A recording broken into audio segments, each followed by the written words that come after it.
Oh,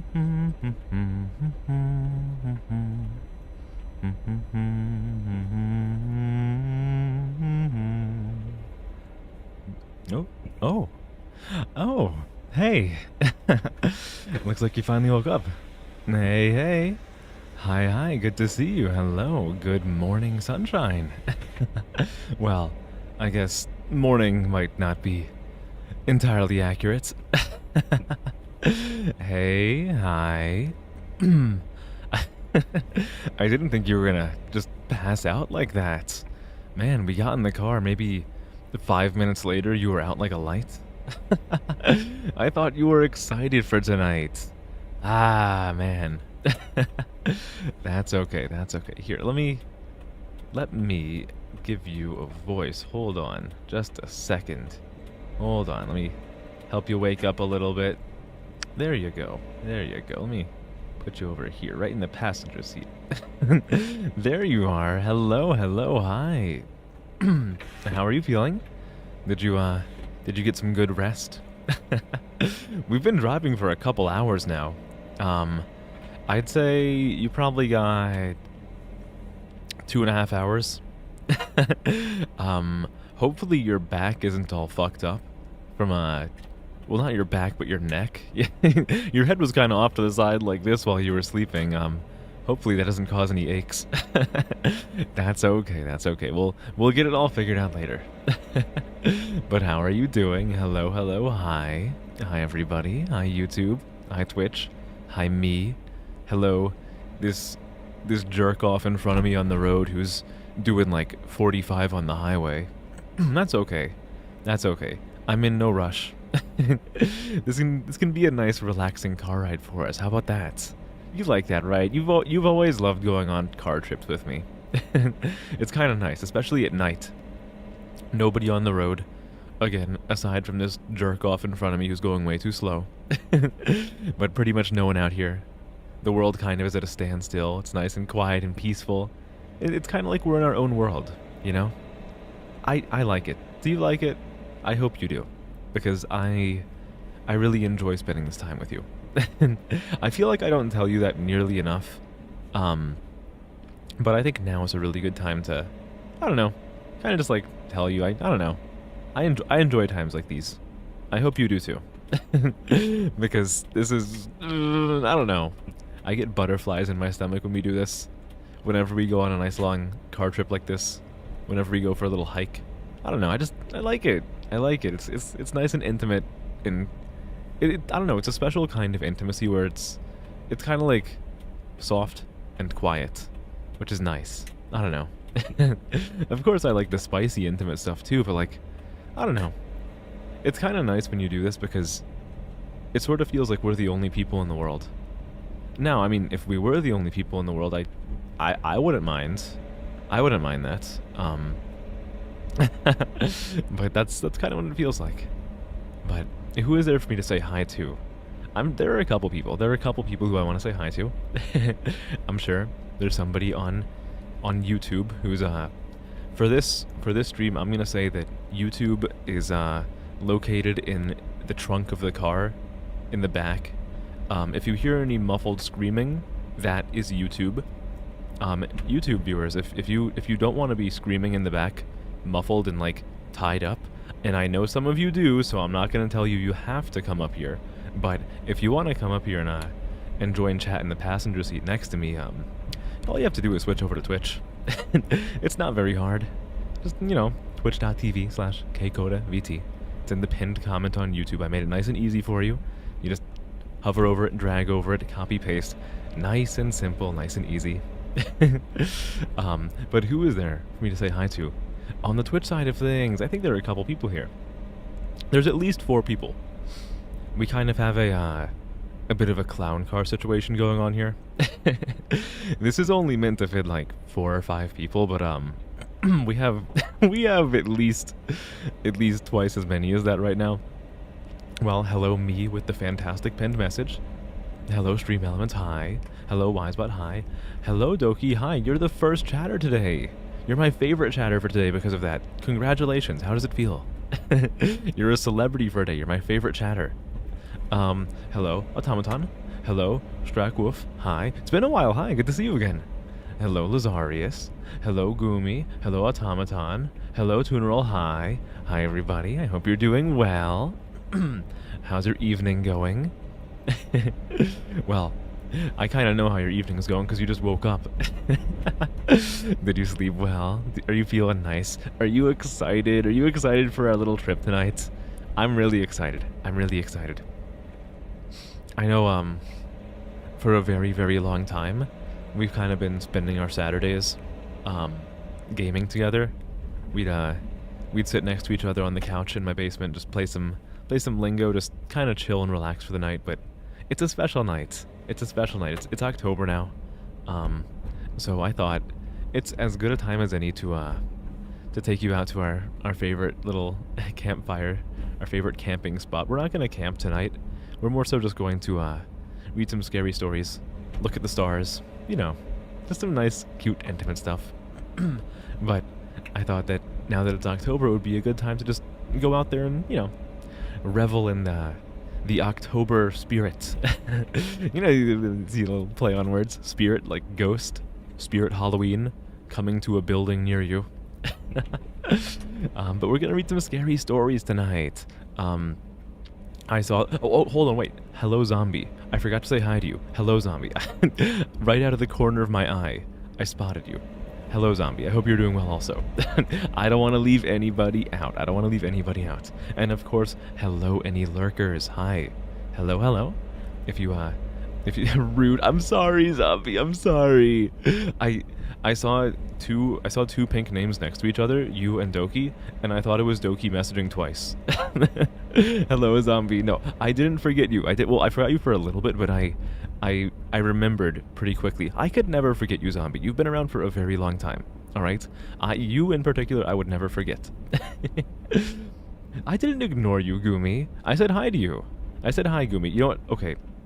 Gumi, even though I said hi to you the first time, I'm gonna say hi to you again. I'm gonna give you a double dosage, because I don't want you to feel left out. So, hi, Gumi. Hello. I hope you're doing well.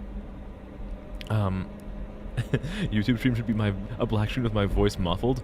That is actually a hilarious idea, Lazarius. If I could find a way to do that, I would absolutely do that. Now later on in the stream, it would be the same way, but like, it would be really funny if for this opening segment, as we're driving over to the campsite, it would be really funny if I could get that set up the right way. Not the yandere kidnappers from those POV videos. Hey, maybe I am the kidnapper. Okay, guys, would you mind if I kidnapped you and I just took you out for a nice night? I wouldn't even do anything to you. I wouldn't like bind you unless you asked me to. I wouldn't like threaten you or like, I don't know, I wouldn't hurt you at all. Would you mind if I just, I don't know, just like kidnap you? Just for a night. I'll have you back before morning, okay? You'll be in your bed, you'll feel nice. Everything will be perfect. You'll have all of your memories intact. Would you mind if I could if I could do that? Just come on. You guys, you know how I get about this kind of thing. I don't want to be apart from you. I don't want to freak you out, and I don't want to. Well, I do want to monopolize all your time, but I realize that you have your own things to do. Come on, just every now and then, just let me indulge myself. I just want to have you all to myself. I don't want anyone else to have you. Okay, your parents can have you. Okay, fine. You can spend time with your parents, but I just want to have you all to myself. Is that so much to ask? Is it really so crazy that when somebody loves something very much, they just want to have it near them all the time? I think it's pretty normal. I think it's pretty normal. And I'm not being destructive about it. I would never cut you off from your friends. I don't know. Maybe I can convince you that you enjoy spending time with me more. I think that would be nice. I wouldn't beat you, if you want me to beat you, I can beat you, alright? Only a little bit. Well, maybe a lot if you ask nicely. What was I saying with this? Oh, actually, in regards to Yandere POV videos, funny thing about that, I've actually I've been working recently on some kind of like RP videos. Now granted, the RP videos that I've been working on have not been anything along the lines of like kidnapping you, but I could do that. If people want me to do that, I can do that. The ones I've been working on so far are like pretty basic things, and one of them is kind of like a meme, like a joke short RP. But I don't know. I just want to do things that like makes you guys happy, right? Which is why I have requests for tonight too. Oh, that's what it was. I was going to explain what the pinned comment meant at some point, but I never actually got around to doing it. So you might be, well, this was actually mentioned by Zarius, like what does taking requests mean? So tonight, like I said, I'm taking you guys out to our favorite camping spot, and we are going to sit by the fire, and I'm going to read you some scary stories. I actually asked last week in the Discord for people to give some suggestions for some scary stories. I actually specifically asked for creepypastas, because I feel like we've all had our creepypasta phase at some point in our life, and I don't know, I think it would be nice. I think it could be fun, maybe a little bit nostalgic. So if anybody has any requests for creepypasta readings, then by all means, like just like put it in chat. And if I miss it, then put it in chat again. And if I miss it again, put it in chat a third time. You just keep putting that in chat until I see it. If I ever skip over something, whether it's a request or a message or something, I promise you it's not because I didn't want to read it. It's because sometimes I'm a little bit scatterbrained. But yeah, tonight's gonna be a more chill stream than usual. I know usually for you guys I kind of take the role of the e-clown, the e-jester. I play a video game and I make funny jokes, I make haha funny quips while playing the game, sometimes really well, sometimes laughably bad, and you guys either laugh at my jokes or you laugh at me. So this is a little bit of a change of pace, but I don't know, it's gonna be a little chill stream of just reading some spooky stories tonight. And one thing I really want to hammer home, this is kind of an experimental stream, so if you guys really like this stream, then let me know. All right, if you really don't like it, also let me know. But again, this is the first time I'm trying something like this, so I want to know how much you guys like it. And if you really like this, then I can do it again in the future. I think there might be some people who like this, at least. Personally, I would like to do more of this kind of thing in the future. I don't know, maybe I'm getting a swollen ego about my own voice, and I'm thinking like, oh, well, if I do a stream where my voice is kind of like the centerpiece of it, then then everyone must love it because my voice is so nice. But yeah, if you like this kind of thing, please let me know, because I want to do things that you guys like, right? And if you really don't like it, then tell me, Kay, that was the worst idea you've ever had, and I would really prefer if you just played the video game and did a little haha beep beep boop boop funny video game noise while making jokes, right? I'm in my improvement arc as a streamer. I want to know what people like, what people dislike, so I can sculpt myself into a perfect marble statue that encapsulates the exact vision that you see in your dreams every night. Because I want you guys to see me in your dreams every night. I want all you to think about to be me, okay?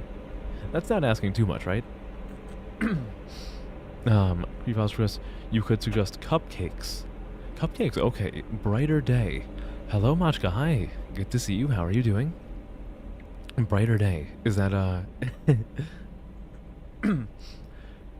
Oh, is that the name of a game? um, yeah, I mean, I'm always also open for game requests.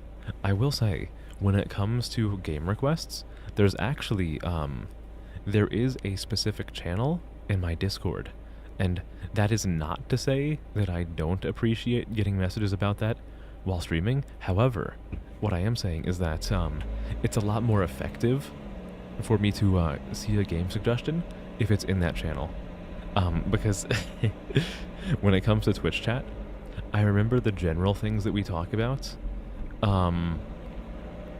but I don't remember the exact. It wasn't the channel? Oh, okay. Oh, I see. Okay. You've been trying to stop using... Okay, okay. Thank you for the clarification. Okay, so you did put it in there. I didn't see it, and you've been trying to use Discord less. Okay. Okay, I understand. In that case, I will put that in my private channel right now. Thank you for letting me know. As much as I do prefer when you guys put game suggestions in the Discord, if for whatever reason you can't use the Discord, then okay, yeah, absolutely. Understood. Don't mind me, just typing while driving. What could possibly go wrong here? Nothing at all. Hi B, hello, good to see you, good to see you. You're both jump scared and flabbergasted? What? Oh no, come on. I'm trying to use my relaxing voice right now. I didn't mean to jump scare anybody. I don't know. Well, I guess I probably jump scared some of you guys as you woke up in the car. Those of you who forgot that you were taking this road trip with me. That's okay. That's all right. Sometimes I get startled by comforting images too, you know? Like if you're not expecting to see it, even the most pleasant sight could be really startling, you know? It's like I'm sure most of us here have been jump scared by that K-Fee commercial.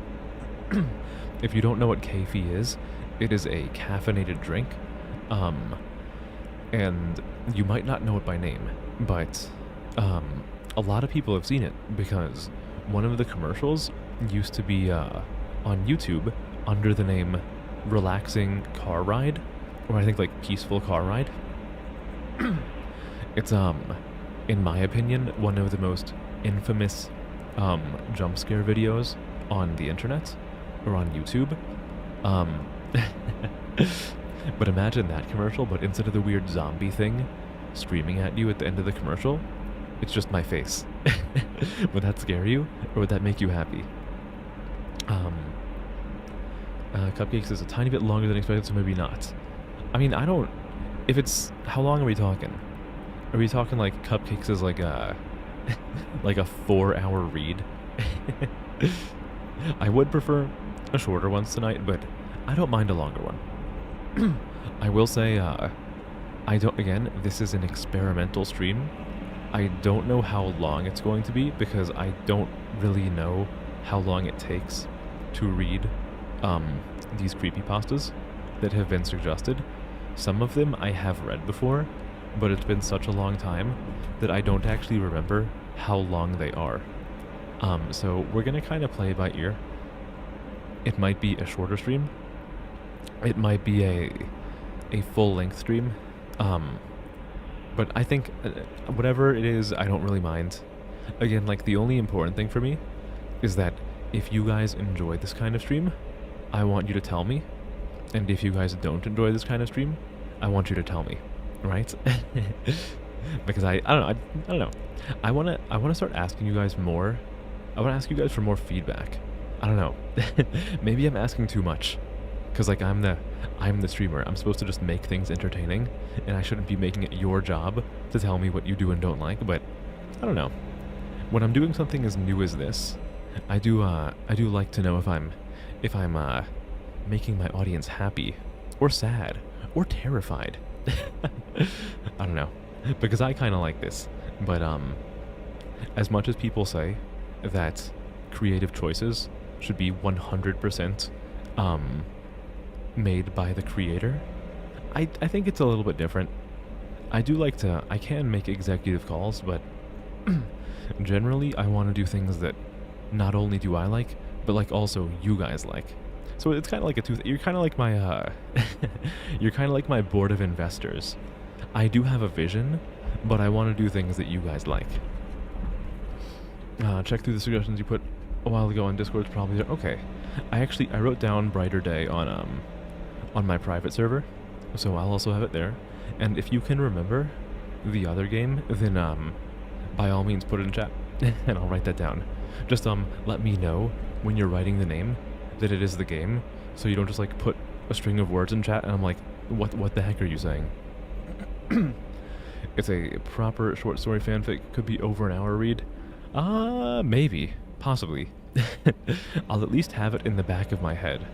So if I have nothing else to read, then I can be like, fuck it, we're going to commit to a 1.5 hour read. I think some of these might be on the longer side anyway. This is perfect for you just relaxing and eating. This is nice. Oh, good. I'm happy. I'm happy. Again, as much as a lot of my streaming content is me being the wacky funny man, and I sometimes make loud noises and obnoxious jokes, I don't know. I've always been a little bit enamored with the idea of doing more relaxing content like this. I mean, this should come as no surprise to anybody. I've been telling you guys recently that I wanna get into more relaxing stuff, like trying out hypnosis videos, doing like some light ASMR, that kind of stuff.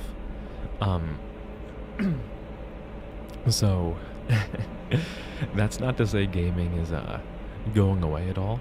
That will still easily, far and away be the primary focus, like the focal point of this channel, but I don't know. I want to try doing some relaxing stuff too. Both because it interests me, and because I've gotten I've gotten a surprising number of requests for it. So I'd say that's gonna happen. I don't know. I really like the relaxing vibe so far. I think a good portion of you guys are also relaxing to this. At least that's what it feels like. That's what it feels like. And I don't know. It's nice. It's nice. It feels like a proper car ride, you know?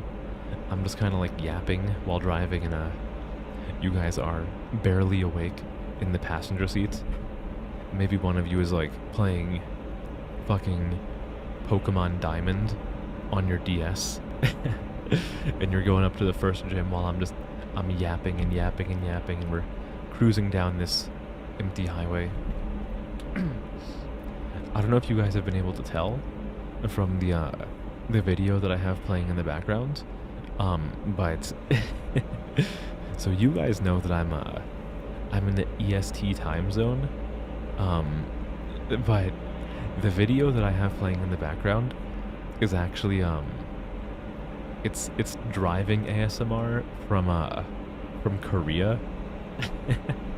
I forget which exactly which one of these videos exactly it is, but the video footage I'm using is someone driving from some town that I don't remember the name of to Busan, which is it's a little bit of a hop and a skip away from the EST time zone.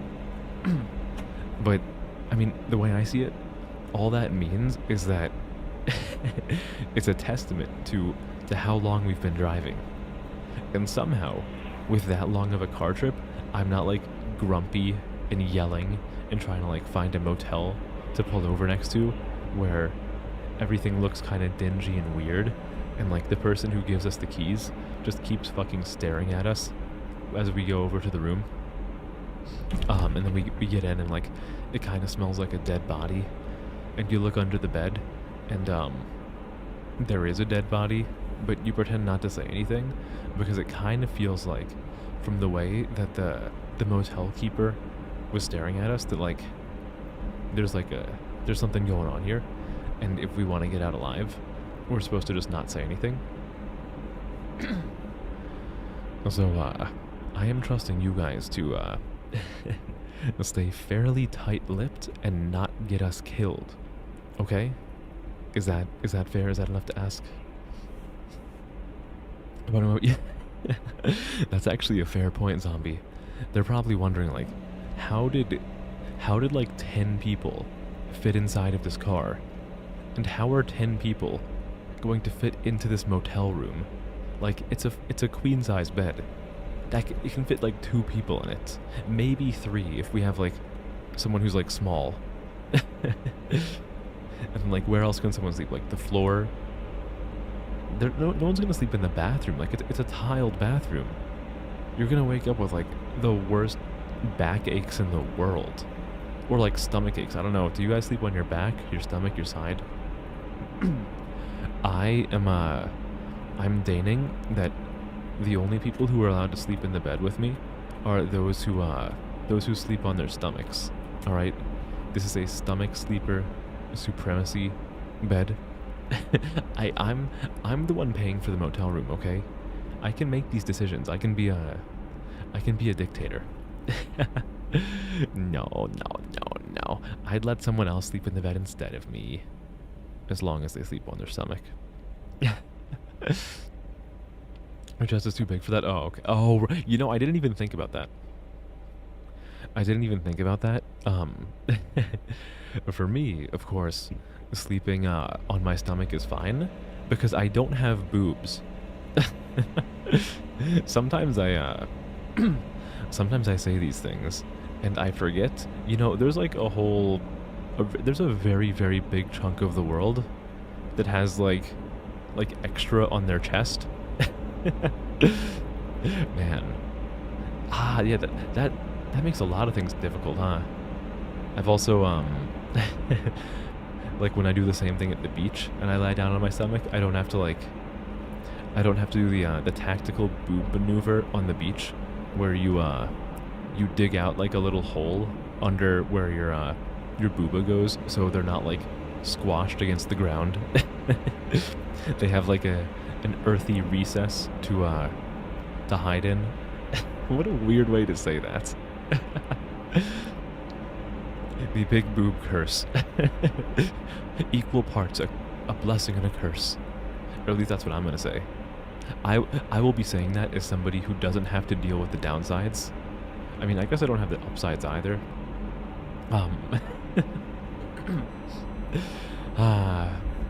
Do you guys like car trips? I don't know if I asked this already. Do you guys like car trips? I really like car trips. Well, at least within reason. Hello, Jeffy. Hi. Good to see you. Hi. That is a lot of O's. I would personally read that as heyo.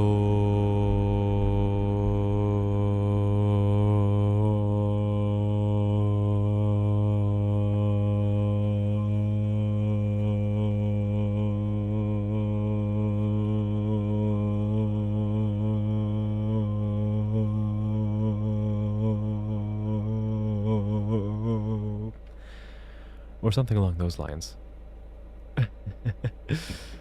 You like car trips? It reminds you of family trips. Oh, nice. I used to, I have a very weird relationship with long car rides. When I was like very, very, very young, I hated car trips because they felt like forever.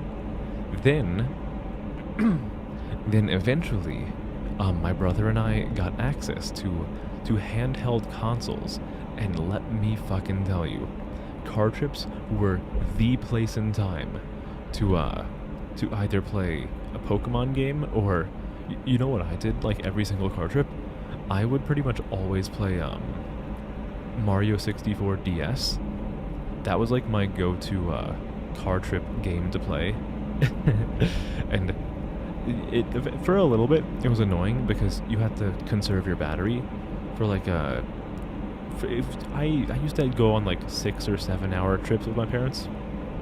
It was always to the same place, so the time didn't vary too much. But I had to make sure that my DS battery would actually last that long. So for a little while that sucked, but eventually I harangued my parents enough that they invested in some car chargers for the DS. So I was leeching some charge off the car battery to charge my device, and oh man, I fucked my neck up so badly because it was like crooked down. It was like crooked down, staring at my DS screen for like 5 hours as I yahooed my way through Mario 64 on the DS. I have so many hours in that game. It is kind of crazy. I think I probably have upwards of like 700 hours in Mario 64 DS, which is kind of ridiculous considering I think it takes maybe like 20 hours to 100% the game. Probably less actually. Probably like significant, maybe like 15 hours to 100% the game. I played it so many times. It was my go. Do you guys have like a? Do any of you guys have like a go-to car trip game on like a handheld device, or did you? In case you don't anymore. You just can't sleep in a car or plane. I sometimes can. It's kind of awkward too. It's really awkward to find like a good resting posture in a car or plane because like you're sitting up. So like the only way you can like nod off is if your neck goes to the side, and that's gonna like ache in the morning or whenever you wake up. You're not trust around cars. You have 2,000 hours on your Game Boy Pokemon Red. Wow, that is something. Do Game Boy cartridges, like, do the internal batteries on those things actually accommodate for 2,000 hours? Like, did you have to like switch out the battery on the cartridge at some point? Because I know one of my friends had I think it was Pokemon Yellow for Game Boy, and he had to eventually switch out the battery because that died because he just played Yellow so much, which is weird considering Yellow. When did Yellow come out? Let me take a look. When did Pokemon Yellow come out?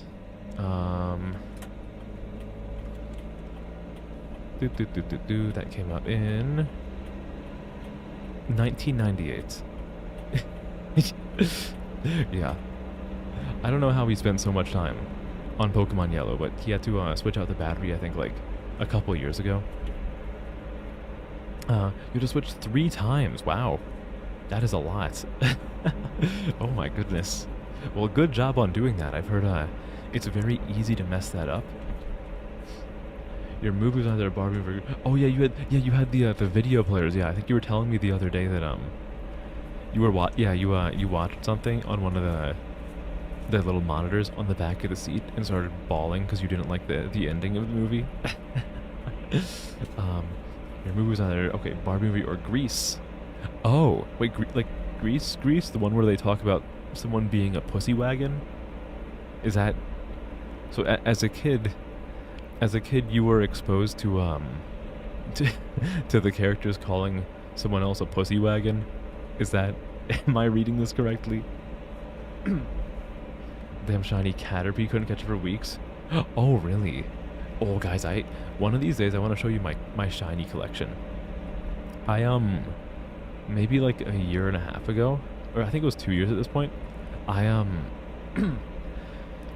wanted to get a shiny Deoxys, and I wanted to do it in the legitimate way. But the thing is, cartridges of Emerald are so ridiculously expensive that what I had to do to make it work is I had to buy a hacked cartridge, like an illegitimate copy of Emerald, hunt for the shiny Deoxys, which that already took fucking forever. I did eventually get it, but it took fucking forever.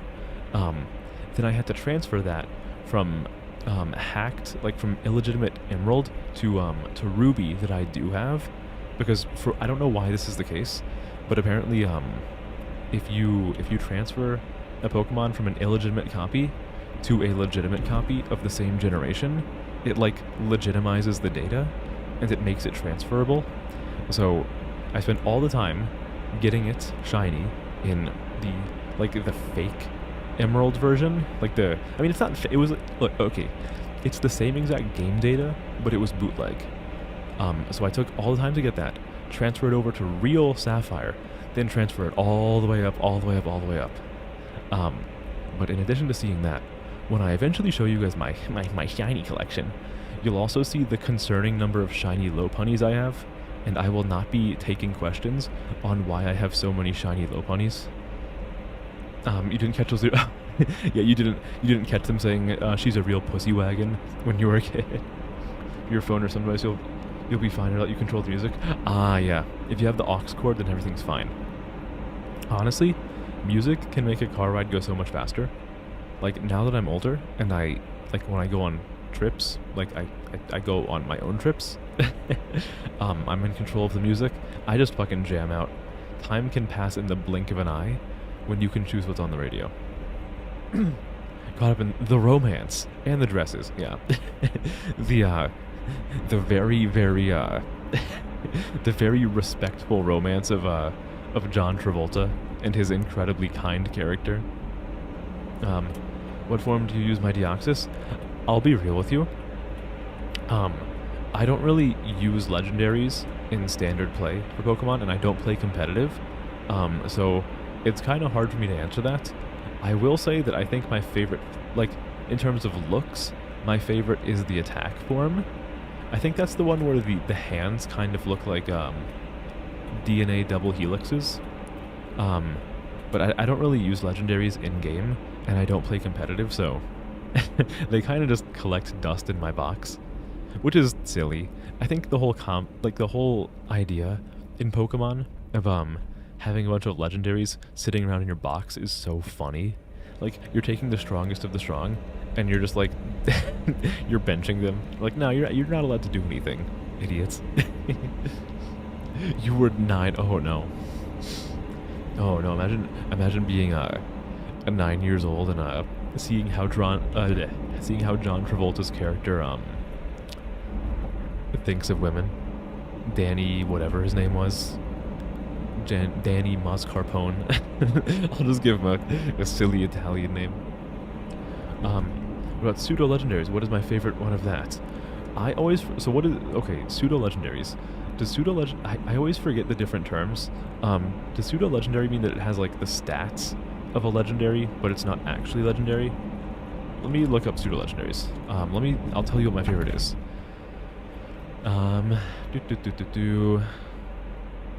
Or also called late bloom... Oh, it's the fucking... The token overpowered dragon type of each generation.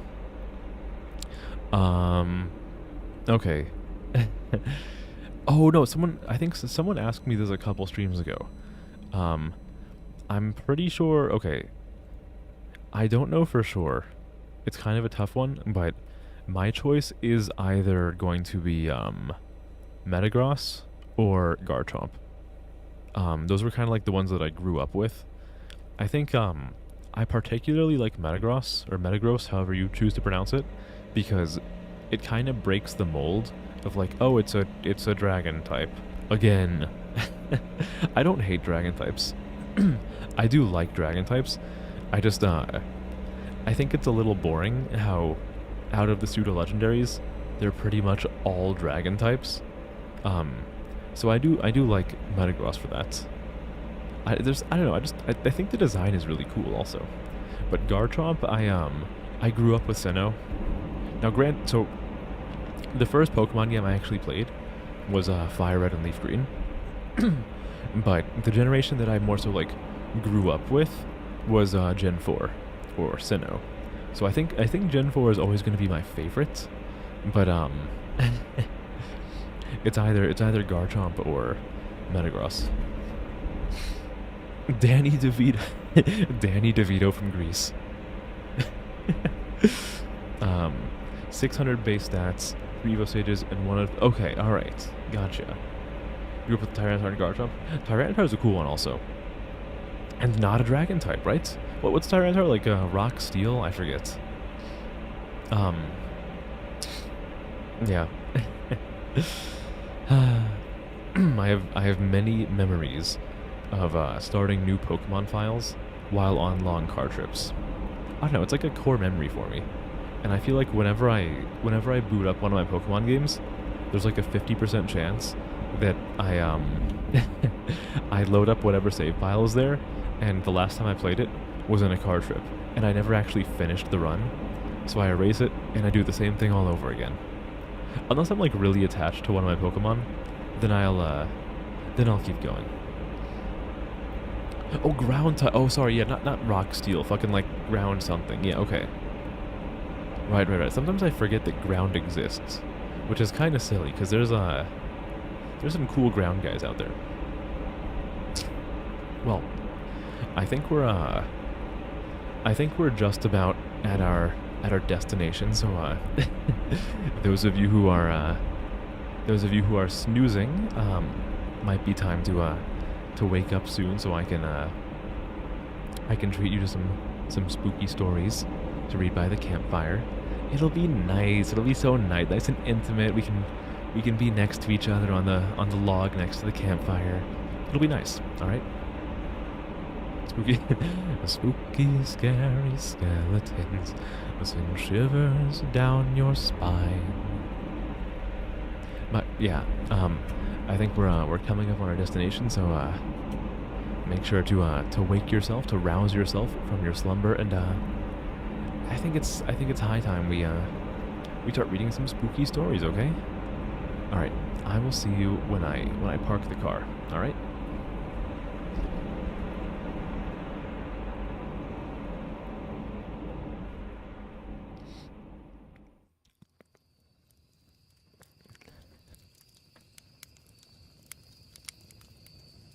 Hey, we're here. Do you remember this place?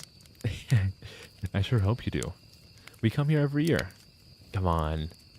It's one of my favorite places. I like it. It's nice and peaceful, quiet. It looks a little bit scary, but you know, there's don't worry. I've done my research. Nothing we have to worry about around these parts. No mountain lions, no bears. Nothing too bad unless you're unless you have a debilitating phobia of poison ivy. But you don't have to worry about poison ivy unless you're like dumb. Okay, that was mean. That was mean. But I think it's a good time to get to some spooky stories. Let me see. What is first on the list that I have in the Discord? What do we have here? First off, hold on, let me scroll down to it. The first suggestion is called I'm a search and rescue officer. Ooh, okay. Let me look this up and we'll get to reading.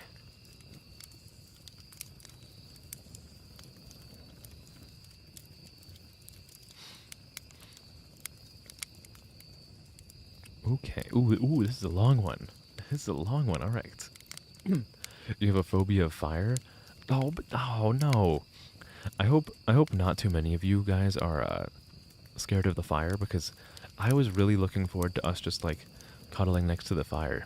That's one of my favorite things to do, but okay. If you don't like the fire, then you don't have to be by the fire. It's understandable. Okay, you love it. Perfect. All right, wonderful. I was getting scared for a second. Like, the fire's nice. I don't want you guys to be cold. Oh, if you guys are cold, I did bring some blankets. They're in the back of the car next to the YouTube chatters. If you're cold, then you can put on a blanket. You can come back and listen. You can sit next to the fire with me, or you can just you can like lean up against me, and you can get some body warmth from me. 3 sources of heat. Though maybe don't. Well, I was gonna say maybe don't do all of them, because you'll get too much heat. But I don't think you have to worry about that.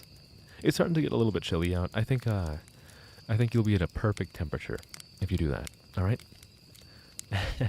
It works really well with just being able to relax. And who knows? Maybe if you do all that, you'll you'll accidentally fall asleep in the middle of one of the stories. That's okay. If you fall asleep, that's fine. This is meant to be relaxing. Sure, we're gonna be reading some scary stories, but I don't know.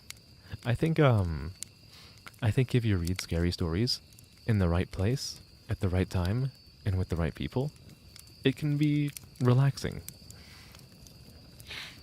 You sat in a fire once? Oh no. Okay, let me just get a quick drink to clear my throat, and then we will start reading. I also, hold on, before I get a drink, I have a little currently reading thingy. I want to update that, so if anyone swings by, they can know what I'm reading right now. Reading? Oh, hold on. Properties. All right.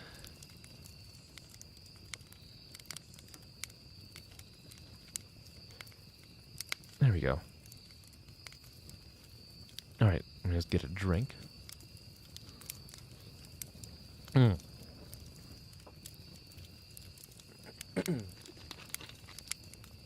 All right. Are you guys all ready? Are you all warm? Do you have something to snack on? Do you have a drink? I hope so.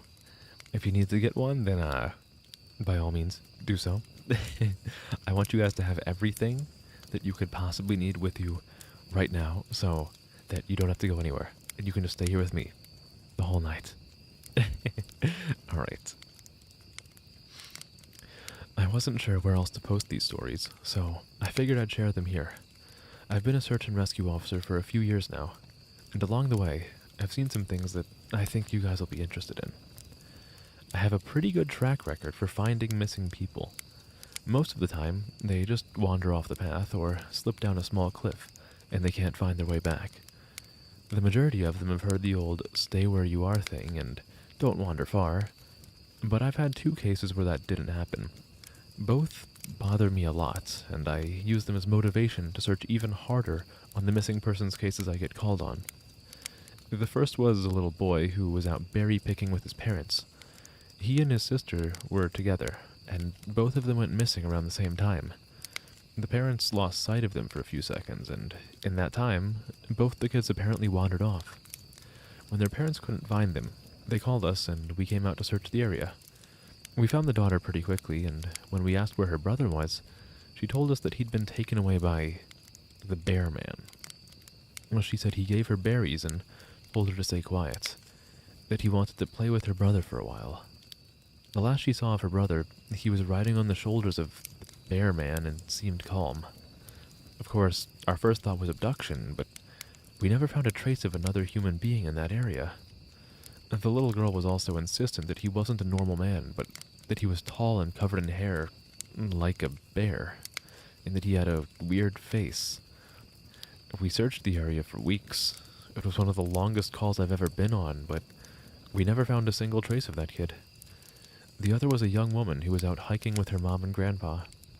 According to the mother, her daughter had climbed up a tree to get a better view of the forest, and she'd never come back down. They waited at the base of the tree for hours, calling her name, before they called for help. Again, we searched everywhere and we never found a trace of her. I have no idea where she could possibly have gone, because neither her mother or grandpa saw her come down. A few times, I've been out on my own searching with a canine, and they've tried to lead me straight up cliffs. Not hills, not even rock faces, straight, sheer cliffs with no possible handholds. It's always baffling, and in those cases, we usually find the person on the other side of the cliff, or miles away from where the canine has led us. I'm sure there's an explanation, but it's sort of strange. The one particularly sad case involved the recovery of a body. A 9-year-old girl fell down an embankment and got impaled on a dead tree at the base. It was a complete freak accident, but I'll never forget the sound her mother made when we told her what had happened. She saw the body bag being loaded into the ambulance, and she let out the most haunting, heartbroken wail I've ever heard. It was like her whole life was crashing down around her, and a part of her had died with her daughter. I heard from another SIR officer that she killed herself after a few weeks. She couldn't live with the loss of her daughter. I was teamed up with another SIR officer because we'd received reports of bears in the area. We were looking for a guy who hadn't come home from a climbing trip when he was supposed to, and we ended up having to do some serious climbing to get to where we figured he'd be. We found him trapped in a small crevasse with a broken leg. It was not pleasant. He'd been there for almost 2 days, and his leg was very obviously infected. We were able to get him into a chopper, and I heard from one of the EMTs that the guy was absolutely inconsolable. He kept talking about how he'd been doing fine, and when he'd gotten to the top, a man had been there. He said the guy had no climbing equipment, and he was wearing a parka and ski pants. He walked up to the guy, and when the guy turned around, he said he had no face. It was just blank. He freaked out and ended up trying to get off the mountain too fast, which is why he'd fallen. He said he could hear the guy all night, climbing down the mountain and letting out these horrible muffled screams. That story bothered the hell out of me. I'm glad I wasn't there to hear it. One of the scariest things I've ever had happen to me involved the search for a young woman who'd gotten separated from her hiking group. We were out until late at night because the dogs had picked up her scent. When we found her, she was curled up under a large rotted log. She was missing her shoes and pack, and she was clearly in shock. She didn't have any injuries, and we were able to get her to walk with us back to the base ops. Along the way, she kept looking behind us and asking us why that big man with black eyes was following us. And we couldn't see anyone, so we just wrote it off as some weird symptom of shock. But the closer we got to base, the more agitated this woman got. She kept asking me to tell him to stop making faces at her. At one point, she stopped and turned around and started yelling into the forest, saying that she wanted him to leave her alone. She wasn't going to go with him, she said, and she wouldn't give us to him. We finally got her to keep moving, but we started hearing these weird noises coming from all around us. It was almost like coughing, but more rhythmic and deeper. It was almost insect-like. I don't really know how else to describe it. When we were within sight of base ops, the woman turns to me, and her eyes are about as wide as I can imagine a human could open them. She touches my shoulder and says, "He says to tell you to speed up. He doesn't like looking at the scar on your neck." I have a very small scar on the base of my neck, but it's mostly hidden under my collar, and I have no idea how this woman saw it. Right after she says it, I hear that weird coughing right in my ear, and I just about jumped out of my skin. I hustled her to ops, trying not to show how freaked out I was, but I have to say, I was really happy when we left that area. This is the last one I'll tell, and it's probably the weirdest story I have. Now, I don't know if this is true in every SAR unit, but in mine, it's sort of an unspoken regular thing we run into.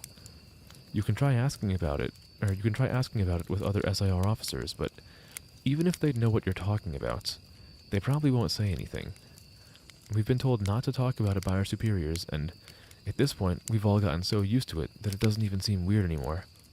On just about every case where we're really far into the wilderness, I'm talking 30 or 40 miles, at some point we'll find a staircase in the middle of the woods.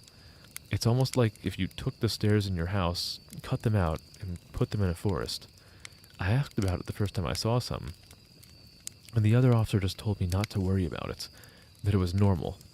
Everyone I asked said the same thing. I want to go check them out, but I was told very emphatically that I should never go near any of them. I just sort of ignore them now when when I run into them because it happens so frequently. I have a lot more stories, and I suppose if anyone's interested, I'll tell some of them tomorrow. If anyone has any theories about the stairs, or if you've seen them too, let me know. Well, that's the first part of it. The link that I'm reading from actually has a part 2, so let me take a look at it right now. You're scared as hell now. Do you guys see the stairs in the back of the woods? What if I took like a little PNG of some stairs and I hid it in the back of the photo? I kind of want to do that. Hold on, can I find a good PNG of some stairs? Okay, I won't torture you with a flight of stairs.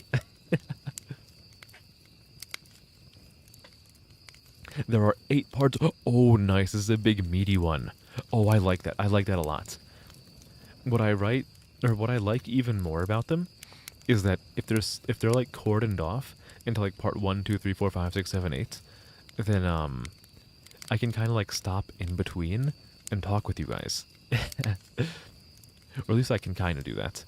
I think I wouldn't be surprised if with my soothing voice some of you have already slipped into the realm of dreams by now. Now, hopefully you're sleeping because of my voice and not because you decided to take the stairs. Okay, so continuing on to part 2. Well, okay. Perhaps I don't have to read all of them, but I want to read all of them. Especially because, like, if you suggested this story, I feel like it would be unfair of me to only read one part, unless I was unless the person who wrote this was like paying me to do like a promotion for their story. Then I'd be like, oh well, I can only read this much, but if you want to see more, you have to buy the novel. Okay.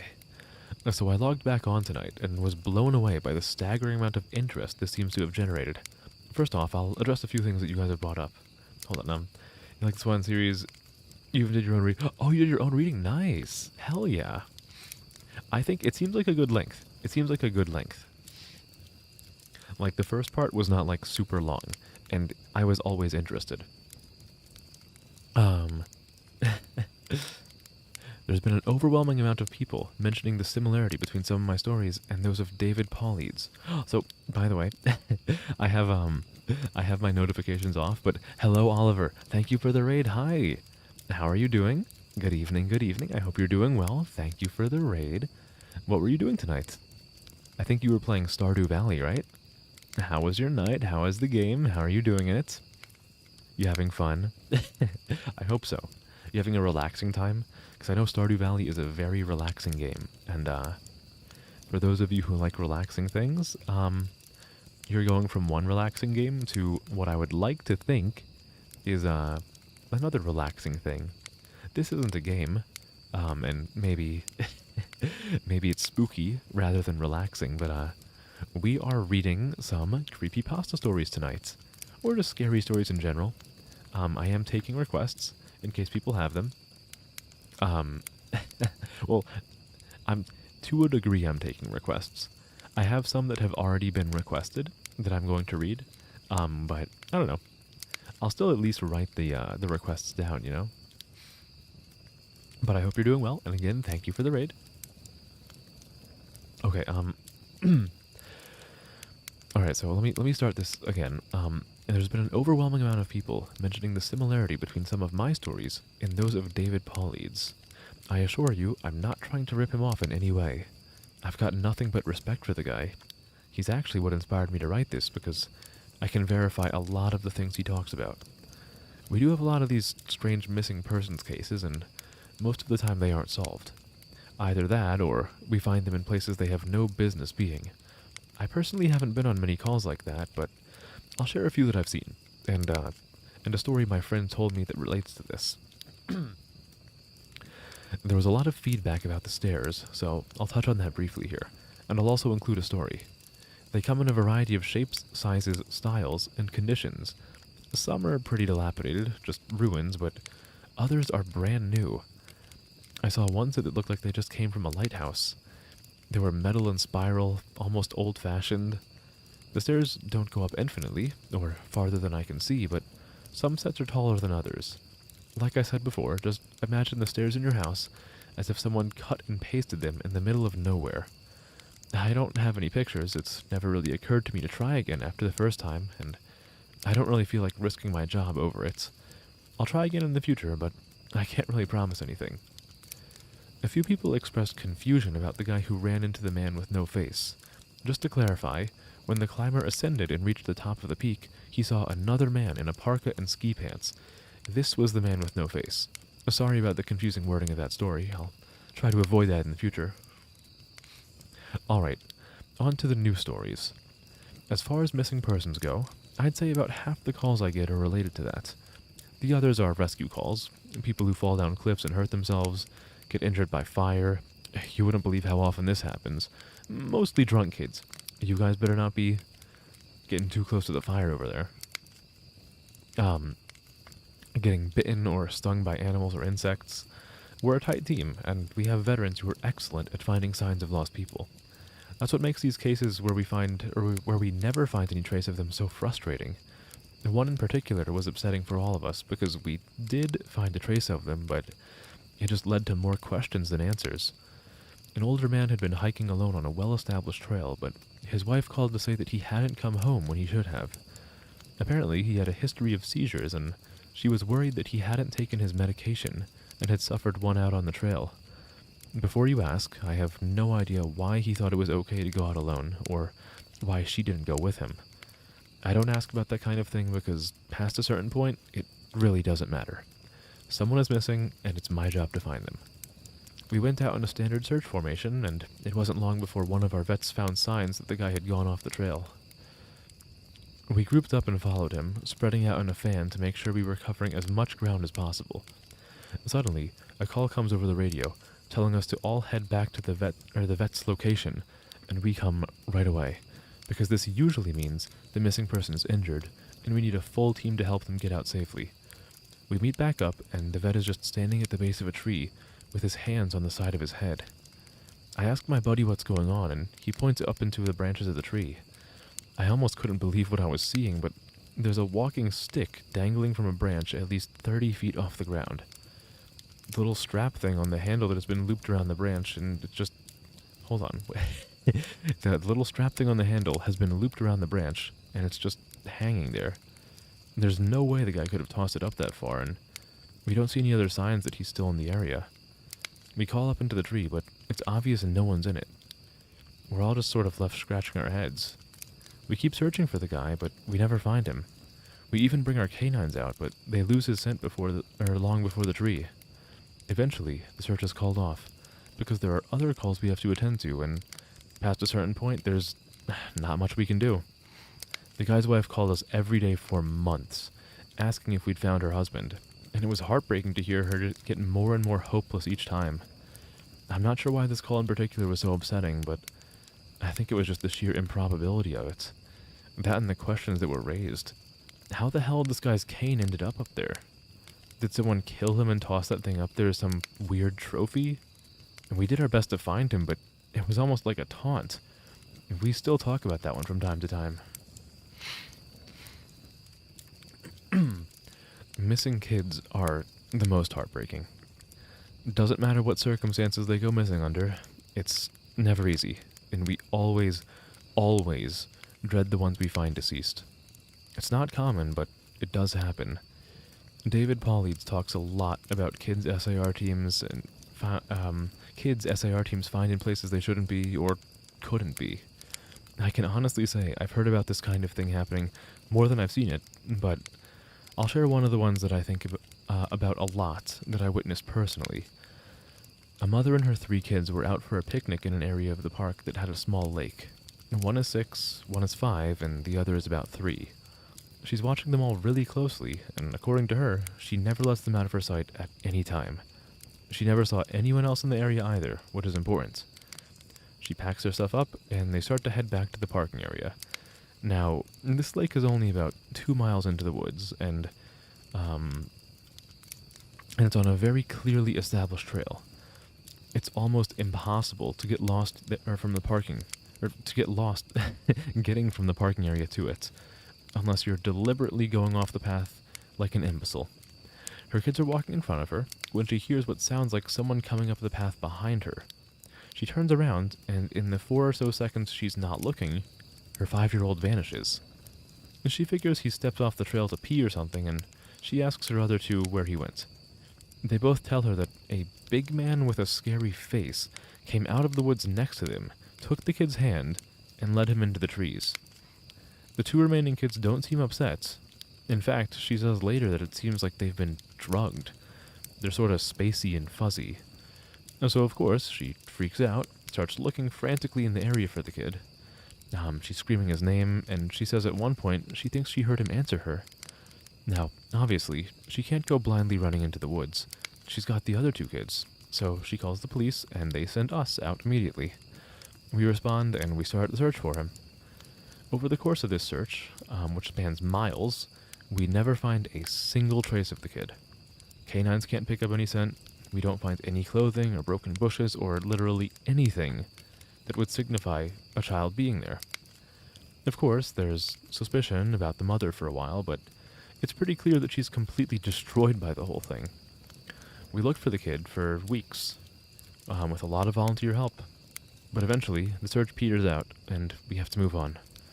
The volunteers keep searching, though, and one day we get a call on the radio, letting us know that a body has been found and needs to be recovered. They tell us the location, and none of us can believe it. We figure it has to be a different kid, but we go out there, about 15 miles from the site where he vanished, and Sure enough, we find the body of the kid we've been looking for.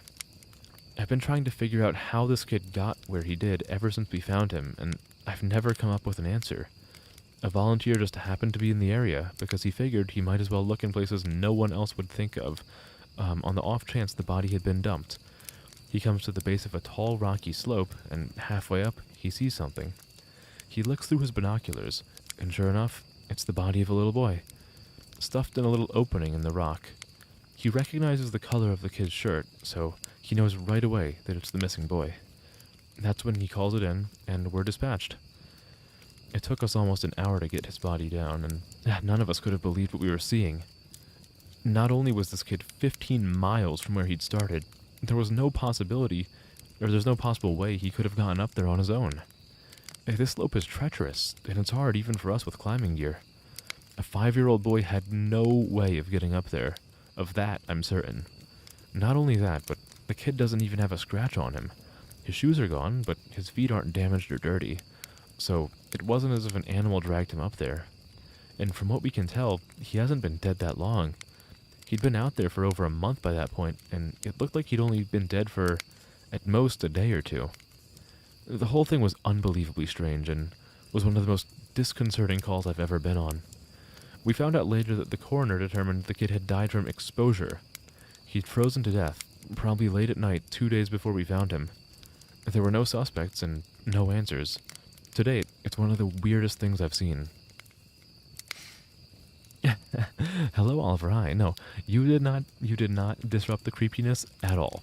I actually, I'm gonna say that this was intentional, but if I'm being honest with you, this was a complete mistake and, point of negligence of mine when I was setting up this scene in OBS. I actually, I don't have audio alerts turned on right now because I forgot to add them to this scene. So, don't worry. Don't worry. The raid did not disturb me. Even if I did have the sounds, it would have been totally fine. And thank you for raiding. I hope you had a wonderful stream, and are having a wonderful night. I'm assuming that, once you raided, you had to, like, go run to, like, use the restroom or, like, get something to eat. We're reading spooky stories. The first part of the stream was me, taking chat on a little road trip while we came all the way out here.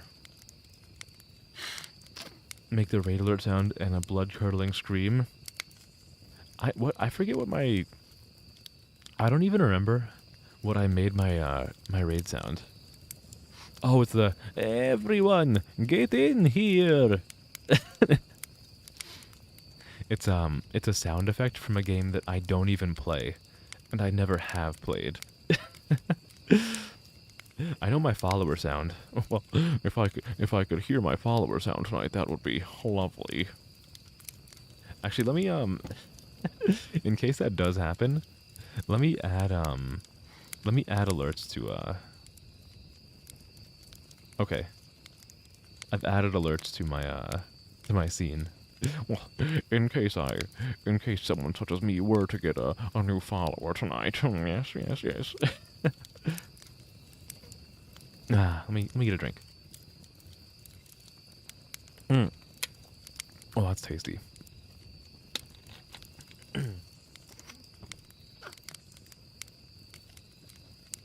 You realize that what follow number you are? 53? Oh no! That's back when I had the on-screen follower count. Back when I was still a small Vtuber, not a big shot with exactly 300 followers. Okay, one of my first jobs as a trainee was a search op for a 4-year-old kid that had got separated from his mom.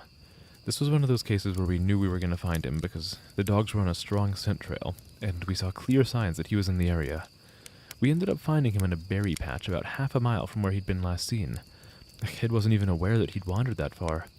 One of the vets brought him back, which I was glad for because I'm not really good with kids, and I find it hard to talk with them and keep them company.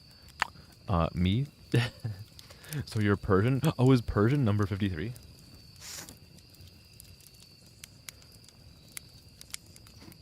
Please tell me someone gave him a furry POV creepypasta for clip opportunities. I don't think anyone has. But as as the pinned message does say, I am taking requests in case anybody has any. But hello, nobody. Hi. Good evening. I hope you're doing well. We're doing a bit of a different kind of stream tonight. Usually I'm gaming on Saturdays and every other day, but I don't know. I wanted to try doing something like a little bit different. So today we're doing a little calm, relaxing creepypasta reading because I am a complete egomaniac who thinks that he has a really nice voice. So I want to do more content where I can showcase my voice.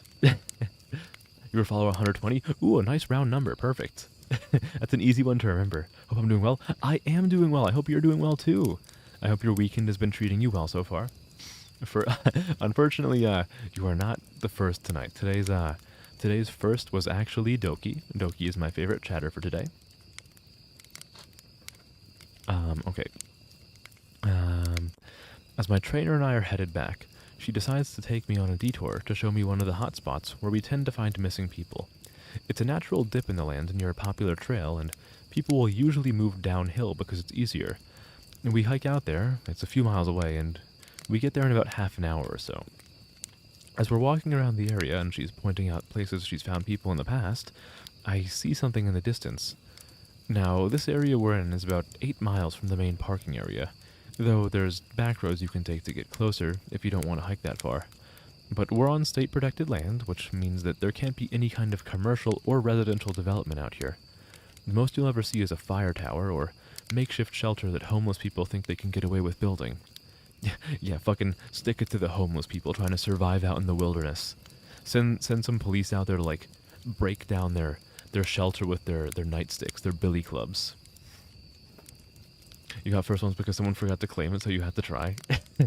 I actually really like how there is competition for the first command. I was kind of worried that I was going to implement it and nobody would ever use it. I'm like, oh, no one wants to be first, but people actually do go for it, and it's nice. It makes me feel happy. I accidentally made a bikini on Stardew. What do you mean accidentally made one? You can go femboy now.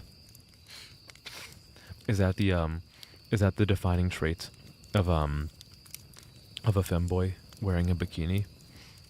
It's not the programmer socks. You know, speaking of femboys and Halloween, if anyone has like any 6-digit codes that correspond to like anything about yandere femboys, send it my way. I'm in the mood for some yandere femboy. I like that. That's a really tasty combination, you know. Because you can add cloth to the sewing machine if any of them, and any other item.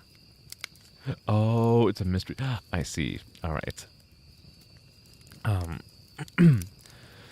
But I can see from here that whatever this thing is has straight edges, and if there's one thing you learn quickly, it's that nature rarely makes straight lines. I point it out, but she doesn't say anything. She just hangs back and lets me wander over and check it out.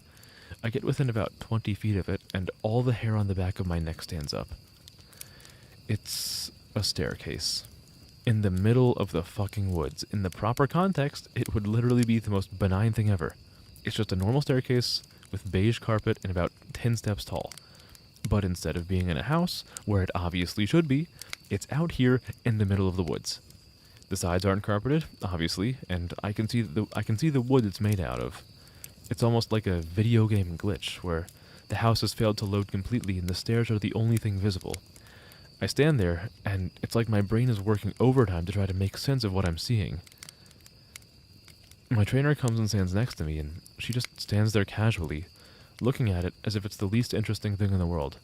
I ask her what the fuck this thing is doing here, and she just chuckles. Get used to it, rookie. You're gonna see a lot of them.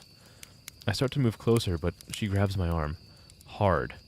I wouldn't do that, she says. Her voice is casual, but her grip is tight, and I just stand there looking at her. You're gonna see them all the time, but don't go near them. Don't touch them, don't go up them. Just ignore them. I start to ask her about it, but something in the way she's looking at me tells me that it's best if I don't. We end up moving on, and the subject doesn't come up again for the rest of my training. She was right, though. I'd say about every 5th call I go on, I end up running across a set of stairs. Sometimes they're relatively close to the path, maybe within 2 or 3 miles. Sometimes they're 20, 30 miles out, literally in the middle of nowhere, and I only find them during the broadest searches or training weekends. They're usually in good condition, but sometimes it looks like they've been out there for miles. All different kinds, all different sizes. The biggest I ever saw looked like they came out of a turn-of-the-century mansion, and were at least 10 feet wide, with steps leading up at least 15 or 20 feet. I've tried talking about it with people, but they just give me the same response my trainer did. It's normal. Don't worry about it. They're not a big deal, but don't go close to them or up them. When trainees ask me about it now, I give them the same response. I don't really know what else to tell them. I'm really hoping someday I get a better answer, but it hasn't happened yet. You wanted Speedos, honestly? Well, look, a bikini is like better Speedo, right? At least the way I see it. Look, if you're wearing a swimsuit, it's probably summertime, and it's probably really hot out. So, therefore, you want to have more skin exposure, more skin showing, more more sun on your skin. There's another one that was less spooky and more sad. A young man went missing late in winter, when realistically no one should be going that far out onto the trails. We close a lot of them, but some remain open year-round, unless there's a shitload of snow. We did an op for him, but we had about 6 feet of snow on the ground. It was an unusually heavy snow year. 6 feet of snow on the ground is crazy. Oh my god. I just want... Is this supposed to be 6 inches of snow? Or 6 feet of snow? For those of you who are not, in America, like pretty much any other country in the world, 6 feet of snow is like slightly taller than the average adult male.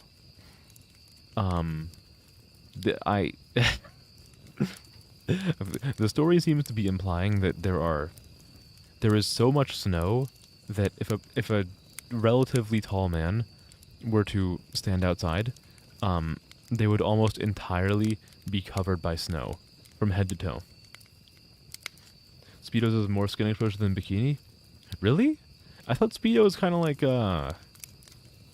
I could have sworn that, like, isn't a Speedo closer to, like, a competition swimsuit? Am I thinking about this the wrong way? Hold on, let me look up a Speedo.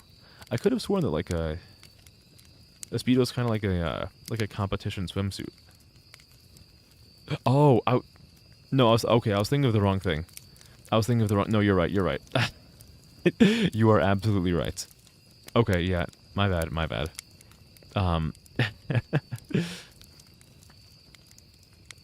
Like, flat on top of, they're in the mountains. Do mountainous regions really get, like, multiple feet worth of snow? That is crazy. I live in kind of like, the town that I live in is not like mountainous, but it's more elevated than some parts of like the state that I'm in. And I don't know, maybe it's just like global warming, like climate change, but we really don't ever get that much snow. Or at least we haven't for some time. Yeah, it's like, that's pretty much as much skin as you can expose. Unless you're talking about, like, a woman's Speedo, which, obviously, a woman's Speedo is a little bit different, because if a woman wore a man's Speedo, then, like, she would have nothing at all covering her chest, which look, is it kind of weird that guys can go with their chest exposed and women can't? Yeah. I don't make the rules. Are they even rules? I don't make the societal conventions. I don't know what to say. I think it's weird too. Okay. We did an op for him. We had about 6 feet of snow on the ground, and we knew it wasn't that likely we'd find him until spring, when the thaw came. Sure enough, when the big first thaw came, a hiker reported a body a little ways off the main trail. We found him at the base of a tree in a pile of melted snow. I knew right away what had happened, and it scared the living shit out of me.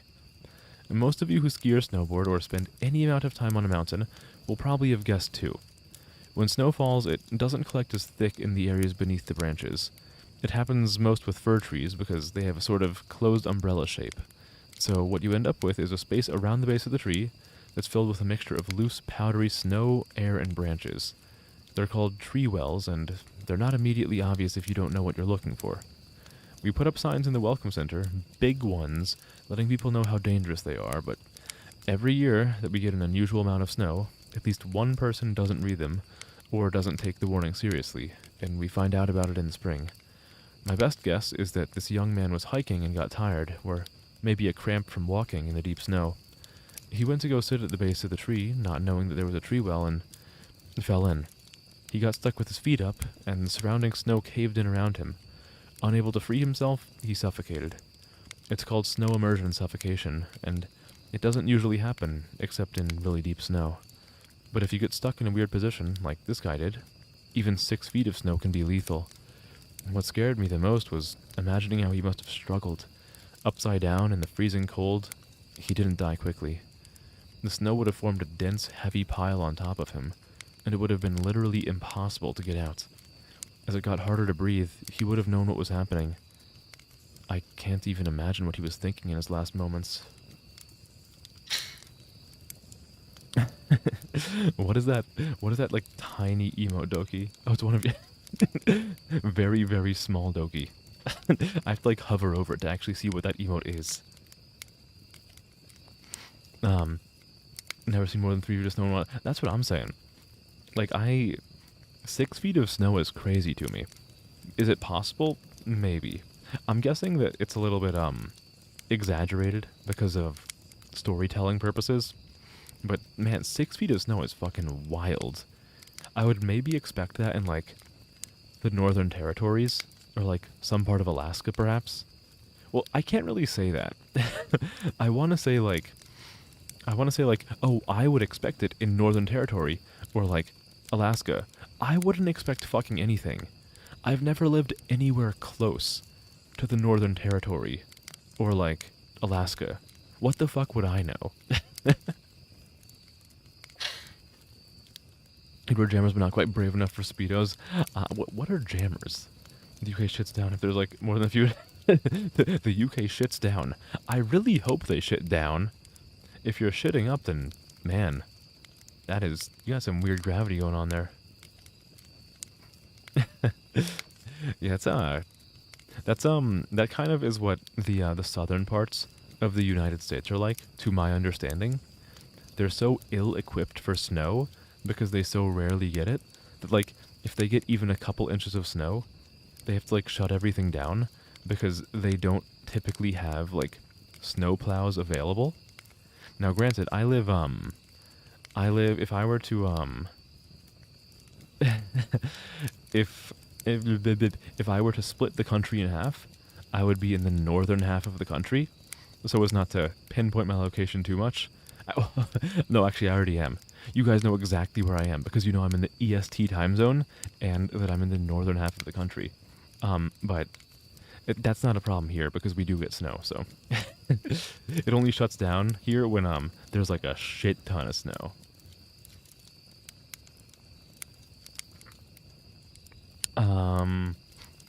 Snows are humanity's Venus flytraps? Yeah, right? It's it's scary. This is actually the first time I'm hearing about it, but I'm assuming it's a real thing. Hello, Omega Man. Hi, good to see you. Got home from an 11 hour? Oh my god, what are they doing to you? 11 hours of work on the weekend too? Oh my goodness. Oh, I'm so sorry to hear that. Damn, well, I hope you can relax now. And I really fucking hope that you don't have another 11-hour tomorrow, because that would be fucking brutal. That is awful. I'm so sorry to hear that. Unless you're having, like, an 11-hour day, because you're only working, like, a 4-day week, then, fuck yeah, get that bread early. Texas specifically also gets bonked harder. Yeah, that is also true. Not to get into United States politics too much, but the Texas government makes some silly choices sometimes, especially in the winter, and it becomes a national news, and everyone learns about it because it was such a hilariously bad decision that puts a lot of people in serious, serious danger. You do it cold winters, but yeah, okay, yeah. So you had like snow days off. We do even where I live, we did get like snow days off, but we would only get snow days off if the snow was really, really, really bad. It has happened before, but it would have to be like over a foot of snow, like a lot of snow. People call off 3 of them in a row. Oh, oh, so okay, you're the manager, so you have to deal with everyone else, just kind of like being like, okay, I have to be gone today, and you hear that a million times in a row. Ah, okay. Well, hopefully your efforts are recognized. So, I'm speaking manager one. I, in my current work situation, I don't know if I want to be a manager or not, because where I work, if you're a manager, your job essentially becomes like answer emails and be on meetings and get paid twice as much. But like, it means that I wouldn't be doing any of the doing. I would just be like delegating things, and oh, I don't like that. I want to actually do stuff. Dig snow tunnels and snow mounds for no reason. Hell yeah. Let me get a quick drink. Ah.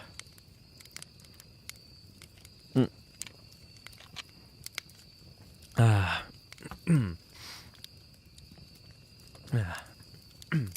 Every winter was your greatest gift. Dude, when we got enough snow, I loved digging like little, like mini snow caves in the side of a hill. I loved that so fucking much. Oh my god. Or, another thing I really like doing, there was, there's an area near me. There's like a park. It's actually the same park where I always go to play pickup soccer. But there's some good hills in that park, and what some of me and my friends did when we were young is like we'd all like when we'd have a day off from school because it was snowing too much, we'd all be like, okay, we're going to the park and we're going to pack a bunch of snow together and we're gonna make like a sledding ramp by packing like a lot of snow, like enough that the ramp would stay intact and like support our weight. Which granted, we were kids. We only weighed like 70 pounds, like 60 pounds or something. So it wasn't hard, but we would like build a ramp and then go flying off the ramp and somehow not completely shatter our rib cages. It was beautiful. Make out in the snow tunnel? I would love to do that. I would absolutely. Oh man. I mean, I didn't do that as a kid. I almost did that as a kid. But that is something I would do now. Like I would just I would very, very willingly just go fuck around in the snow with somebody, build a snow tunnel, and just fucking make out with them. Why not? Why not? It would be fun. Okay, let's get to the next bullet point. I kind of went off topic for a little bit. A lot of my less outdoorsy friends want to know if I've ever seen the Goat Man while I've been out on calls. Unfortunately, or I guess, fortunately, I've never had anything quite like that happen. I guess the closest was the whole black-eyed man thing, but I didn't see anything. However, there was one call I had, or one call where I had something kind of similar happen, but I'm not sure I'm willing to chalk it up to the Goat Man. We'd gotten a report that an older woman had fainted along one of the trails and needed assistance getting back down to the main area. We hike up to where she's at, and her husband is just beside himself.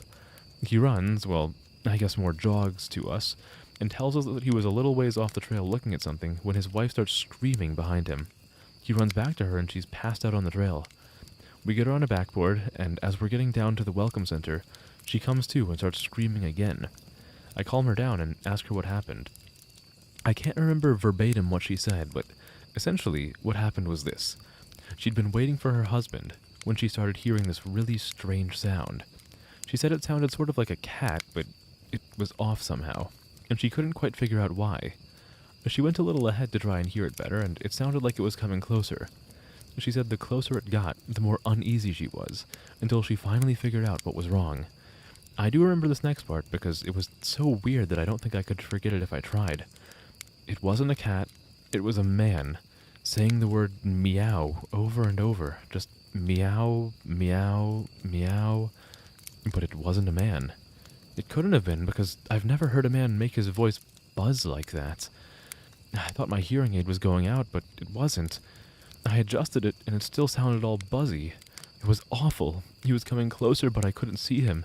And the closer he got, the more scared I was, and the last thing I remember was a shape coming out of the trees. I guess that's when I fainted.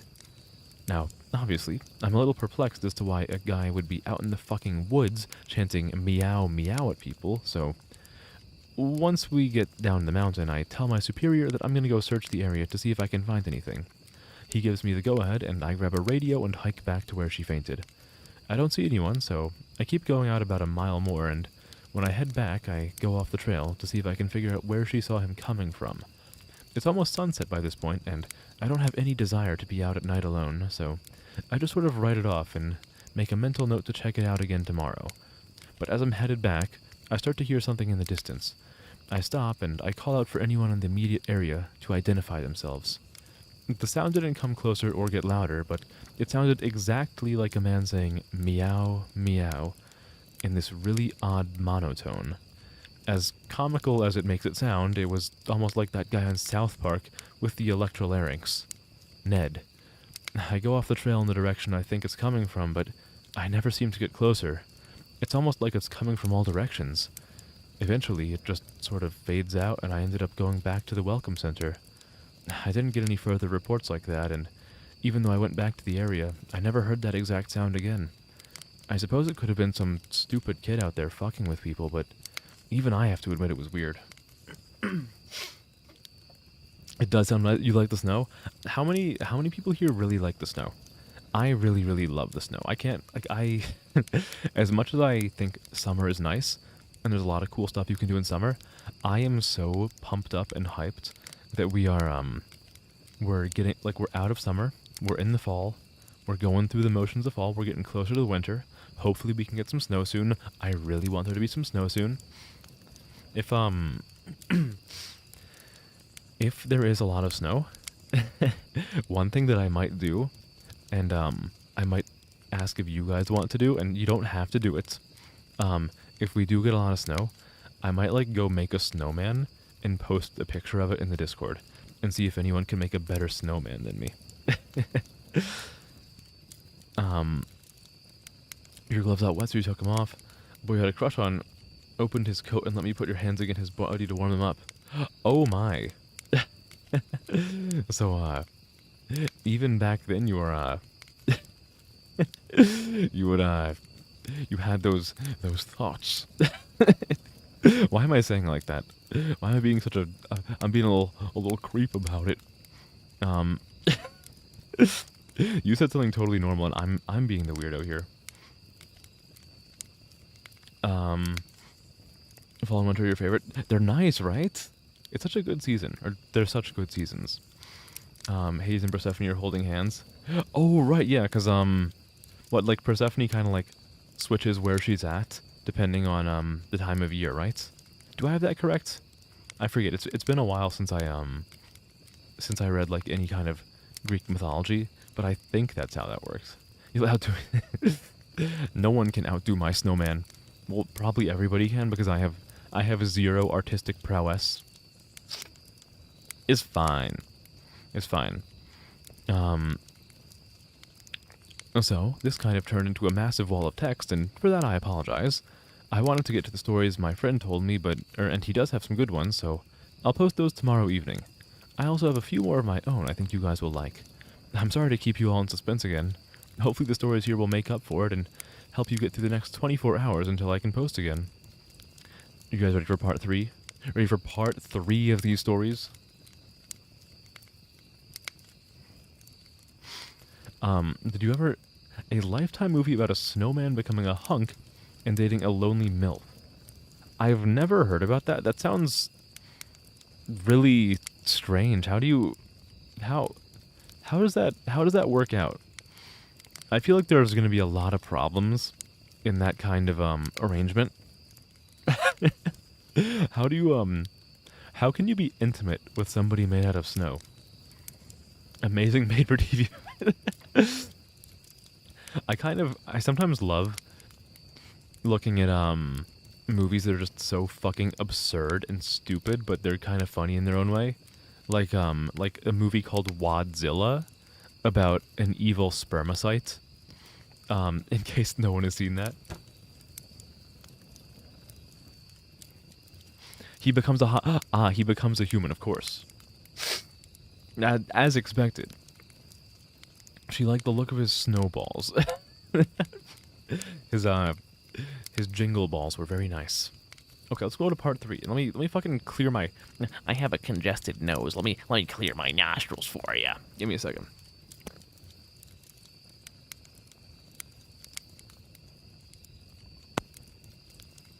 I didn't actually accomplish anything. I just sniffled very loudly. Okay. I think with these stories, I'm going to skip over the parts that are just kind of like, "Thanks for the gold, kind stranger," by the author, and instead I'm just going to go right into the story.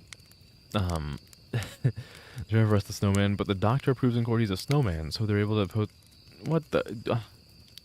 So he can become human through a ritual. They have a ritual like on tap to turn a snow person into a human. What? Huh?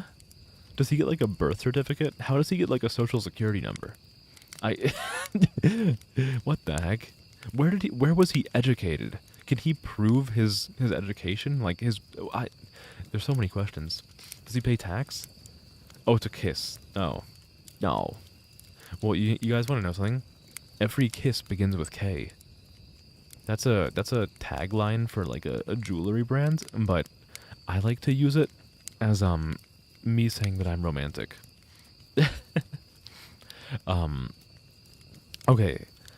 So the common questions I found you all had, I'm not comfortable talking about where exactly I work, unfortunately. In all reality, some of the things I've mentioned here could get me in a lot of trouble or fired, so it's best if I just don't discuss too much. I will say that I'm in the United States, and in an area that is comprised of a great deal of wilderness. We're talking hundreds of miles of thick forest, with a mountain range and a few lakes. I wonder where that could be.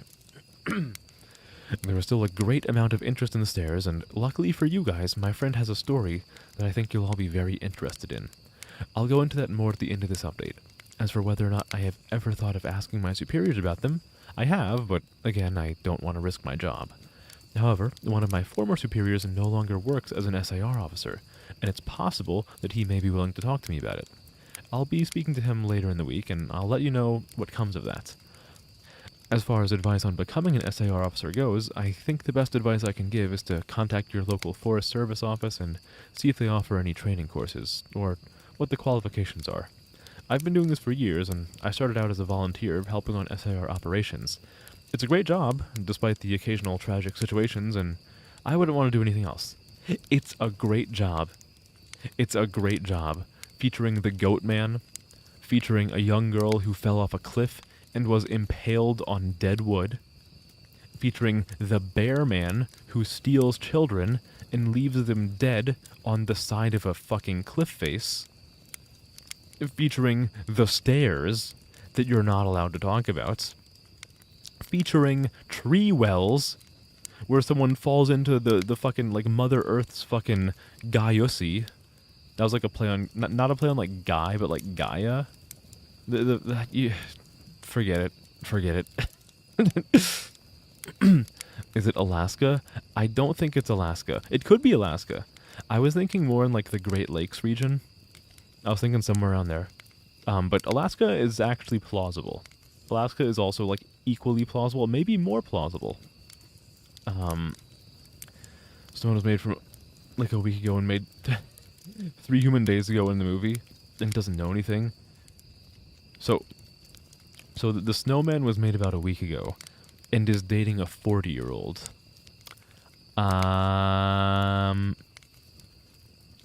You know, I think I read about this in an isekai one time. Okay, alright. Let's move right into the stories. I'm sorry for the Keemstar impression. No one should have to hear that. It's Lifetime just a movie. It's not just a movie to me. Alright, the first happened on a case that I went out on right after I got out of training, and was still pretty new to everything. Before I took this job, I was a volunteer, so I had a basic idea of what to expect, but on those calls you're mostly dealing with finding lost people after vets have found signs of them. As an SAR officer, you go out for all kinds of cases, from animal bites to heart attacks. This case got called in early in the morning from a young couple who were up on one of the trails that goes by the lake. The husband was completely hysterical and we couldn't really figure out what was going on. We could hear the woman screaming in the background and he was begging us to come up there right away. When we get there, we see him holding his wife and she's got something in her arms. She's screaming these awful, almost animal-like screams and he's sobbing. He sees us and he screams at us to help them, to please get an ambulance up there. Now, obviously, we can't just drive an ambulance up the walking path, so we ask him if his wife needs help or if she can walk on her own.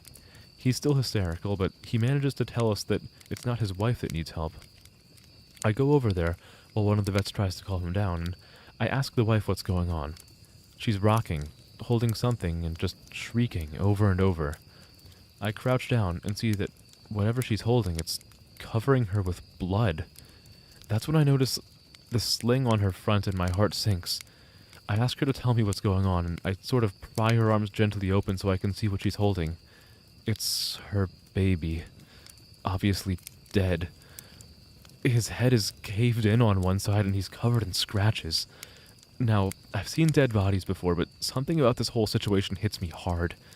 I have to take a second to compose myself, and I get up and go on, and get one of the other vets who's standing by. I tell him that it's a dead kid, and he sort of pats my shoulder and tells me he'll deal with it. It took us over an hour to, hold on, I lost my place. It took us over an hour to get this woman to let us see her kid. Every time we try to take him from her, she flips out and tells us we can't have him, that he'll be okay if we just leave her alone and let her help him. But eventually, one of the vets manages to calm her down, and she gives us the body. We took it back to the med area, but when EMTs showed up, they told us that there was never any hope of saving the kid. He died instantly from the trauma to his head. I was good buddies with one of the nurses who met them at the hospital, and she told me later what happened. It turns out the couple had been walking with the baby in the sling, and they stopped because the kid was fussing. The dad takes the kid and is holding him up, looking out over the little gully by the path. The mom comes to stand next to him, but she ends up stepping on a loose patch of soil, and she trips. She falls into the dad, who drops the kid, who ends up falling about 20 feet down this little gully onto the rocks at the bottom. The dad climbed down and recovered the kid, but he'd fallen right on his head, and was dead by the time he got there. The baby was only 15 months old. It was a total freak accident, a series of events that coalesced into the worst possible outcome. Probably one of the most awful calls I've been on. GameStar Coda, no please. No, not Coda alert. No drama alert here. No. I don't need it. I haven't seen a lot of animal bites in my time as an SAR officer, mostly because there aren't that many animals that come around the area. While there are bears in the area, they tend to stay pretty far away from people, and sightings are highly unusual. Most of the animals you'll see are small ones, like coyotes, raccoons, or skunks.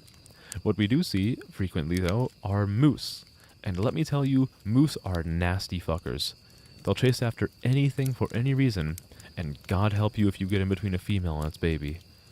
One of the more amusing calls was of a guy who'd gotten chased down by an absolutely massive male moose and was stuck up a tree.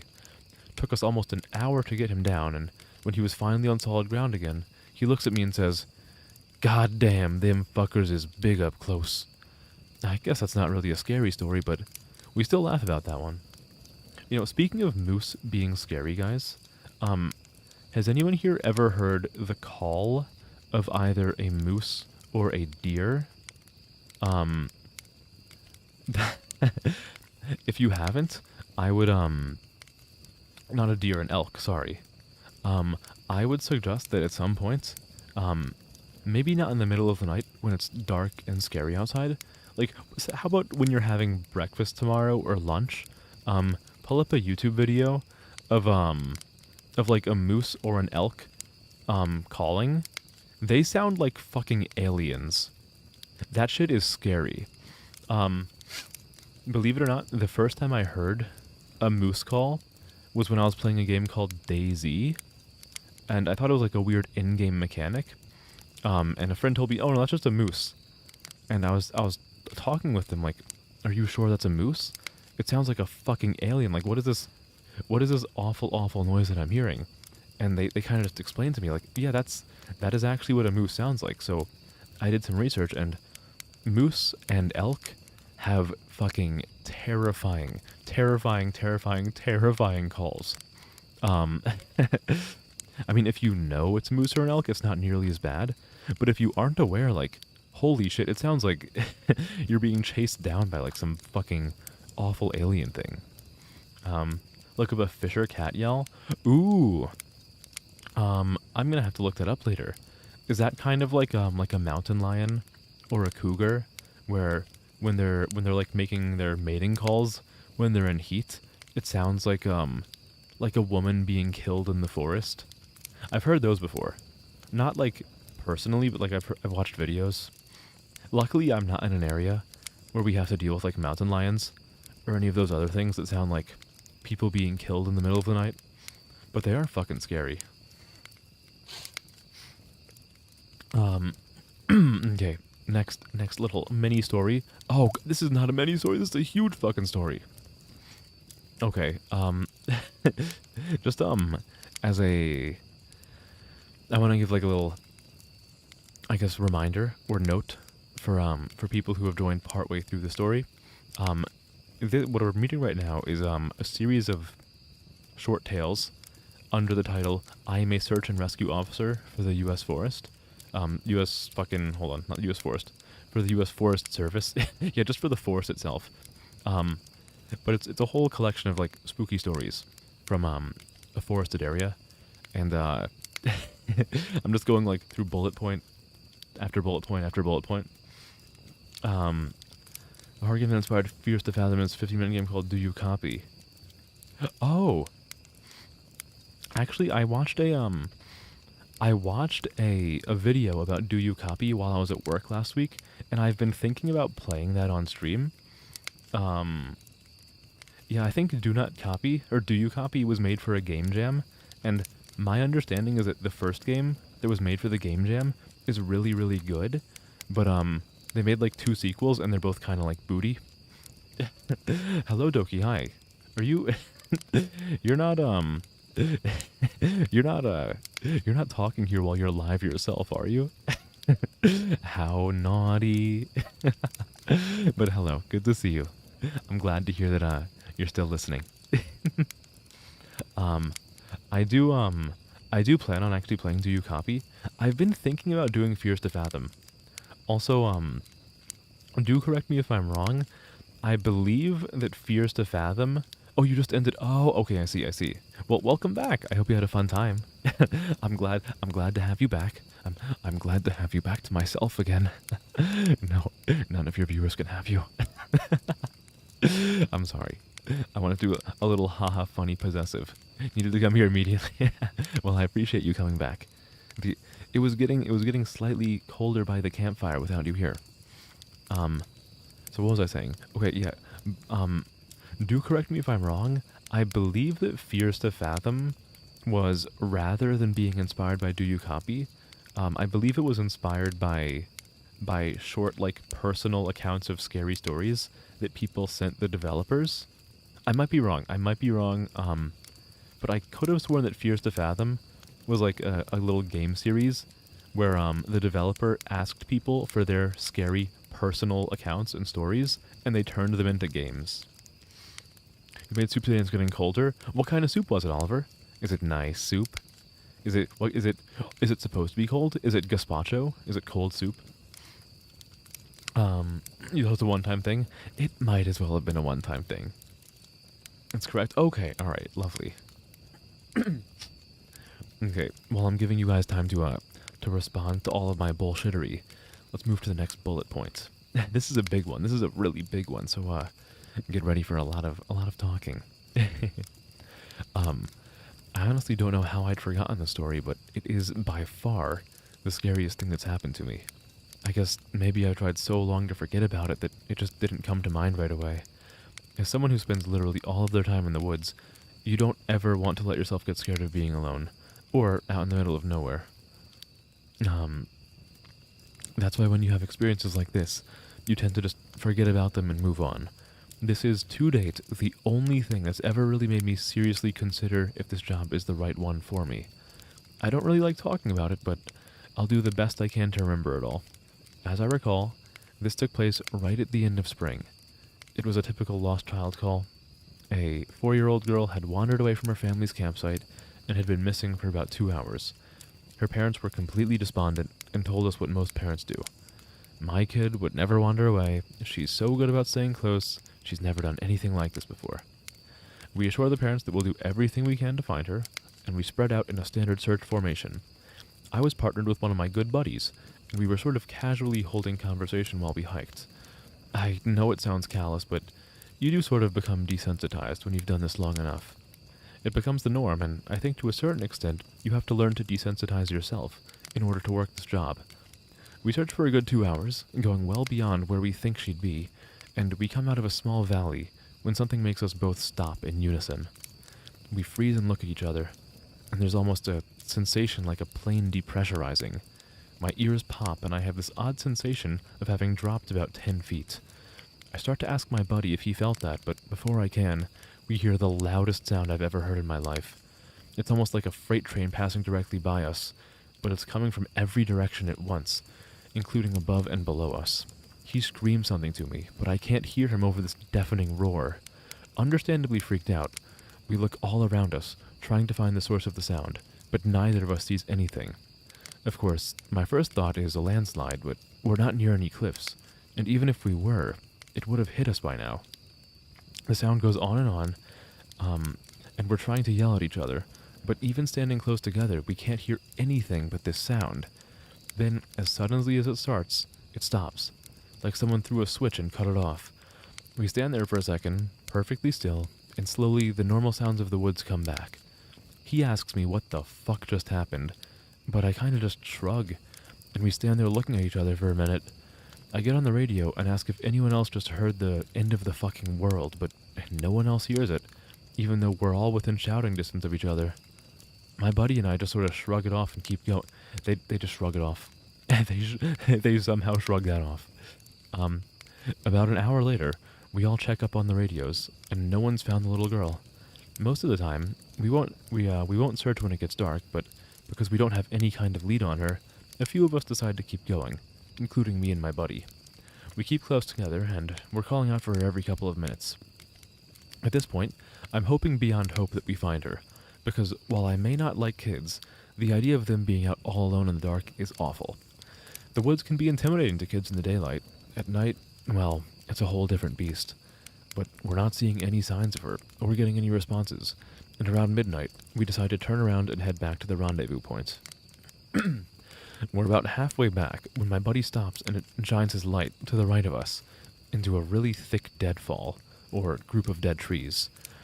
I ask him if he's heard a response, but he just tells me to be quiet a second and listen. I do, and in the distance, I can hear what sounds like a kid crying. We both call the girl's name and listen for any kind of response, but it's just this really faint crying. We head in the direction of this deadfall and go around it, calling her name over and over. As we get closer to the crying, I start getting this weird feeling in my gut, and I tell my buddy that something isn't right. He tells me he feels the same way, but we can't figure out what it is. We stop where we are and call the girl's name again, and at the same time, we both figure it out. The crying is on a loop. It's the same little hitching sob, then wail, then quiet hiccup, repeated over and over. It's exactly the same every time, and without saying another word, we both take off running. It's the only time I've ever lost my composure like that, but something about it was so incredibly wrong, and neither of us wanted to stay out there anymore. When we got back to the rendezvous, we asked if anyone else had heard anything strange, but no one else knew what we were talking about. I know it sounds sort of anticlimactic, but that call fucked me up for a long time. As for the little girl, we never found a trace of her. We keep an eye out for her, and all the other people who we've never found, but frankly, I doubt we'll ever find anything. um, you could be wrong, but you played Fears to Fathom when you're in a watchtower and thought, is there a Fears to Fathom in the watchtower? Maybe you're right. There's only a few Fears to Fathom that I definitely remember. Like the one where you're left home alone as a kid. The one where you're, another one where you're watching the house of some, I think, like, author or something who, has a lot of fans who have been, like, sending him death threats. But you could be right. Tomato and basic with double cream. I actually, so speaking of tomato, I know you're having soup, but that reminds me of tomato sauce for spaghetti. Guys, I made spaghetti tonight, but I committed a cardinal sin while making my spaghetti. I started cooking the noodles before I checked if we had any sauce. We don't have any sauce right now. And I didn't check until after I had finished cooking the noodles. So, I had plain spaghetti tonight. It's not the end of the world, but, like, it's kind of like, really, Kay? You're having fucking basic plain spaghetti? Come on now. I know. You're free to cook me for it. You're free to, make fun of me for it. I understand. I've committed a cardinal sin. I should be hurt severely for having done this, but I promise you, it was a mistake. I didn't mean for it to happen.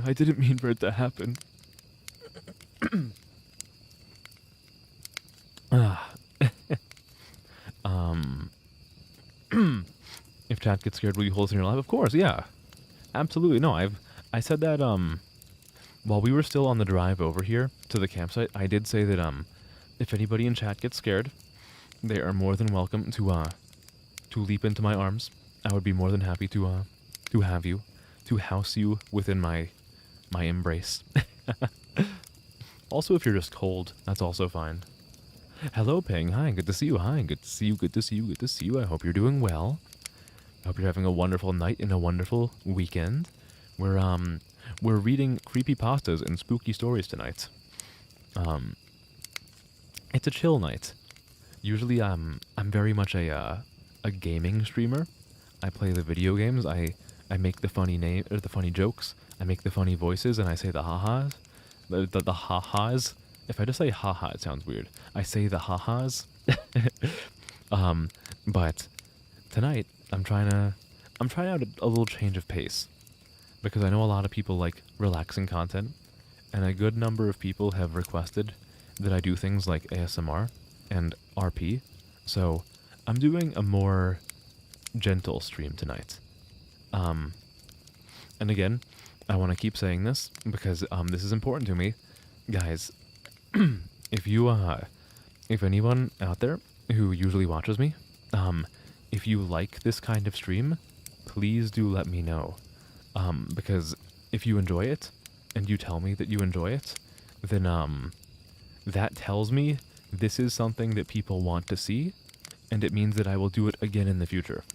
So, you have more power than you think.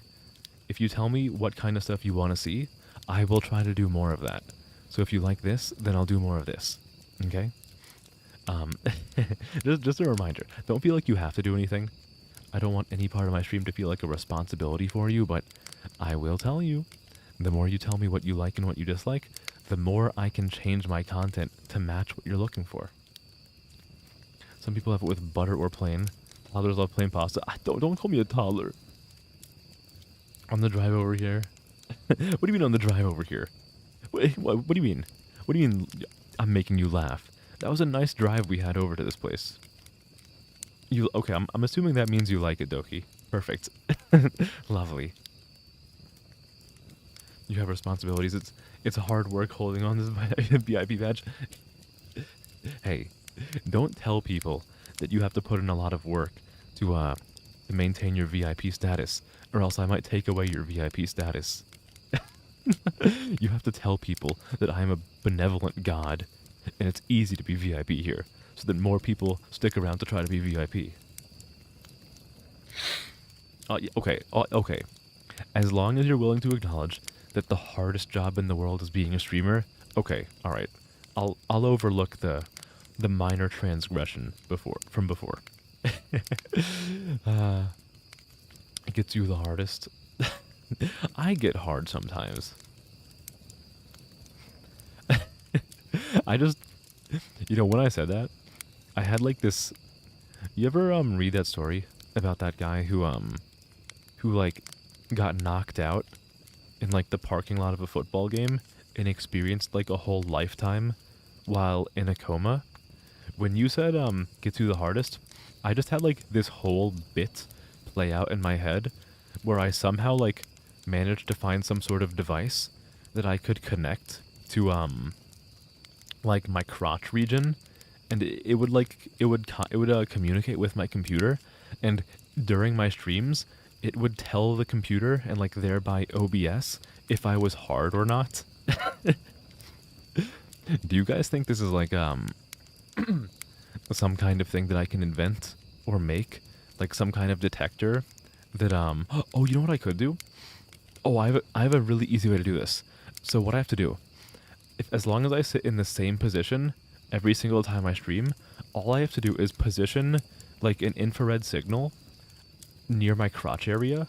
So like if I get hard, like the like a little tint will form in my pants and it will block the IR signal, and I can program the device that receives the data via Bluetooth such that whenever the IR signal is blocked, it tells it that I am currently hard because my cock is blocking the signal. This is a good idea. This is a good idea. Oh, I'm gonna do this. I can program this. I know how to build this. I know exactly how to build this. I should do this. This would be so fun. It was a joke. You've never been hard watching any stream? Sure. No, you've watched like a. Who's a streamer that people get hard to? I don't really get hard to streamers. I get hard to myself. No, no, that's a lie. Would be a good bit during a stream when you get hit in the head and become offensively boring for 5 minutes. Nobody.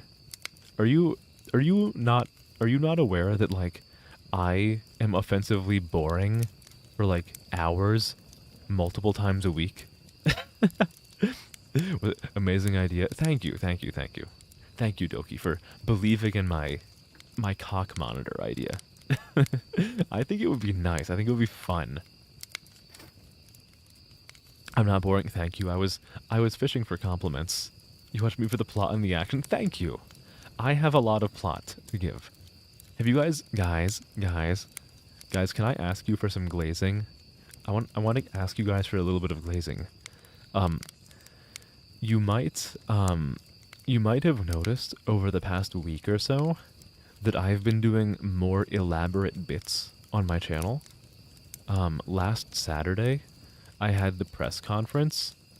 On Tuesday, on Thursday, I had the whole bit for the start of October, and today we had the whole thing with me taking you guys on a car trip. Have you guys enjoyed the bits? Do you guys like the stupid little bits that I've been coming up with? Because I've been I've been trying to put more and more effort into like the silly things that I do on stream, because I feel like I don't know, I just want to do sillier stuff for you guys to like just make you smile more. Oh shit, I shouldn't have worded it like that. I shouldn't have worded it like that, because now I'm massaging the vote. If I ask you guys if you like the bits, and I say that I'm doing it to make you smile, then I'm guilt tripping you into saying yes. Whatever.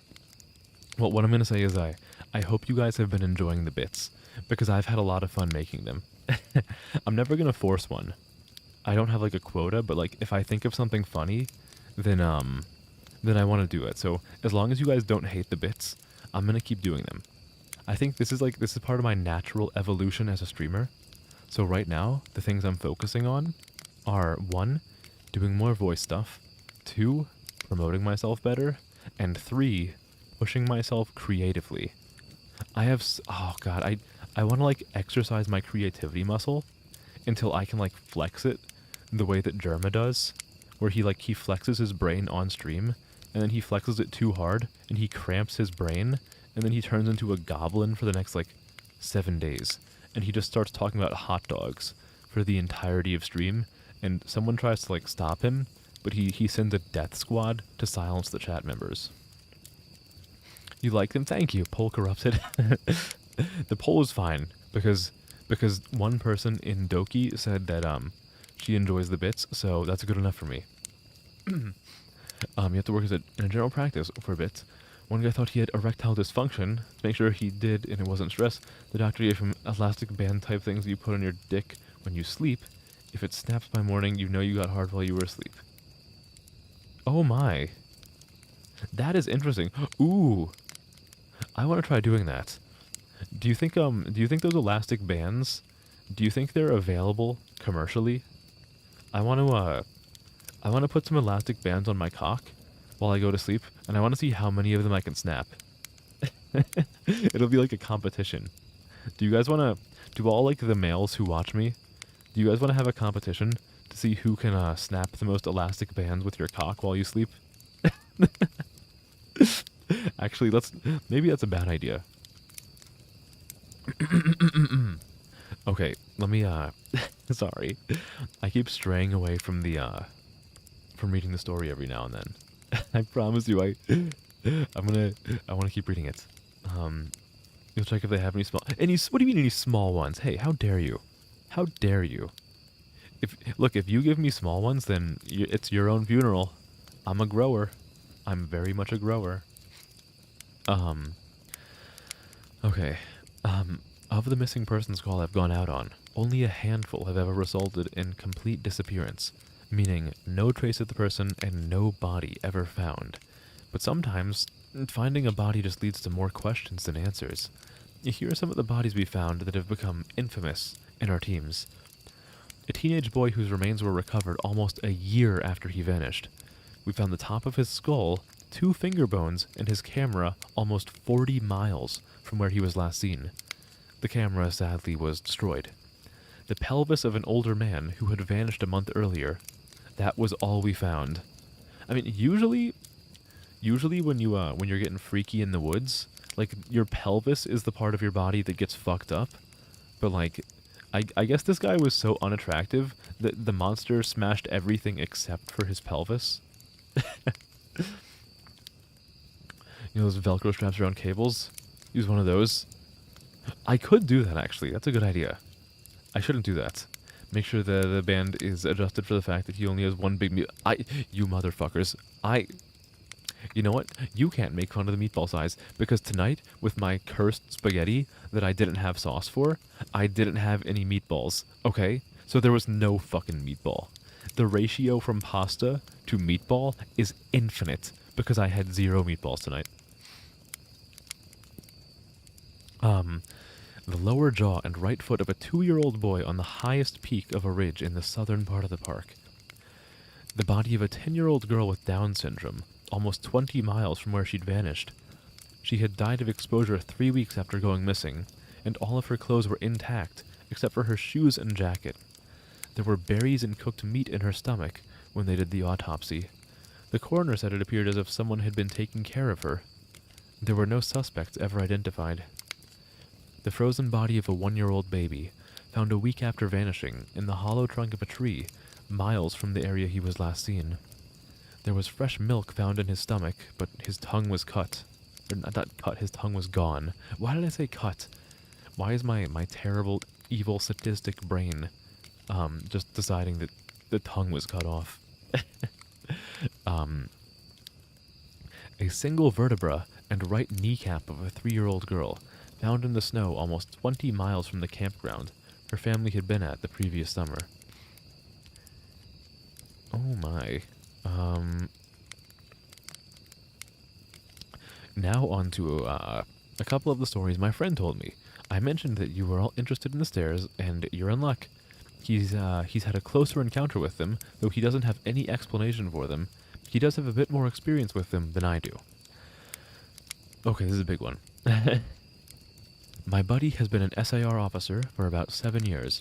He started when he was a junior in college, and he had a very similar experience when he first encountered the stairs. His trainer told him almost the same thing mine did. which was to never go near, touch, or ascend them. For the first year, he did just that, but apparently his curiosity got the better of him, and on one call he broke away from the line and went to check a set of them out. He said they were about 10 miles from the path where a teenage girl had vanished, and the dogs were following a scent. He was on his own, lagging behind the main group, when he saw a set of stairs off to the left. They looked like they were from a new house because the carpeting was pristine and white. He said that as he got closer, he didn't feel any different or hear any weird noises. He was expecting something to happen, like bleeding from his ears or collapsing, but he got right up next to them and didn't feel anything. This man was walking next to the stairs, expecting to start bleeding from his ears.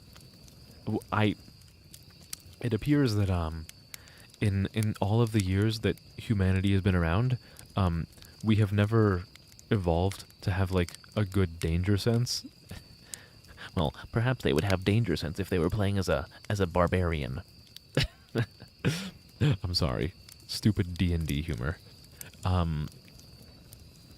Okay, the only thing he said that was odd was that there was absolutely no debris on the steps. No dirt, leaves, dust, anything. And there didn't appear to be any signs of animal or insect activity in the immediate area, which he found strange.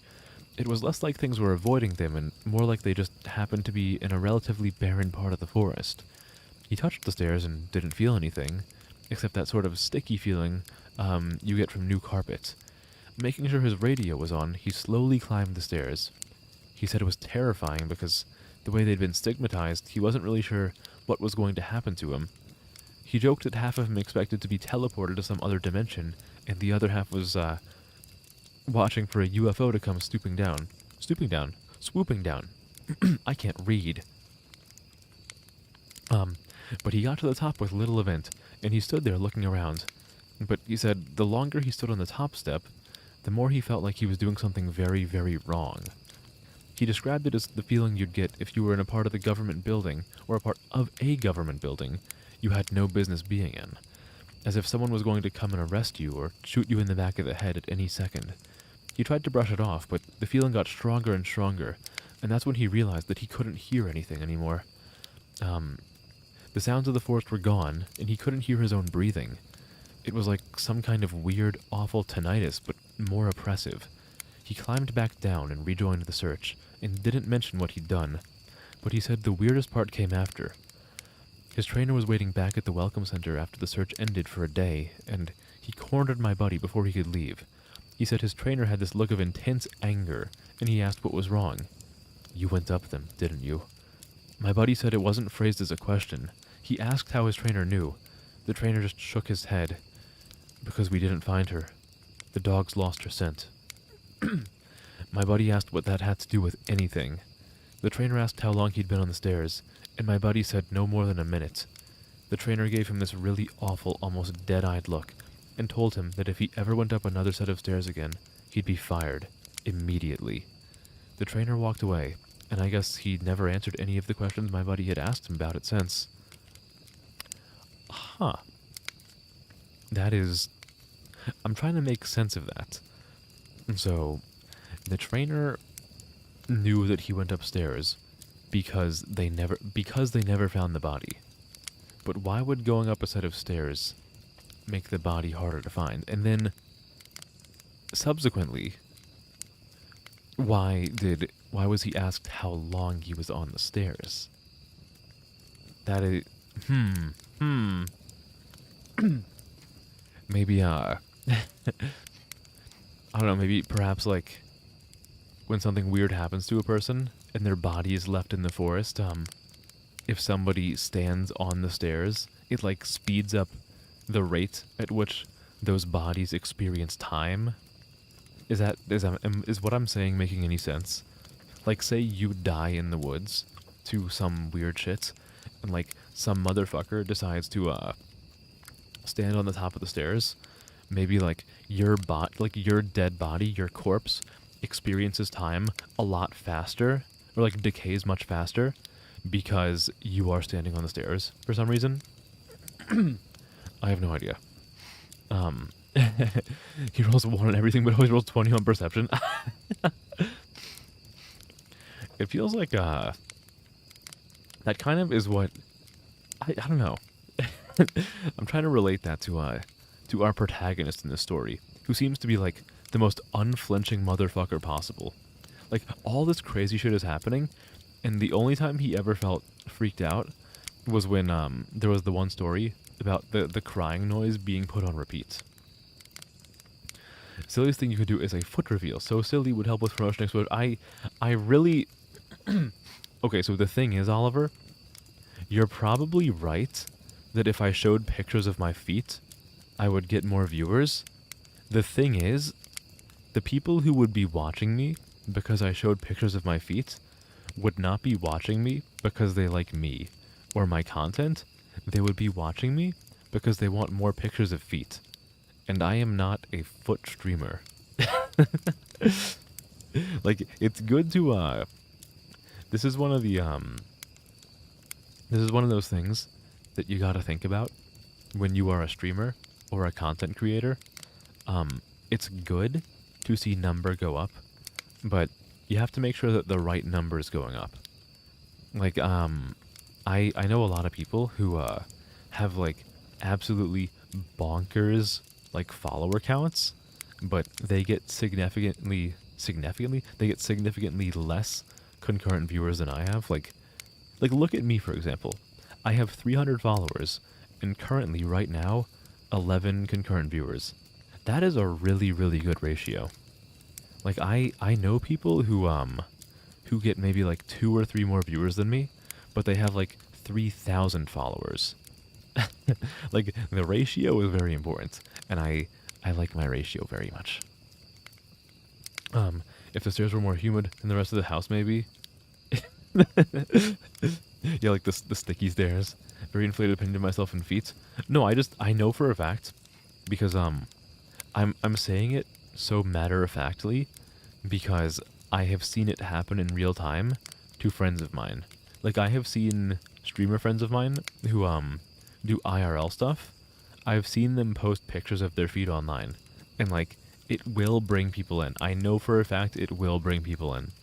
I just I would like there to be more people who like me as a person and like my content as like a means of relaxation, rather than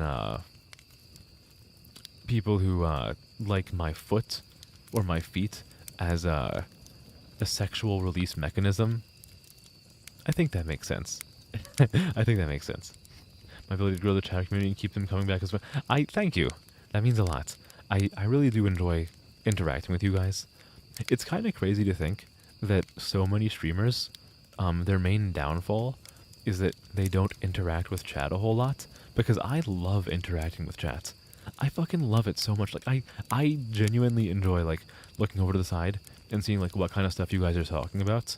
It just, I really like it. I really like it. And I'm glad that I have people who talk as much as you guys. It really helps. It really helps. Like, do you guys understand how fucking paranoid I would be if I had this many viewers and a dead chat? I would be wondering if I was part of, like, dead internet theory, where it says I have, like, all these viewers, but, like, none of them are actual people. Now, granted, lurkers are very real people. I love lurkers very much.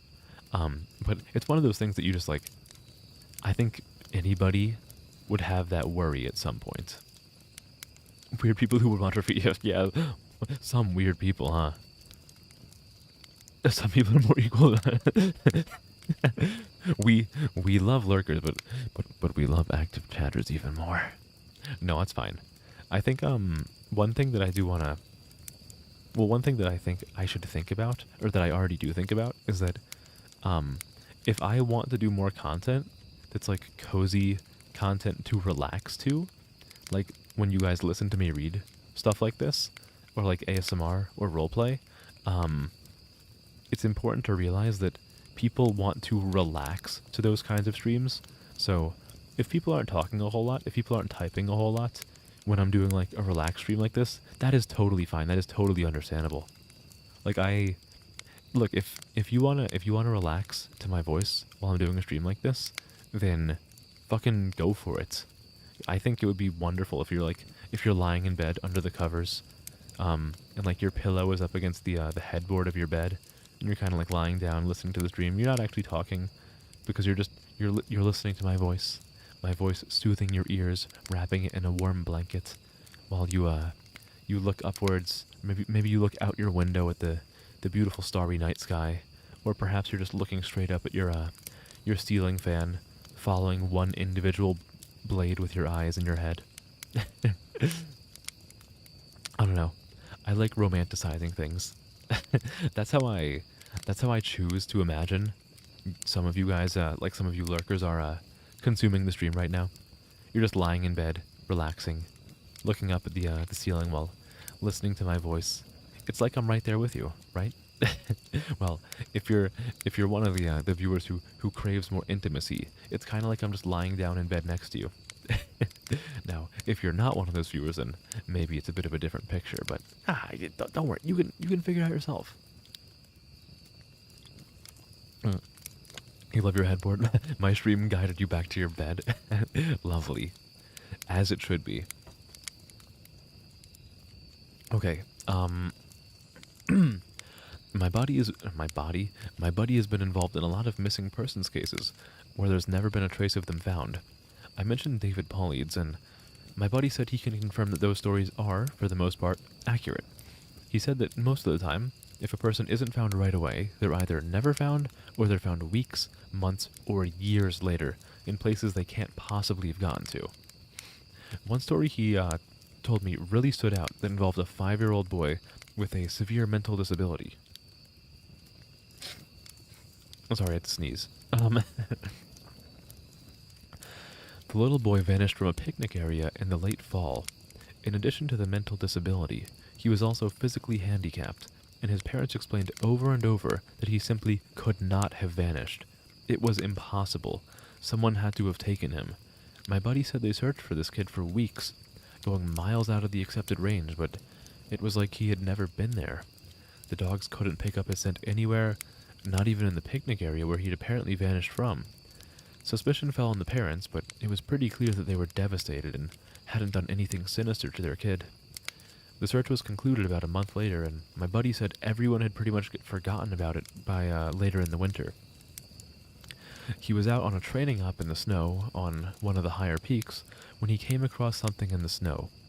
He said he saw it from far away at first, and when he got closer, he realized it was a shirt, frozen and sticking partway out of the powder. He recognized it as belonging to the kid because it had a distinctive pattern. About 20 yards away, he found the kid's body, laying partially buried in the snow. My buddy said there was no way the kid had been dead for any more than a few days, even though he'd been missing for almost 3 months. The kid was curled around something, and when my buddy brushed off the snow to see what it was, he said he almost couldn't believe what he was seeing. It was a big chunk of ice that had been carved crudely to look sort of like a person. The kid was holding it so tight that it had frostbitten his chest and hands, which my buddy could tell even with the decay that had taken place. He radioed the rest of the crew, and they took the body off the mountain. Now he recapped all this for me, and to put it simply, there was no way this kid could have both survived for almost 3 months on his own, or have gotten to this peak. There was no physical way this child could have walked almost 50 miles and ended up on top of a goddamn mountain. To top it off, there was nothing in the kid's stomach or colon. Nothing, not even water. It was like my buddy said, the kid had been taken off the face of the earth, put in suspended animation, and dropped on this mountain months later, only to die of exposure. He's never really gotten over that one. Felt for watching a free solo documentary when someone died when everyone said no one Yeah, I've always kind of wondered, what is the main draw of soloing? Is it like the adrenal rush of knowing that like you it's like you're gonna, there's a good chance you'll die if things go wrong, or like what's the main draw? Also, let me recalibrate my face. I'm facing the wrong way. There we go. Like, what is the main draw to solo climbing? I don't know. Maybe it's like You have something to prove to yourself, to nature, to the forces that be. I don't know.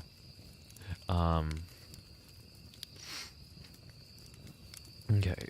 Oh, you were a former rock climber. Oh, a spiritual connection. I don't understand it, but that is neat.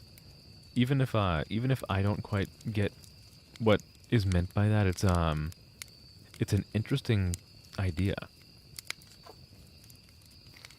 Okay, the last story I'll share from him was one that took place relatively recently, only a few months ago. They were out doing a recon for mountain lions because there had been several reports of sightings in the last couple of days. One of our jobs is to scout the areas where these animals are seen to ensure that if they are in the area, we can warn people and close off those trails. He was out on his own in a very heavily forested part of the park toward dusk when he heard what sounded like a woman screaming in the distance.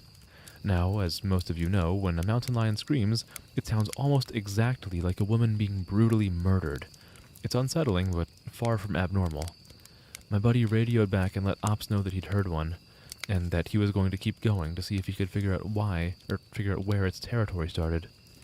He heard the mountain lion scream a couple more times, always from the same spot, and determined the approximate area of the mountain lion's territory.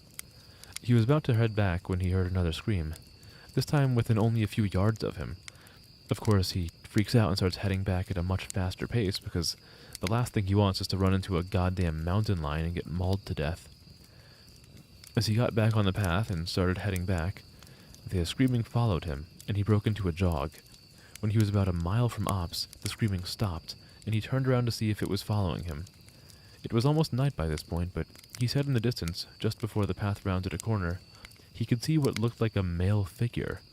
He called out to them, warning them that the paths were closed and that he needed to come back to the welcome center. The figure just stood there, and my buddy started to walk over. When he was about 10 yards away, the figure took, as he described, an impossibly long step toward him and let out the same scream my buddy had been hearing. My buddy didn't even say anything. He just turned and sprinted back to Ops, never looking behind him. By the time he got back, the screaming had moved back into the woods. He didn't mention it to anyone else, just said that there was a mountain lion in the area and that they would need to close the paths until the animal could be located and moved. You said you were a rock climber before. First fail in memory check? How long ago did you tell me this? How long ago did you tell me this?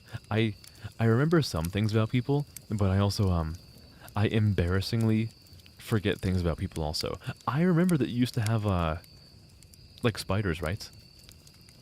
I believe you used to keep spiders, right? I think so, probably. I also know that, your name before, I mean, I don't know if the wording still worked out the same way. I know your old username used to be a reference to the Odyssey, the Odyssey. Fun work of reality. Ah, okay, you love bouldering. Is bouldering like, I don't know what bouldering is. I'm assuming it's like very similar or like adjacent. Give me a second. I need to get a little swig of my drink.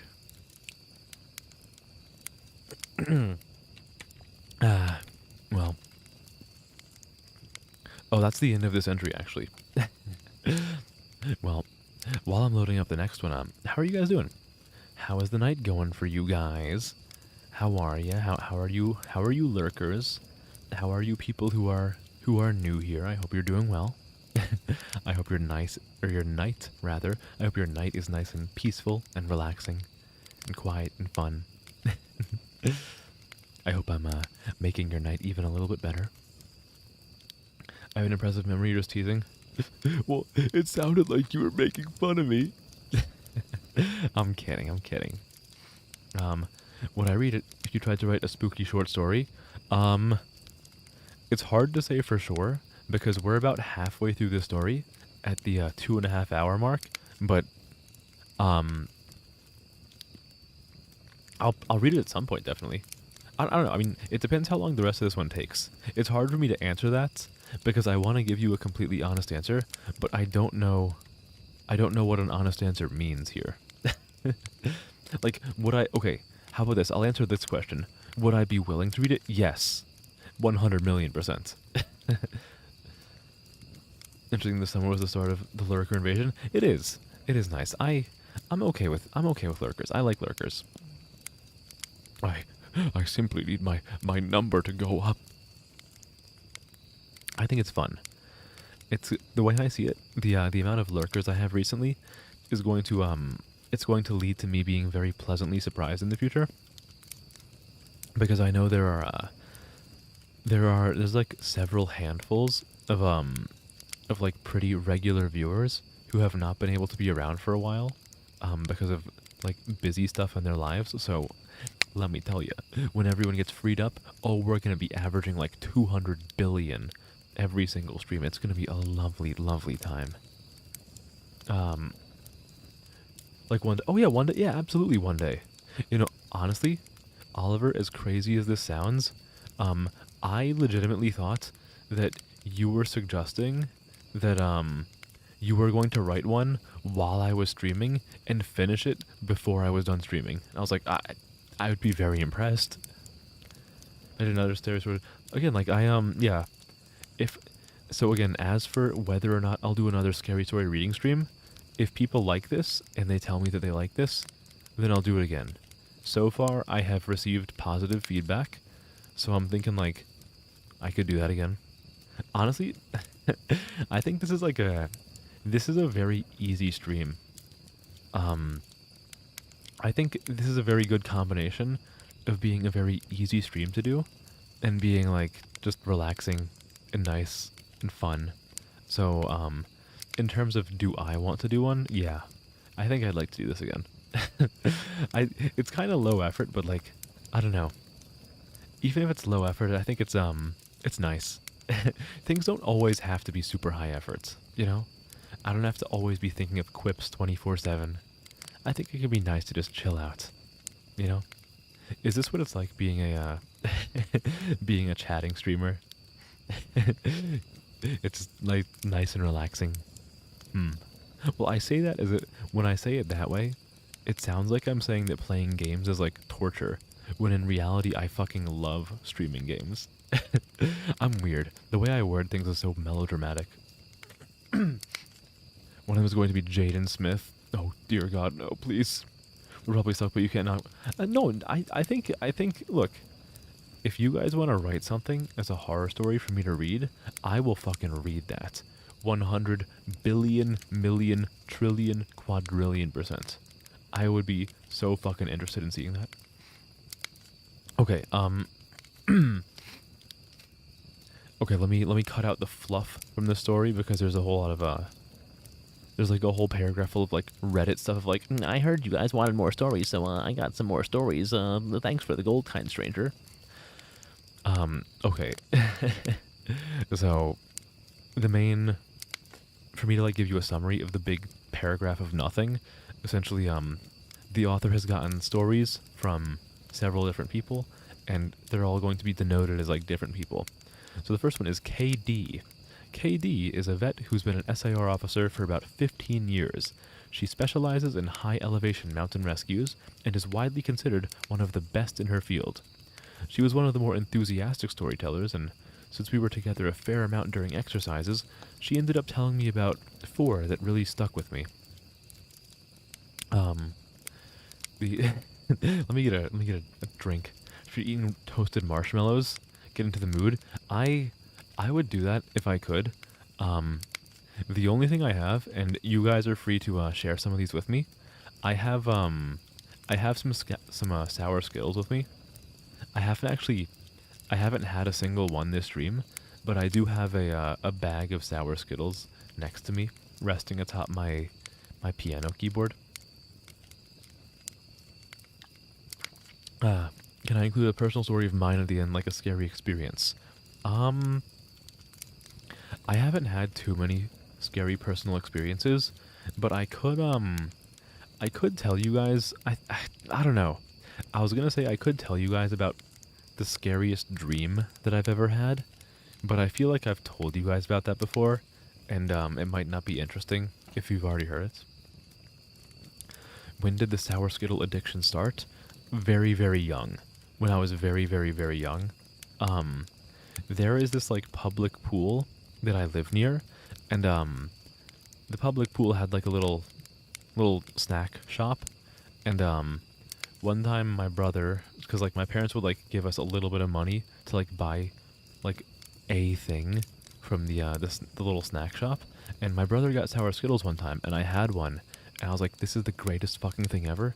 So I'd always like harangue my parents whenever we went there to let me buy some sour Skittles from there, and I've always loved them. Like that was back when I was in like elementary school, like fucking second grade, like really, really, really young, a long time ago. But I love them dearly. Is this the dad fridge one?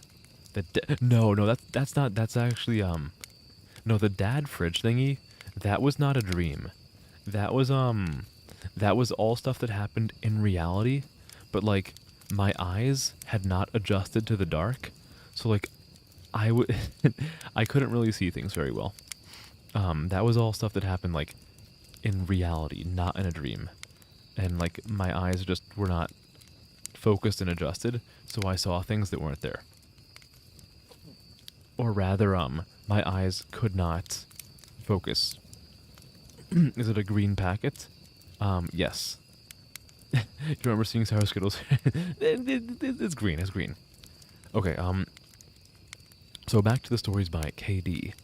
The first she told me in response to my asking about her most traumatic calls. She shook her head and told me about, told me that really bad calls happen more frequently on the mountain, since the potential for nasty accidents is higher. About 5 years ago, one of the parks she worked at had a string of disappearances. It was a bad year, she said, and one of the worst on record as far as weather went. They were getting about a foot of new snow every couple of days, and there were a few avalanches that killed some climbers. They warned people about staying on the mapped areas, but of course there's always those who don't listen. In one particularly nasty case, an entire family got wiped out because the father decided he knew better than the officials, and he took them out into an area that wasn't safe.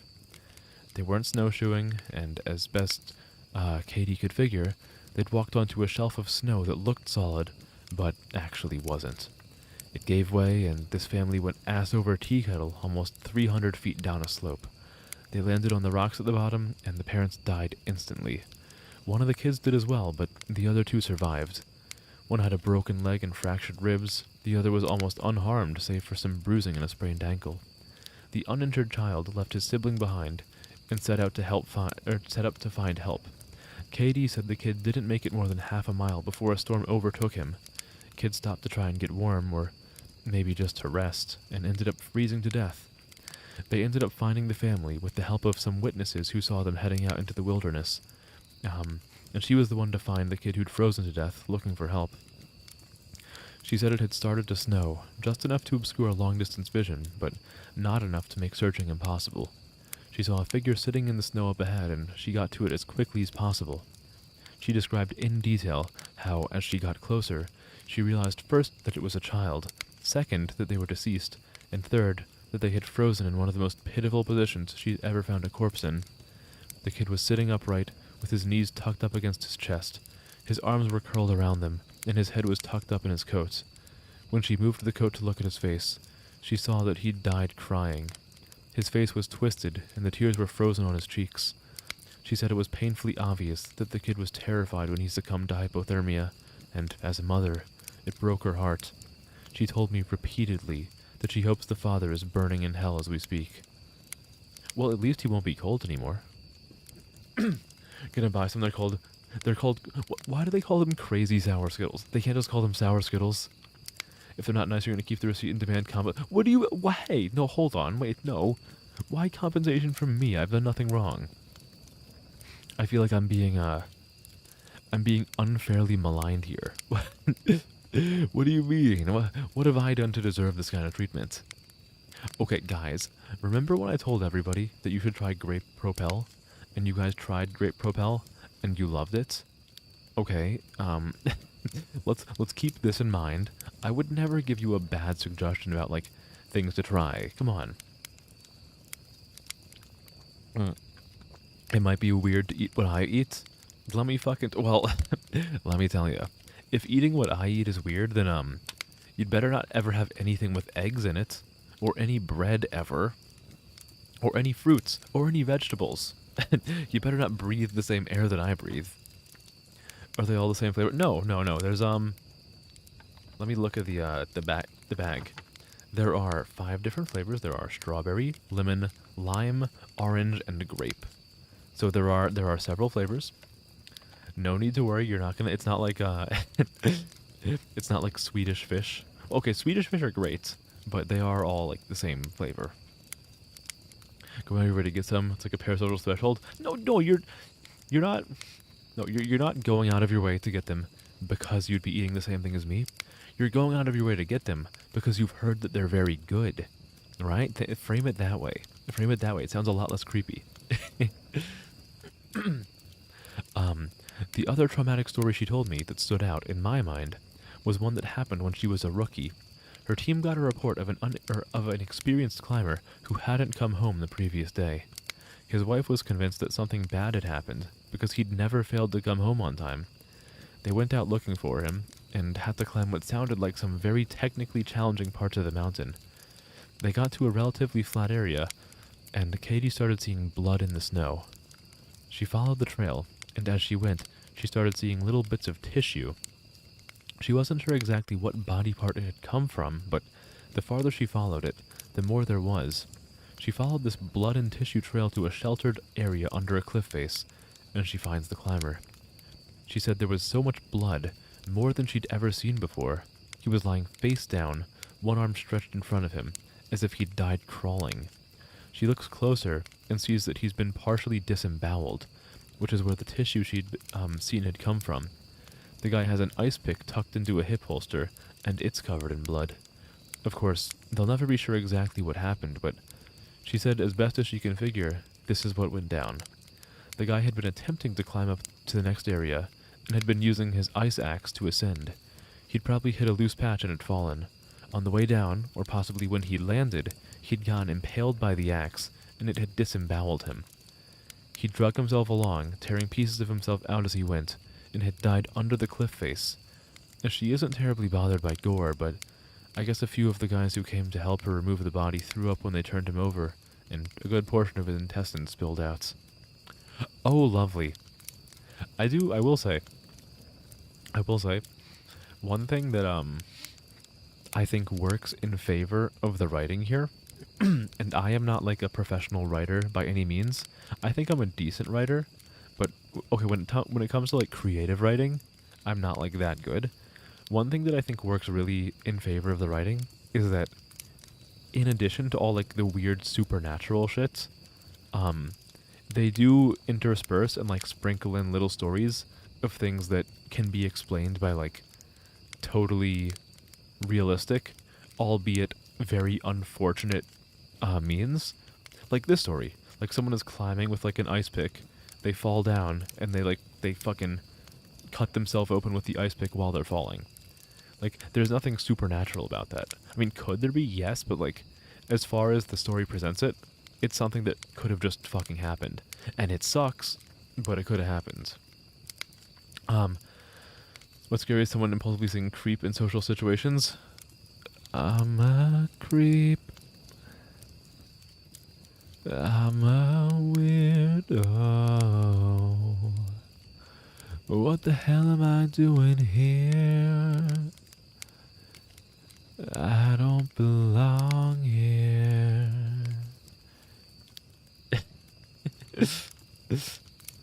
Yeah, let me just turn this into like a karaoke stream. When you were here before, couldn't look you in the eye. You're just like an angel. Oh, I don't actually remember what the pitches are, unless I have the song in front of me. You're just like an angel. Your skin makes me cry. You float like feather in a beautiful world. I wish I was special. You're so fucking special. You don't think you have it? Beaver King is probably the best. Good old Beaver King. Sing tiptoe through, tiptoe through tulips. I don't actually know the lyrics, but I can do that. And I'm not gonna do his weird fucking voice. And tiptoe through the window, by the window, that is where I'll be. Come tiptoe through the tulips with me. You know what always confused me about tiptoe through the tulips? Why do the lyrics say tiptoe through the window? How the fuck are you gonna tiptoe through the window? What? Like, if you're going through the window, either you're like crawling through the window and not walking, and if you're somehow walking through a window, there's like shattered glass everywhere. Don't fucking tiptoe through shattered glass. Don't walk through shattered glass at all. Fucking like get a dustpan and clean that shit up. Or like a industrial, like like a medical grade waste vacuum. Don't tiptoe through the fucking, please, I'm begging you. Take care of yourself. You don't find it scary, but you actually found the Blair Witch Project very scary when you saw it. What, Oliver, what are you talking about? What do you mean people don't find it? Dude, plenty of people, so many people found Blair Witch. No, Blair Witch Project is like a fucking pioneer in found footage horror. A lot of, okay, maybe these days, like people who are watching it for the first time don't find it super scary, but like, no, Blair Witch Project is like really well respected. It is a very well respected horror movie. A lot of people find it very scary. People meme, okay, people do meme on it, but like, it is, in my opinion, Blair Witch Project is a perfectly respectable horror movie. Yeah, like I for one, I think like the two things that the movie did very well. So okay, the movie itself was good, but I think like nobody is saying, it is very important in horror movie history, in my opinion, for two distinct things. One is it was very much like a pioneer of found footage horror movies, and also another very notable thing about it is that it was one of the very early cases of like guerrilla marketing for a movie. So the Blair Witch Project, it was kind of advertised by the studio, like the publishing studio, like putting out real like missing posters for the characters. Like they did like a lot of crazy guerrilla marketing to make it seem like a real thing. But Blair Witch Project was it was a very, very notable movie. And people do meme on it, but like I think it's a very important cultural milestone in like the horror movie industry. Now granted, am I like a super knowledgeable person when it comes to movies? No. No, I'm not gonna pretend to be, but even from the eyes, from the perspective of someone like me, who only knows like a little bit about like movie history, Blair Witch Project was a very important movie. Once you have Texas Chainsaw Massacre that you still can't watch and it really disturbed you when you first saw it, ooh, which one? I'm curious. Okay, okay, let's move past the ice pick story. Alright, I mentioned to her that I was interested in hearing about any experiences she had with people completely disappearing. Her eyes lit up and her eyes light up and she leans in close to me. Want to hear a real doozy? She asks. She tells me about how, when she first started, there was a case that got a lot of attention in the media. A family had been out berry picking in an area of the forest very close to the entrance of the park.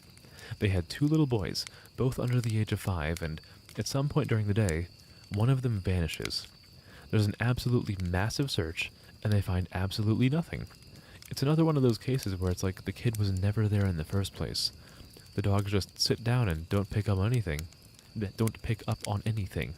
No trace of the kid is found. The search goes on for about 2 months, but is eventually called off.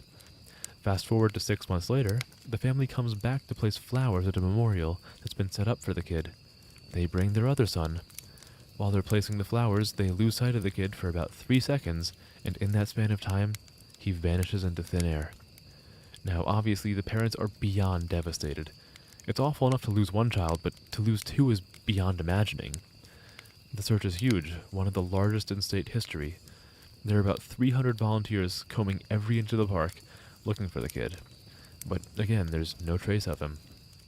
The search goes on for about a week, with people looking miles from the part of the park he vanished from, and then, almost 2 weeks later, a volunteer almost 15 miles from the designated search area radios in that he's found the kid.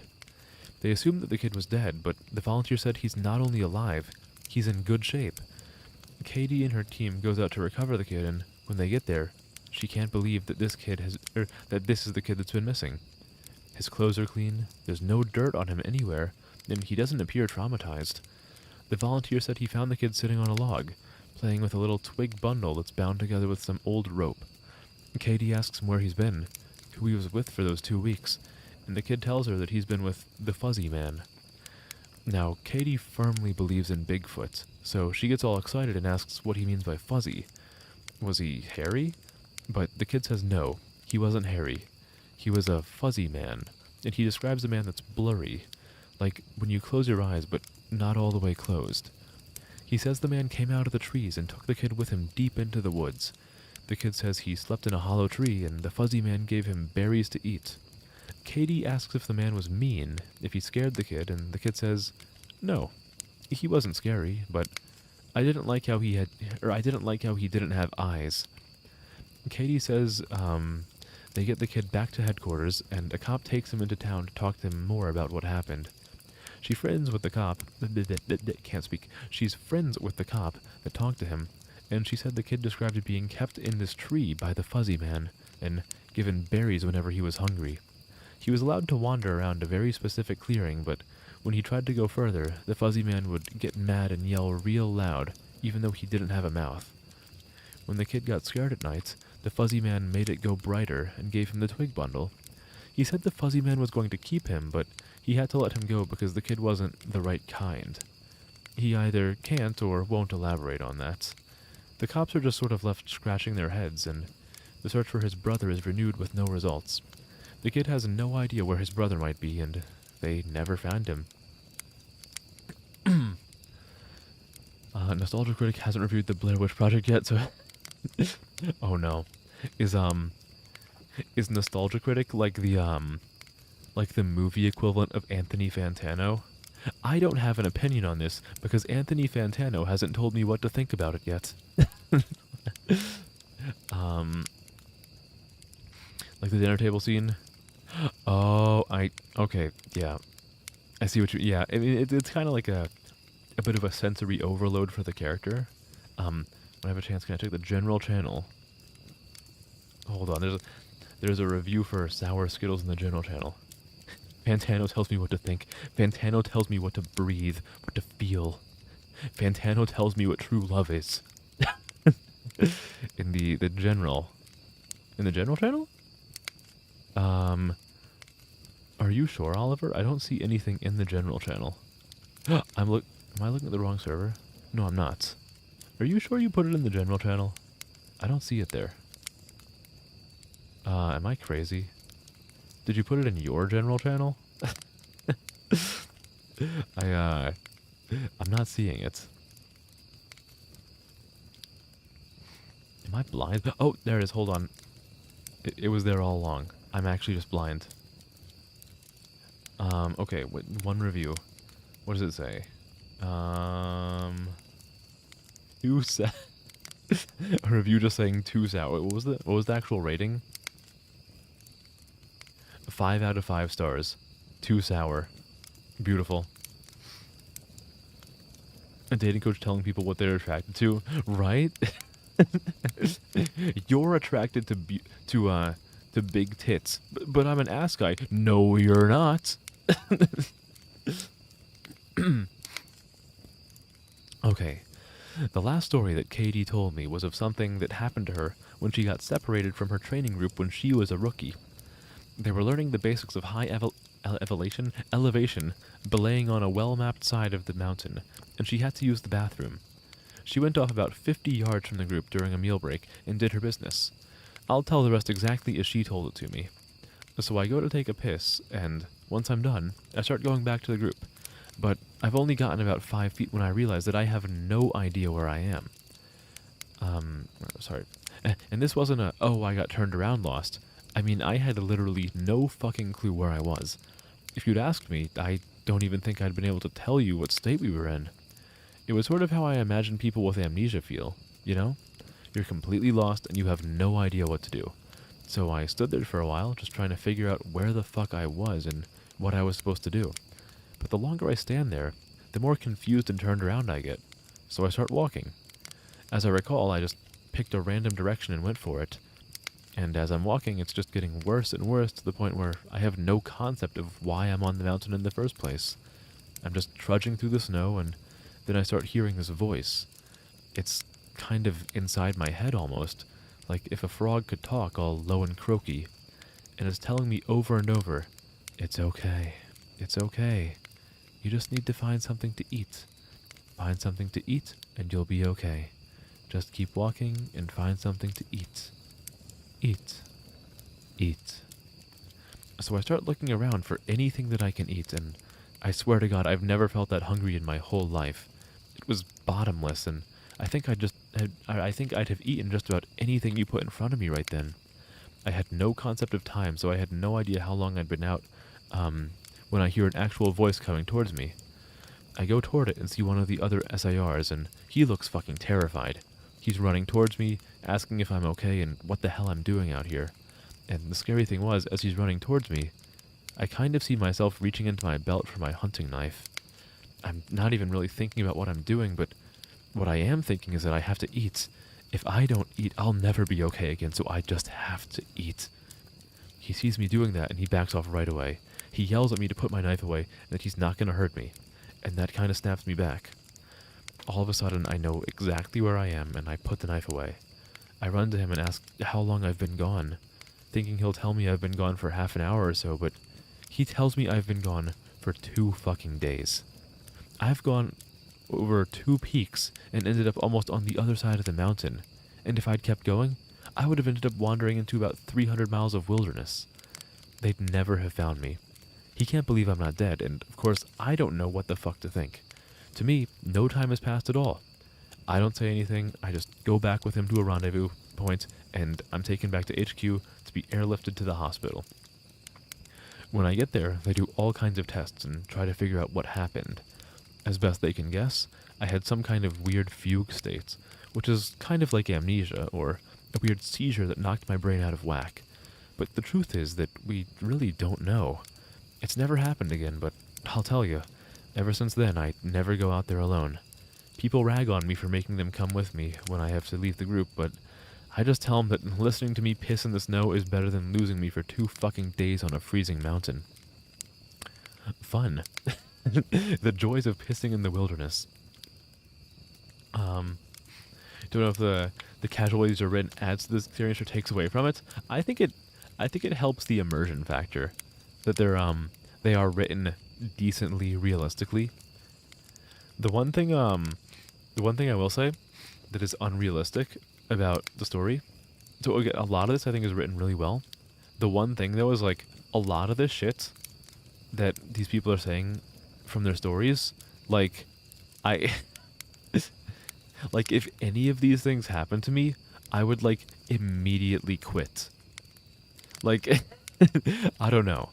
Half of the stories that are mentioned here, like any of one of them that are like supernatural in any way, I would like pretty much immediately quit from this shit. Like I don't know, man. Some of them it's like any of the times where like they've heard like weird coughing in their ears right next to them, I would just be I'm done. I'm fucking done with this. It is not whatever they're getting paid is not worth it. And you want to know something? They are with the U.S. like Tree and Forest Service. They are working a government job. It's probably pretty fucking stable, but you and I both know they're probably getting paid like shit. Like, they are not getting paid probably nearly enough to be out in the forest having these weird, like, guttural noises in their ears. And, like, the furry man, the fuzzy man, whatever the fuck. I, I promise you, it is not worth it, whatever they're getting paid. Worst character is Van Helsing. Ah, the huge Jackman. That man, that Jackman is huge. In the O.D. Dracula novel, whenever you the next 2 pages would be a monologue about friendship defeating evil. Van Helsing, everyone's favorite anime protagonist. What do you mean it sounds like something Kay would say? Okay, you know what? It sounds like something I would say, because I am the protagonist of VTubing, alright? I'm gonna get big, and I'm gonna drag all of my friends with me to the top, because I am the protagonist. I am the main character of this grand story that is English VTubing. Let me get a quick drink before I move to the next witness.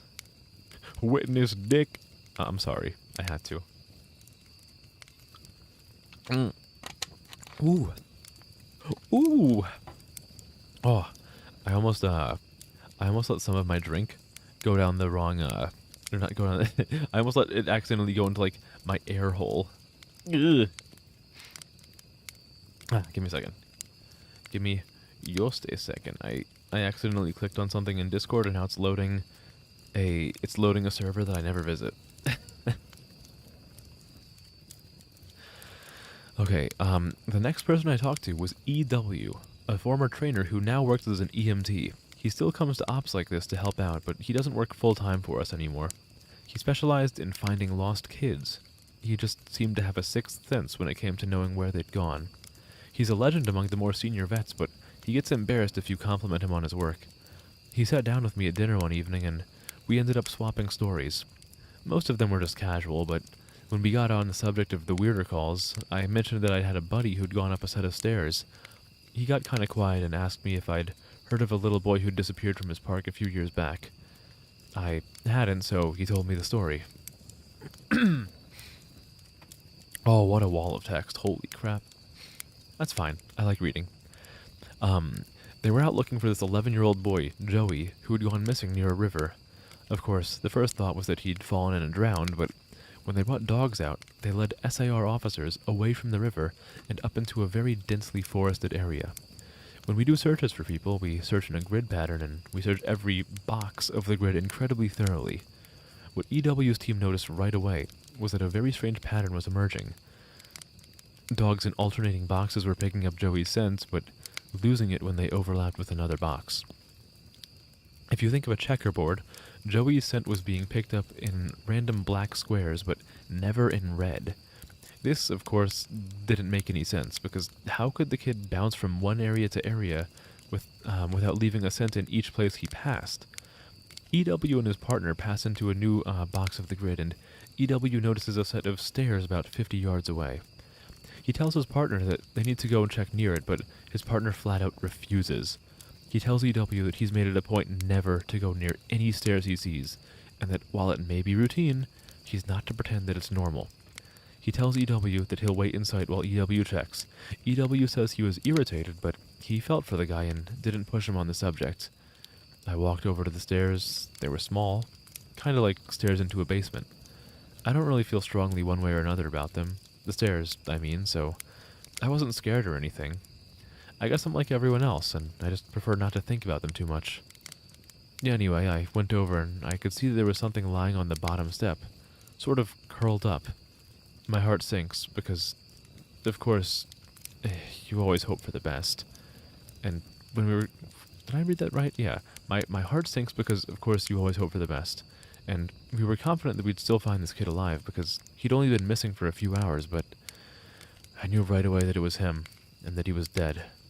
He was curled up in a little ball on the step, holding his stomach. It looked like he'd been in horrible pain when he died, but I didn't see any blood, except some on his lips and chin. I radioed in that I'd found him, and we got his body back to command. That poor family, they were devastated. The parents couldn't understand how he'd be dead, because he'd only been gone for such a short amount of time. And on top of that, we didn't have any obvious cause of death, which just made it worse. I figured he'd probably eaten something poisonous since he was holding his stomach when I found him, but I didn't want to guess. It's hard enough to hear that your kid is dead, let alone have some stupid SAR guy guessing about what happened. They took him away, and I went home and tried not to think about it. I hate finding dead kids, man. I loved this job, but it's just one of the reasons I left. I've got 2 daughters, and the thought of losing them that way just... He choked up a little bit here. I'm not great with emotional stuff like that, and it's always sort of awkward to see a grown man cry, so I didn't really know what to do. He pulled himself together eventually, though, and he kept going. We don't always hear back from the coroners about cause of death. It's not really our job to know, I guess, and sometimes if they think it's foul play, they won't tell us because of the legal bullshits. But I've got a friend who works for the sheriff's department, and he'll usually pass along any interesting info if I ask. In this case, though, I actually got a call from him about a week later. He asks if I remember the kid, and of course I do, and he says some seriously weird shit is going on. He tells me, EW, man, you're gonna think I'm crazy, but the coroner has no idea what happened to this kid. He's never seen anything like it. My friend goes on to tell me that when the coroner opened the kid up, he couldn't even believe what he was seeing. The kid's organs were like Swiss cheese.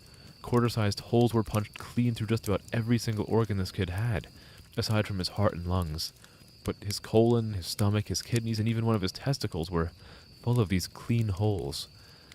My friend said the coroner described it as if someone had taken a hole punch and punched holes out of everything. They were so neat.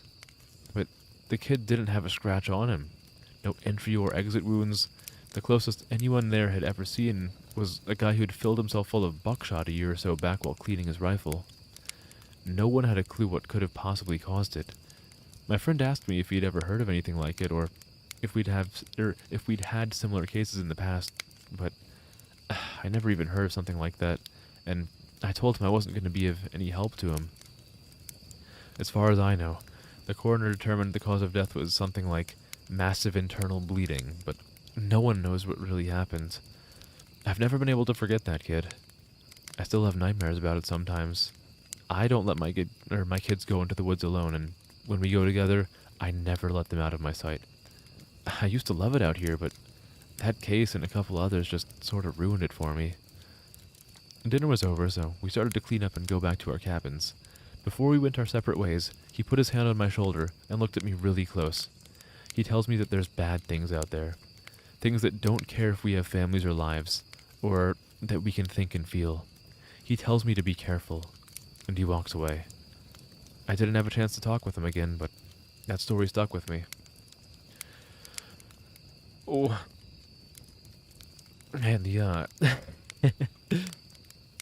if you guys can remember, at the very beginning of this set of stories, part 1, they were mostly smaller stories, but now it's like heavy hitter after heavy hitter after heavy hitter. It's a lot of really big ones. I need another fucking drink. I might have to break out a second Propel bottle for this stream because I'm just talking so much. I really hope that my voice is not like shot for tomorrow. Not that I really need it for tomorrow, but like, still kind of sucks, you know? Okay. By pure coincidence, I got to talk to another vet, PB, who's been in SAR field for years. Or the SAR field for years. We were partnered on a grid sweep during a training exercise, and we were chatting casually about how we liked the job. There was nothing to like about this job. There was only pain and misery and sets of stairs in the forest. How we liked the job, what kinds of things we'd seen, and the like. At one point, we passed an old set of stairs, though these were probably from an old fire lookout, given the area that we were in. I sort of casually mentioned that I was curious about the stairs and that I wished I knew more about them. He got kind of quiet and looked like he wanted to tell me something, but wasn't sure if he should. Finally, he told me to turn my radio off. Obviously, this is something that we are never, ever supposed to do, but I did it and he did the same.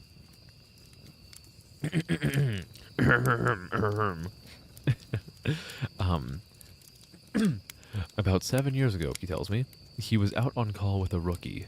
They were in an area of the park that's had a lot of strange reports and events. Disappearances, stories about lights in the forest, odd noises, things like that.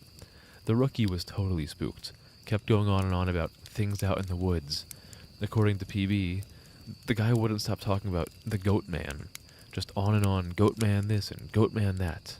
Finally, I told him that there was plenty else to be afraid of out here that was very real, and that he'd better get over this thing with the goat man. The rookie wanted to know what kinds of things I was talking about, and I just told him to shut up and walk. And we crested a little ridge, and there was a staircase about 10 yards ahead. The rookie stops dead in his tracks and just stands there looking at them. I tell him, "See, that's something you should be afraid of." The rookie asks me what the hell these are doing out here, and for some reason I just open up and tell him the truth. Or what I've been told is the truth. I could have gotten in a lot of trouble for doing what I did, and I could get in a lot of trouble for repeating it to you, but you're a nice kid, and I want to help you to stop looking into this. Quit while you're ahead.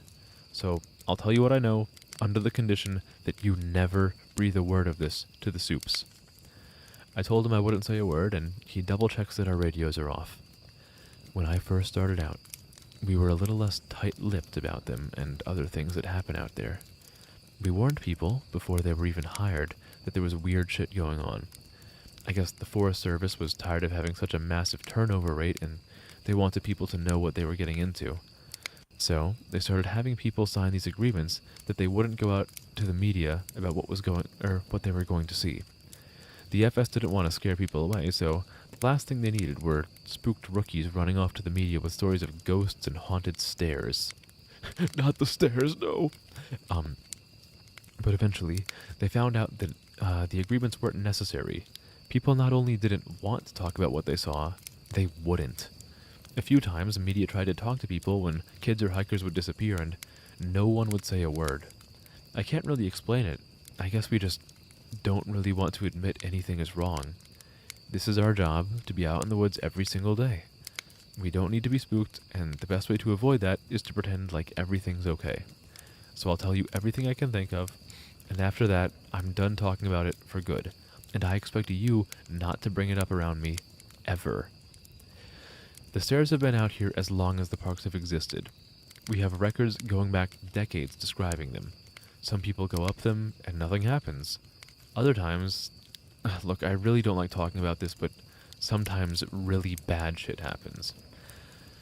I saw one guy get his hand sliced clean off when he got to the top step. He reached out to touch a tree branch, and it happened so fast. 1 second his hand was there, and the next it was gone. Completely clean wound.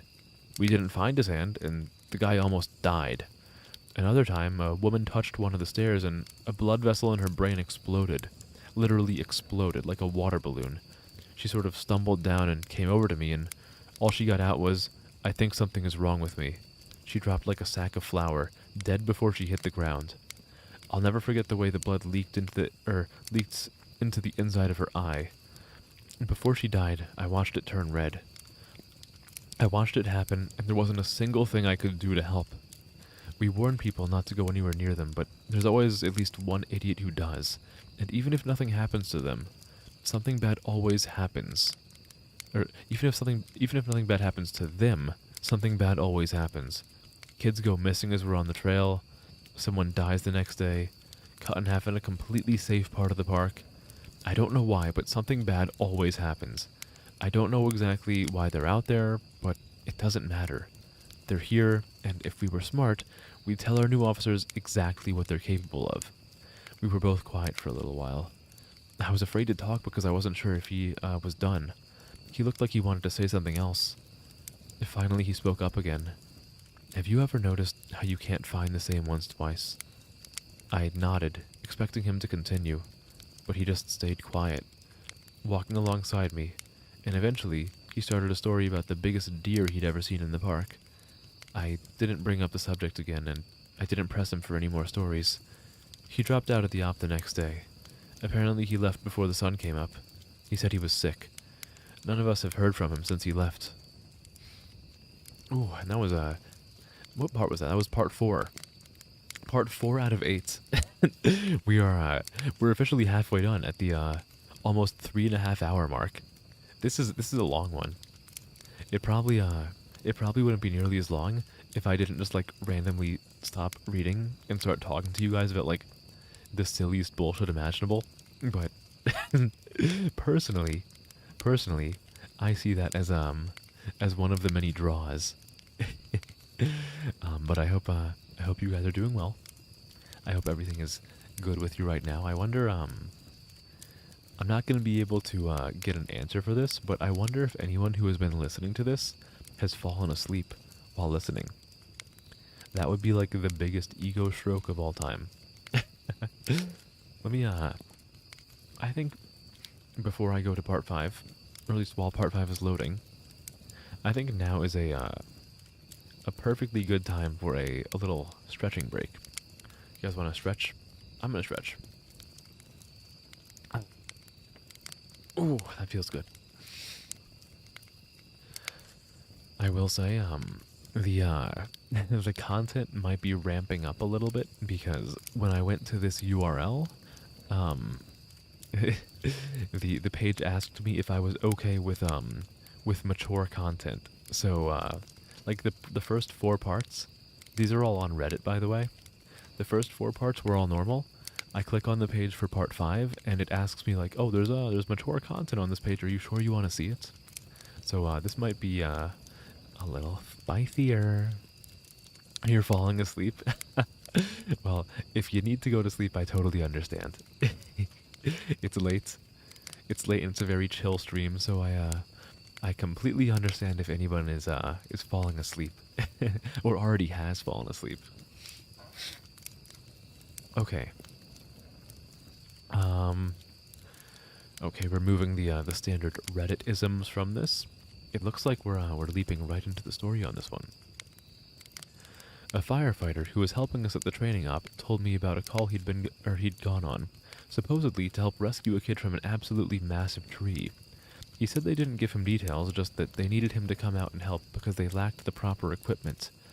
He'd been called out specifically because this thing was so huge that the SARs didn't feel safe trying to climb it.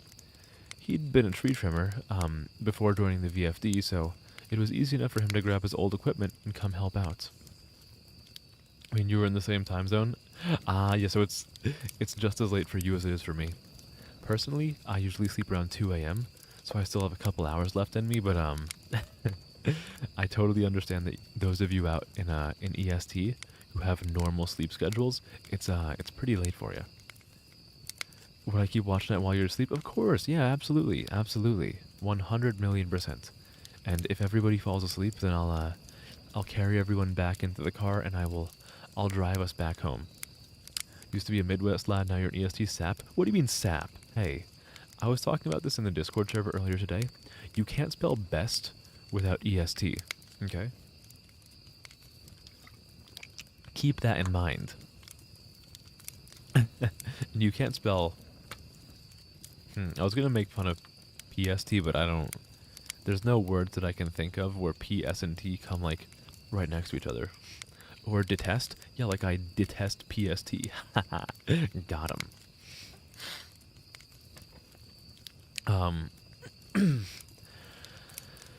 Oh, sorry, I need to, like, take a breath. He was let out about 2 miles, and the team stopped at one of the biggest trees in the area and pointed up. He laughed and asked the op captain how the kid had gotten up there. Made some joke about the old cat in a tree thing, but the captain just shook his head and told him to get up there and get the kid down. He said he knew something was up, but he didn't push it. He said that as he climbed the tree, he started wondering if they were playing a prank on him. There was no way this kid should have been able to climb this fucking thing. It was massive at the base, but about halfway up it started tapering, and I almost had to turn back a few times because I didn't think it was going to hold me. But he said he kept going, and when he was just about at the top, he saw a flash of blue in the branches.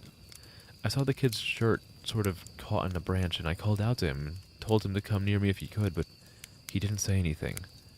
I kept moving, calling the kid's name and telling him not to be scared, that I was there to help him. By the time I got to him, I knew he wasn't going to answer me. I found him, or what was left of him, cradled in the fork of a branch, and the fact that he was up there was sheer luck. If he'd fallen any other way, he'd have come crashing down. It wouldn't have mattered, though, because the kid was dead long before he ended up in that tree. I don't know who put him there or how or why, but it was fucking sick. Kid's intestines had popped out of his mouth and were hanging in the branches. It was like some sick fucking Christmas tree, the way they were all draped over everything. I got a better look and saw they'd even popped out of his ass. His guts were hanging out at the bottom of his pants. His eyes were gone. I assumed they'd shoved him out, or I assume shoved out from whatever force caused him to fucking pop like a stress ball. You ever see a body that's been floating in water for a long time? How their tongues kind of swell up and stick out? His was like that. I remember because there were flies crawling all over it. I think I must have gone into shock because, man, I just pushed that kid down with a stick I broke off a branch. Just kind of poked him until he fell. I don't know why I did that. I almost lost my job because of that, but man, the thought of hauling that kid down over my shoulder the whole way, gathering his guts up and coiling them around me like a rope so they wouldn't get snagged, I couldn't do it. I've seen a lot of dead kids, more than I'd ever admit. I've seen a kid who hid in a full bathtub during a firehouse. During a firehouse? During a house fire? I can't speak. Boiled him alive, turned him into literal soup. But this... I don't know what did this, but the thought of touching that kid's body made me feel like I was going to lose my mind. I heard him hit the ground and I figured everyone would freak out, but they knew he was dead before they sent me up here.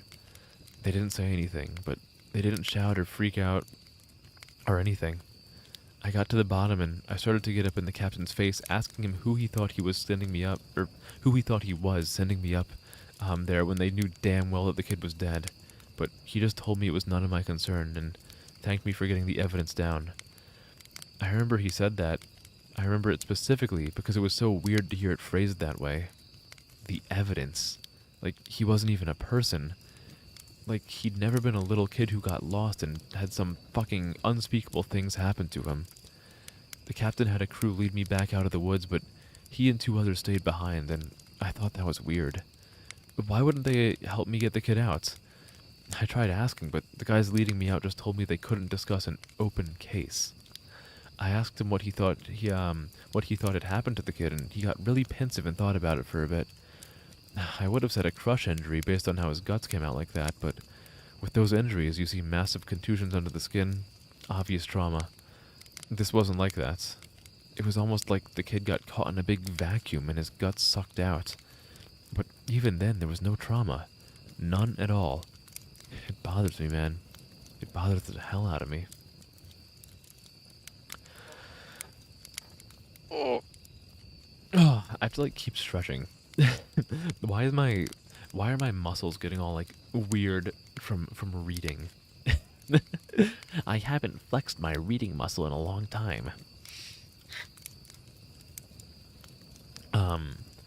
One of the vets at the training op reads No Sleep, and he recognized my stories.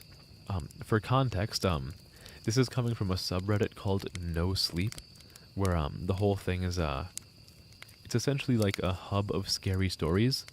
The only caveat really is that all the stories are treated as real, and when they're posted, they are posted from the perspective of like a fictional character, kind of. If that makes any sense to you guys. He knows me pretty well, and we've swapped stories before. He asked if he could share something he's noticed about the stairs and some thoughts he's had. I'm really glad you decided to share these. I think it's important that people be aware of what's out there, especially since the Forest Service is doing such a good job at covering it all up. I asked him what he meant. Now, what do you mean, what do I mean? The lack of any kind of media attention, no coverage of missing kids or bodies found miles from where they were, or from where they got lost in the first place. David Pauly's hit this right on the head. The FS is doing everything they can to keep people coming here, even if it isn't safe. I mean, to be fair, it's not like these things happen every day, but the numbers add up, and it's worth looking into, especially the stairs. I was surprised you didn't mention the flipped ones. Everyone, I don't know what he was talking about. here. Oh, hold on, we got a raid. Hello, Callie, hi. Hi, how you doing? Hello, hi. Hi, Callie. Hello, Automaton, hi. Hello, Kaylin, hi. Hi, Polaris, hi. Hello, hi. How are you guys doing? Hello. Hi, Callie. Hi. How are you? How's your evening? What were you guys doing? What was what were you doing this evening? Thank you for following, Polaris. Hi. Hello, hello. Hi, hi, hi. You're doing good. Glad to hear it. Any of you guys who are familiar with my channel might be a little bit confused because I'm not playing a video game right now. We're doing a bit of a little bit of a change of pace. Um, I'm doing a stream where I'm just reading creepypastas. Or I would say creepypastas, but it's really just one because we've been on one really long one for like several hours now. I guess the cliff notes of this one, which is called I'm a Search and Rescue Officer, is essentially that our protagonist, who we are reading from the point of view of, is working as kind of like a again, like a search and rescue officer.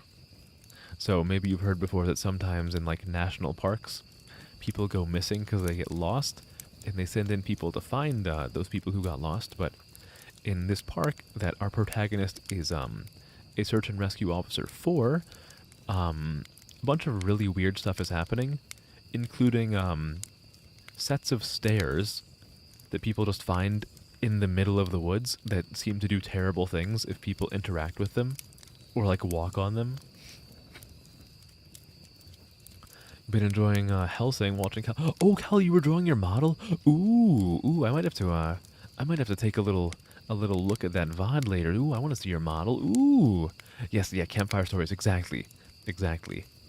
Instead of me doing my usual thing of playing a video game while making haha funny wacky jokes and doing whatever, we're doing a little chill stream because I know some people have been requesting that I do just like chill, gentle, relaxing streams, and I know reading creepy stories might put somebody on edge, but I think it's like a nice medium between October stuff and just like relaxing.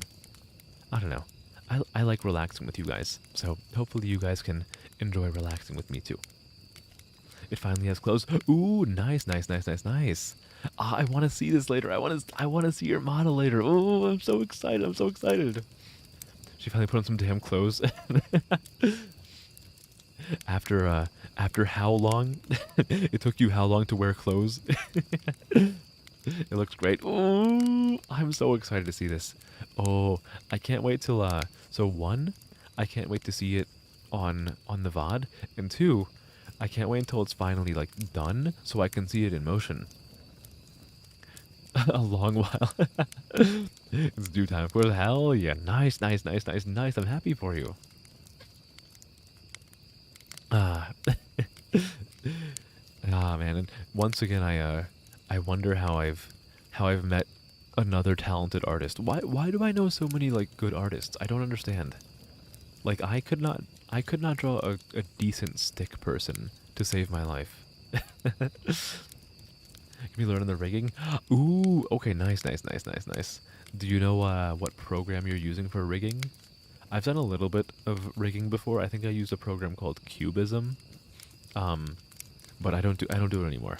I don't know if I've actually I don't know if I've ever told you guys this before. Here's a little bit of K-lore. I used to, like several years ago, I used to actually make some side money by doing rigging. I was pretty decent at it. I think the most that I ever got for one rigging job was like, what the hell was it? It was like, I think like $1,500. But man, it is hard. It takes a lot of work and a lot of practice. But it's really fun. It's really fun to like take a beautiful image and like bring it to life. Comes with the territory of being a VTuber. I guess so. Yeah, there's a lot of really talented like artists when it comes to VTubers.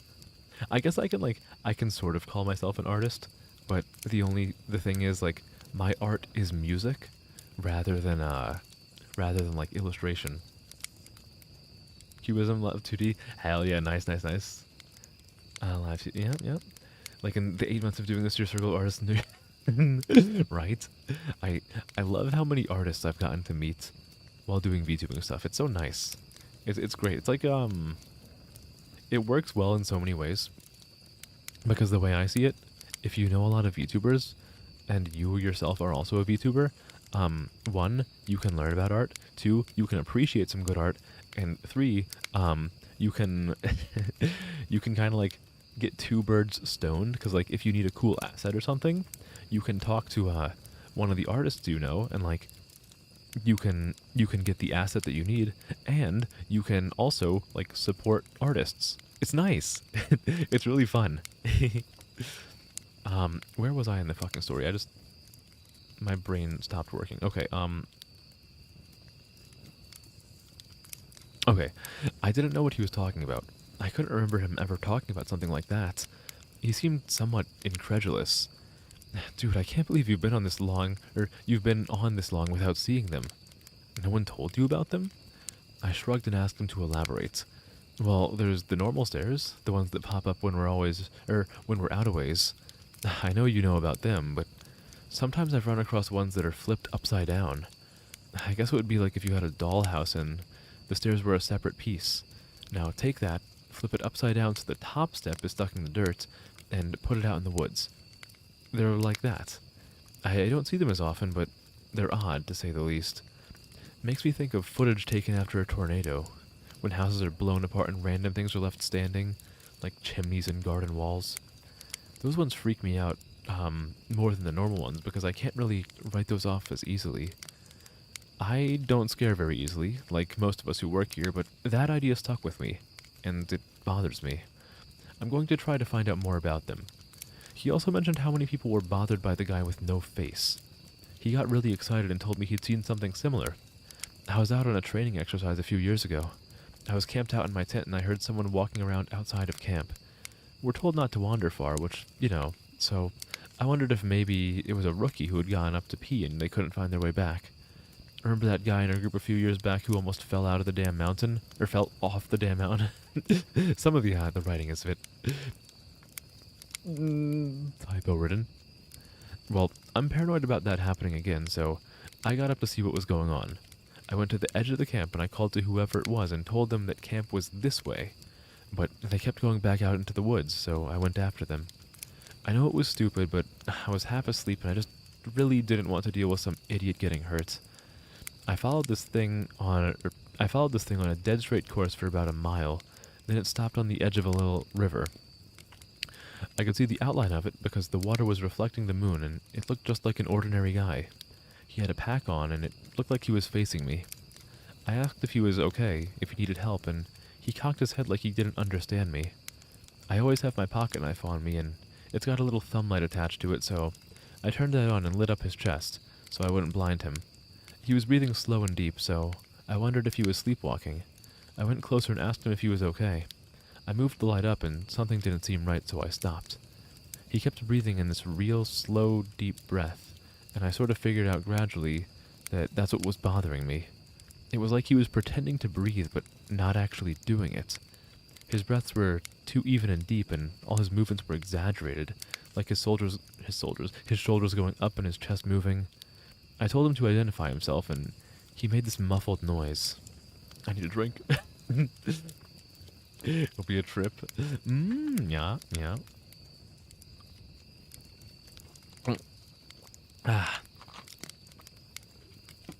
I moved the light up, and I shit you not, this guy had no face, just smooth skin. I freaked out, and I sort of fumbled my light, but I saw him move toward me, but he didn't actually move. I don't know how to explain it, but 1 second he was at the edge of the river, and the next he was 5 feet from me. I never looked away or blinked. It was like he moved so fast my brain couldn't keep up. I tripped and fell on my ass, and I could see this line open up on his throat. It stretched up to his ears, and his head tilted back, and he smiled at me with his throat. There wasn't any blood, just this gaping dark hole, and I swear he smiled at me with this gash in his throat. I got up and ran as fast as I could back to camp. I couldn't hear him following me, but I felt like he was always right behind me, even though when I looked back I couldn't see him. I calmed down when I got back to the camp. The fire was still going, and I guess that pack mentality of being with other people made me stop and breathe a little. I waited by the fire, to see if he'd followed me there, but I didn't hear anything else for a few hours, so I went back to bed. I didn't hear anything else for a few hours. This guy ran back to the camp, waited for a few hours before going to sleep. I can understand being scared, but like, if you're waiting for are you really gonna like, I don't know. I feel like if it was the middle of the night, I would be way too tired to be capable of waiting for a few hours. I guess it could be a little bit different if you're all hopped up on like adrenaline because you're terrified, but the concept is still fucking wild to me. I waited for a few hours. I know it sounds weird, but the whole thing was so surreal that it was almost like I immediately wrote it off as my imagination. Okay, next one. Oh boy, these are like formidable walls of text. We were telling ghost stories one night before bed, just to scare each other and poke fun at whoever got creeped out. Most of the time it's the rookies, but one woman told a story that actually managed to get under my skin a little bit, and I know the same was true for others. She said it was true, but then again, every ghost story told around a campfire is true. Somehow, though, I don't think she was making it up. It had that ring of truth that only traumatizing events have. She said that when she was a kid, she and her friend used to go out in the woods behind her house a lot. She lived in northern Maine, where there's a lot of dense, unpopulated national forest. She said the woods up there aren't like they are here. They're so thick in places that the trees block out the sun almost completely. She and her friend grew up there, so they weren't scared of being out there alone, but they did always maintain a sense of caution in certain areas. She said it was never really talked about, but they always knew not to go more than a mile or two beyond the homes. The adults never said why, but it was an unspoken rule that no one ventured out that far. She and her friend made up stories about bears as big as houses that lived out there, and they used to scare each other by hiding and making growling noises while the others searched for them. She said one summer, there was a series of awful storms that blew down a lot of trees and set one part of the forest a few miles behind her house on fire. Fire crews got it under control, but she said some of them came back not quite the same. It was like they'd been to war. You could tell who'd really gotten scared because they had the same look on their face. I think it's called shell shock. My friends and I said they were like walking dead people. They didn't smile or say anything if you went up to them, and most of them left town as soon as everything was over. I asked my parents about it, but they said they didn't know what I was talking about. Once everyone was told the woods were safe again, my friends and I decided to try and hike out there where the fire had been. We didn't tell our parents where we were going, and it was pretty exciting to think that we were disobeying them like that. We hiked out about 2 miles or so, and we started seeing burnt trees and stuff. I remember my friend got really upset because we found the skeleton of a deer curled up under a tree, and I practically had to drag her away. She wanted to bury it, but I didn't want her touching it because its antlers were weird. I can't remember why, I just remember thinking that there was something wrong with them, and I didn't want either of us going near it. The farther we went, the more burnt everything got. Eventually there were no standing trees, and it was like being on another planet. Almost nothing green, just brown and black everywhere. We were standing there looking at it all, and we both heard something or someone shouting in the distance. I panicked because I thought it was my dad and that he was going to tell me I was grounded. My friend broke off and went to hide behind a big rock because she said she didn't want to be caught out here. Her parents had forbidden her to come out in the woods at all, and she'd lied about them and told them that we were going to a movie. I followed her and we kept listening. I could hear this voice getting closer, and I realized they were calling for help. I thought maybe it was some hiker who'd gotten lost and needed directions back to town. That used to happen all the time, so I was used to helping people out. I heard him following my voice, so I kept calling out until I saw him running in the distance. He got closer, and I could see that his face was all red. I told my friend to give me her pack because she had a first aid kit. She made this noise like she was grossed out, and she asked if I saw his face. I told her to shut up. I jogged up to meet him. I stopped about halfway when he stopped in front of me, and I could see that his nose and lips and part of his forehead were all gone. It was like they'd been sliced off. He was bleeding bad, and I saw that the knees of his pants were red too. I took a step back, but I was too scared to move much. Then he grabbed my shoulders. It felt like I got a shock, and he jerked back. He started babbling, and I couldn't tell what he was saying, except that he kept asking how long he'd been gone. He asked where his unit was, but I just shook my head. He looked me over, he looked me over, and when he saw my Walkman, he looked me over, and he saw my Walkman, and he screamed. He just kept babbling and touching his face, and I realized he wasn't wearing the right clothing. He had some kind of weird gray cloth jacket and almost formal pants on, and the jacket had these weird buttons and red borders on it. I kept shaking my head, and I told him I couldn't understand what he was saying. I went to open the first aid kit, but he just screamed again and said the only thing I could really understand. Don't touch me, you'll make me go back there. After that, he ran off, and I could hear him screaming the whole time. When I couldn't hear him anymore, I turned around and my friend was crying. I just turned around and started walking back home. She asked me over and over what happened and who that was, but I didn't say anything. When we got home, I told her I didn't want to play in the woods with her anymore. We're still friends, but we don't talk about that guy. Not ever. That's part 5. Part 5 of the story. Only 3 more, I believe. I think it's a total of 8. Is this one another wall of text? Let's see. Oh, baby. It's actually not that long. There's a few text boxes in it, but it's not as heavy as part 4 was. Oh. I want to try to man, am I going to spend this entire stream on one string of stories? I was thinking I'd end up reading like many different like short creepypastas tonight, but like this is a long one. And to be clear, that's not a problem. I didn't think it would go on this long. Okay, I just needed to get a swig of my drink before going back to reading. Let me skip the the Reddit-isms at the start of this. Okay. When I started out as a rookie, no one had told me a lot about the job in terms of weird things that could happen. I'm assuming this was largely to prevent me from freaking out and abandoning the park. But a few months into my service, when I was still a rookie, a friend and I were drunk at a party and he opened up a bit. Yeah, it can get a little crazy out there, I guess. I think the worst are the ones where people die when they shouldn't, you know? Or when they just shouldn't, you know? Or when we find them dead like 10 minutes after someone says they saw them last. They were fine when I passed them on the switchback, I swear. That sort of shit. Like, take this guy who I found one spring out on a really popular trail. Someone comes into the VC, what do they mean by VC? I'm so used to VC meaning fucking voice chat on Discord, but this is like a, like a national park service. Whatever. Someone comes into the VC freaking out about some guy who's lying in the middle of a path in this giant pool of blood. So we run out there and we find this guy dead as a doornail, which he absolutely should be because the back of his head is like mashed potatoes. The skull is decimated, brains are leaking out leaking out like custard filling, and the guy is old, so you figure, yeah, he probably fell and hit his head. Old people fall all the time, it's no big deal. Except that this area where he fell doesn't have any big rocks.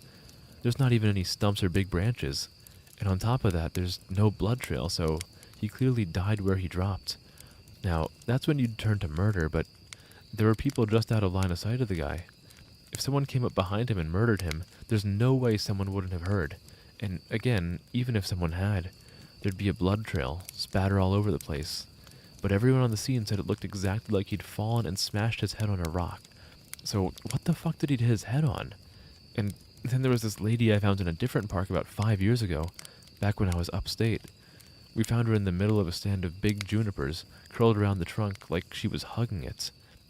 We pick her up to move her, and a fucking waterfall comes out of her mouth, splashes all over my shoes. Her clothes are dry, and her hair is dry, but the amount of water in her lungs and stomach was phenomenal. Unreal, man. Coroner's report says the cause of death was drowning. Her lungs were completely full of water. This, even though we're in the middle of a high desert, even though we're in the middle of the high desert, and there isn't a body of water for miles. No puddles, no nothing. No signs of anyone else being out there. I mean, yeah, it's possible they were murdered, but why go out of the way to do it like that? Why not just stab him and be done with it? I don't know, just sits weird with me. Now, of course, that freaked me out a little, but we were wasted, and I guess I sort of wrote it off as a fluke. I also assumed there was exaggeration there since, you know, we were wasted. Now, I don't like talking about this next case very much. It was an awful one that I've done my best to forget about, but of course that's easier said than done. This happened about 6 months ago after the conversation with my friend at the bar, and up until that point I hadn't really thought, or I hadn't had a lot of really weird shit go down. Sometimes the wording is hard to read. Or maybe my brain is just stupid because I've been reading for hours straight. A few things here and there, and of course the stairs, but it's amazingly easy to get used to this stuff when it's treated like it's normal. This case was a little different. A guy with Down syndrome in his 20s went missing after his family lost sight of him on a major path. This was odd in and of itself because this guy never left his mom's side.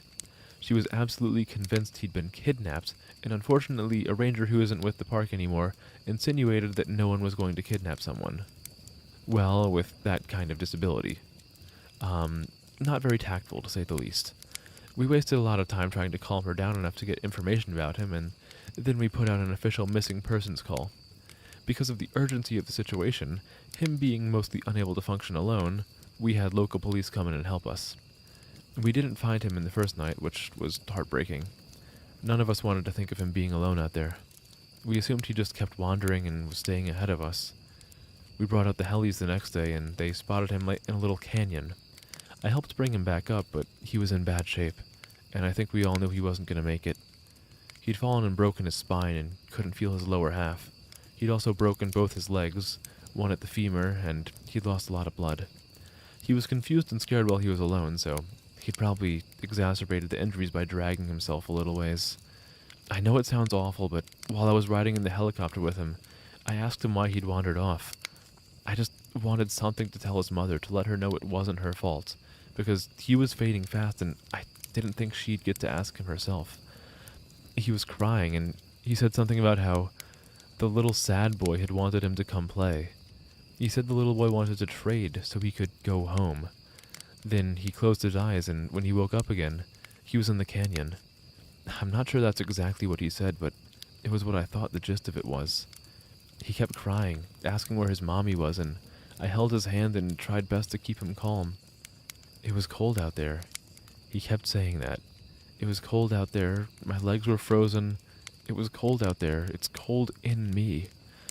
He was getting even weaker, so he eventually stopped talking and he closed his eyes for a while. Then, when we were about 5 minutes from the hospital, he looked right at me, with these big tears running down his face, and he said, "Mama won't see me no more. Love, Mama. Wish she was here." And he closed his eyes and he just never woke up. It was horrible, and I don't like talking about it. That case was one of the first that really rattled me badly. Hello, Edgar. Hi. You still haven't forgiven me for the cliffhanger? Which cliffhanger are you talking about? Are you talking about Disillusion ST? Hold on, there are several cliffhangers I can think of that people are upset at me about for varying degrees, or at varying degrees rather. But hello, Edgar. Good to see you. I'm happy to see you as always. I hope you're doing well. I hope your weekend is going well and your night is going well. We're reading creepypastas, or rather, one that is very, very long. I'm slowly making my way through it. It might be the only one I can get through tonight because it's very long, but you know what? I think that's okay. I think that's fine. How I ended the stream last time with the ending. Were you doing well? Oh, it wasn't a cliffhanger. It was the cliff ended exactly where it should have ended. Also, last time Last time was Thursday. I don't think I had a cliffhanger on Thursday. Oh no, because are you talking about Thursday or Tuesday? Tuesday there was kind of a cliffhanger, but Thursday it was just kind of like, I will finish the game another time because I'm tired as hell. But I'm glad that you're doing well, regardless. Okay, because of how badly it affected me, I reached out to a senior ranger, and who ended up helping me through it. As time went on and we got to know each other better, he ended up sharing one of his own stories with me. It was disturbing, but it helped me to know that I wasn't the only one affected by things going on out there. I think this must have happened before you got here, because I think if it had happened while you were here, you'd have remembered it. I know it didn't end up in the news, for some reason, but I think most people who've been here long enough know about it. The park sold off a portion of land to a logging company, and it was a really controversial thing. But it wasn't that large or old of a plot, and it was right after the recession, so we needed the cash bad.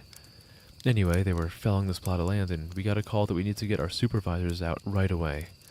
I don't know why, but they ended up sending me and a few other guys along with the heads. I guess for power in numbers, to see what was up. We got there, and all these guys are crowded around a tree that they just cut down. They're all pissed off and freaking out, and the foreman comes over and he says he wants to know what we think we're up to. What the hell y'all think this is, some kind of sick joke? You've got a lot of fucking nerve pulling this shit. We brought this land fair and square.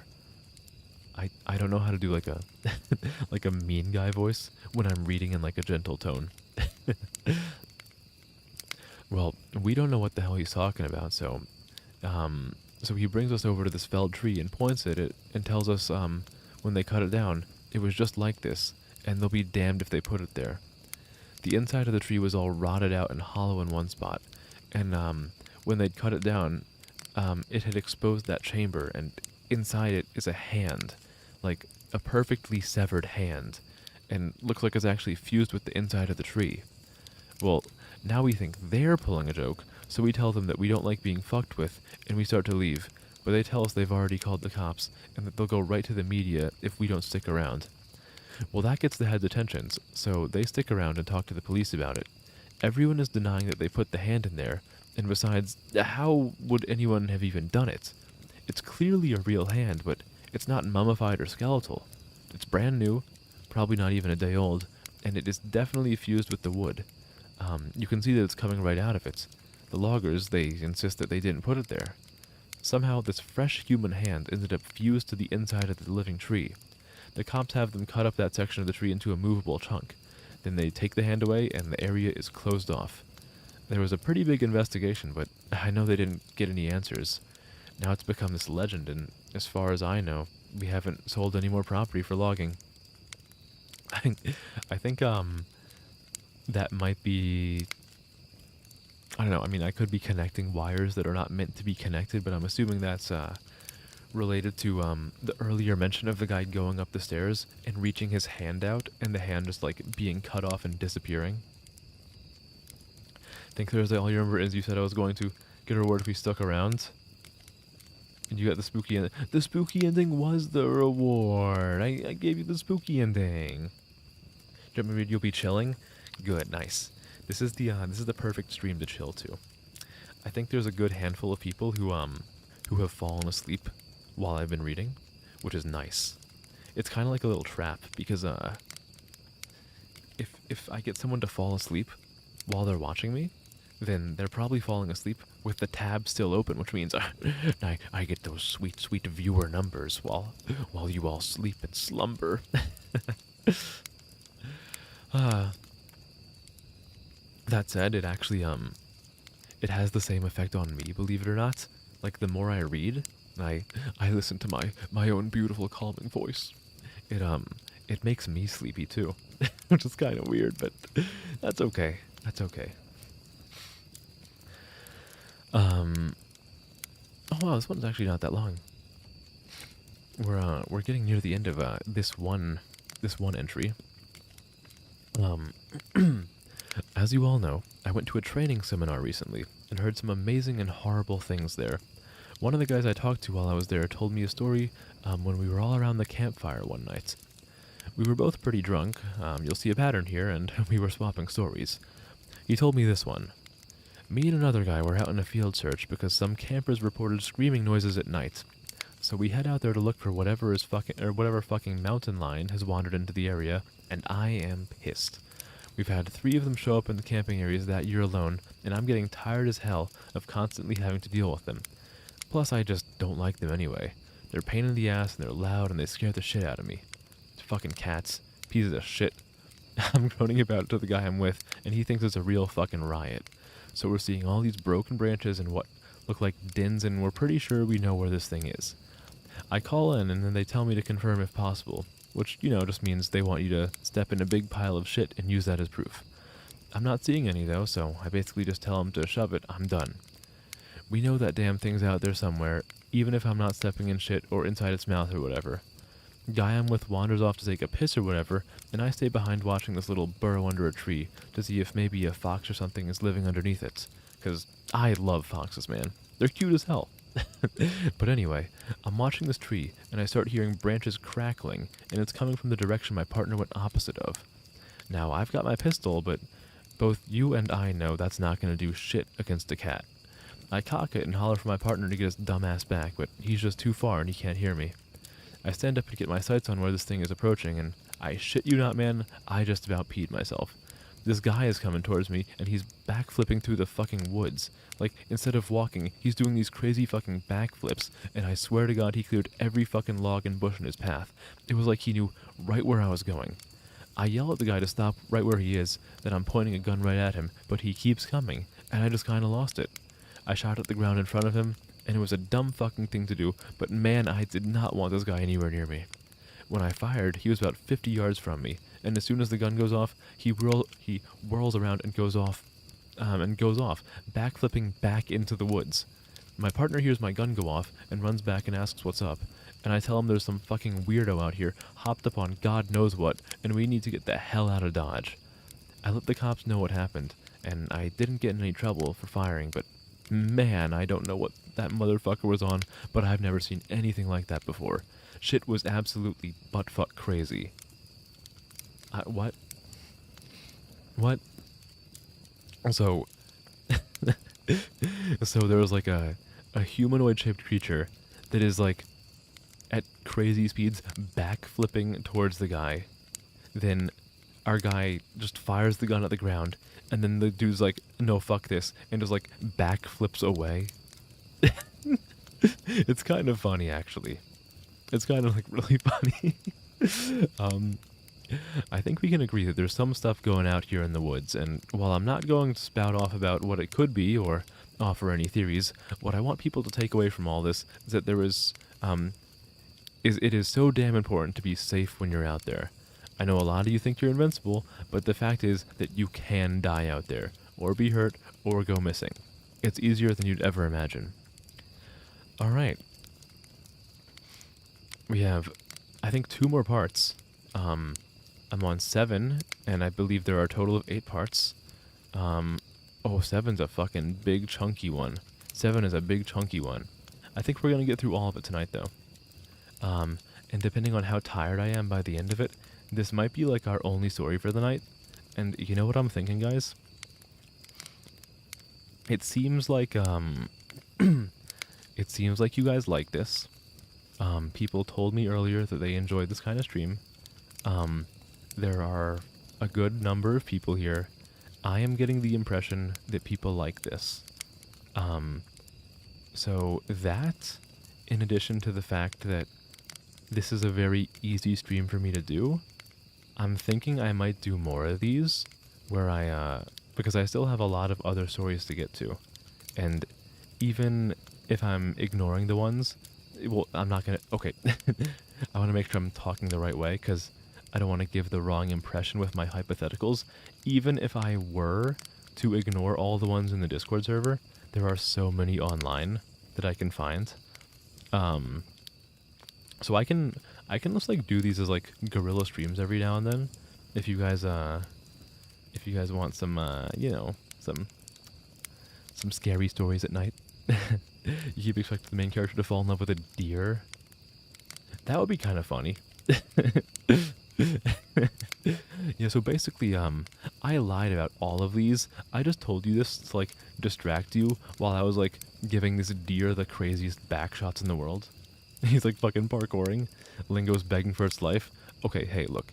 Lingo had me wrapped around its finger for months and months. I will tell you, I was actually, I was requested to take a break from Lingo for October, and I was going to do that anyway in the first place. Mira Uwu, thank you for following. Hello, how are you doing?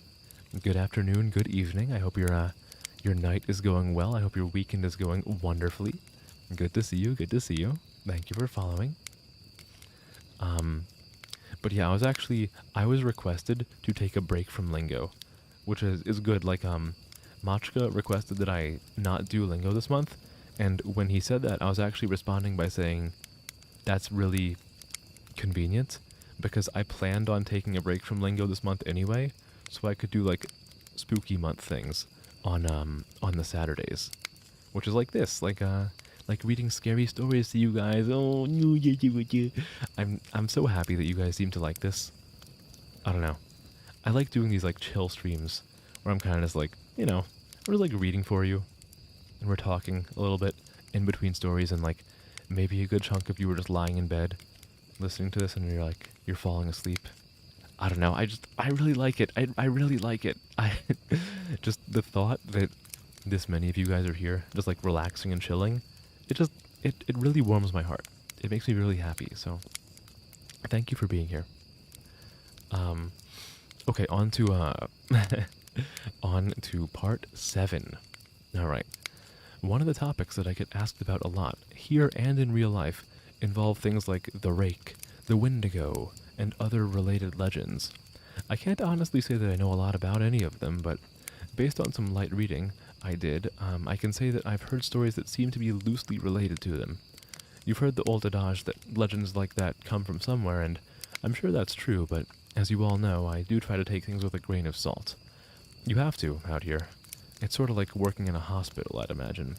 You could spend all day thinking about how many people have died there, and how there are probably ghosts, or whatever you want to call them, all over the place, but it doesn't do you any good. It just makes it harder to do your job. I think a lot of us feel that way, and that's why we try to just go about our work like everything is fine. Once you get paranoid, there's not really any going back, and a lot of cadets quit because of it.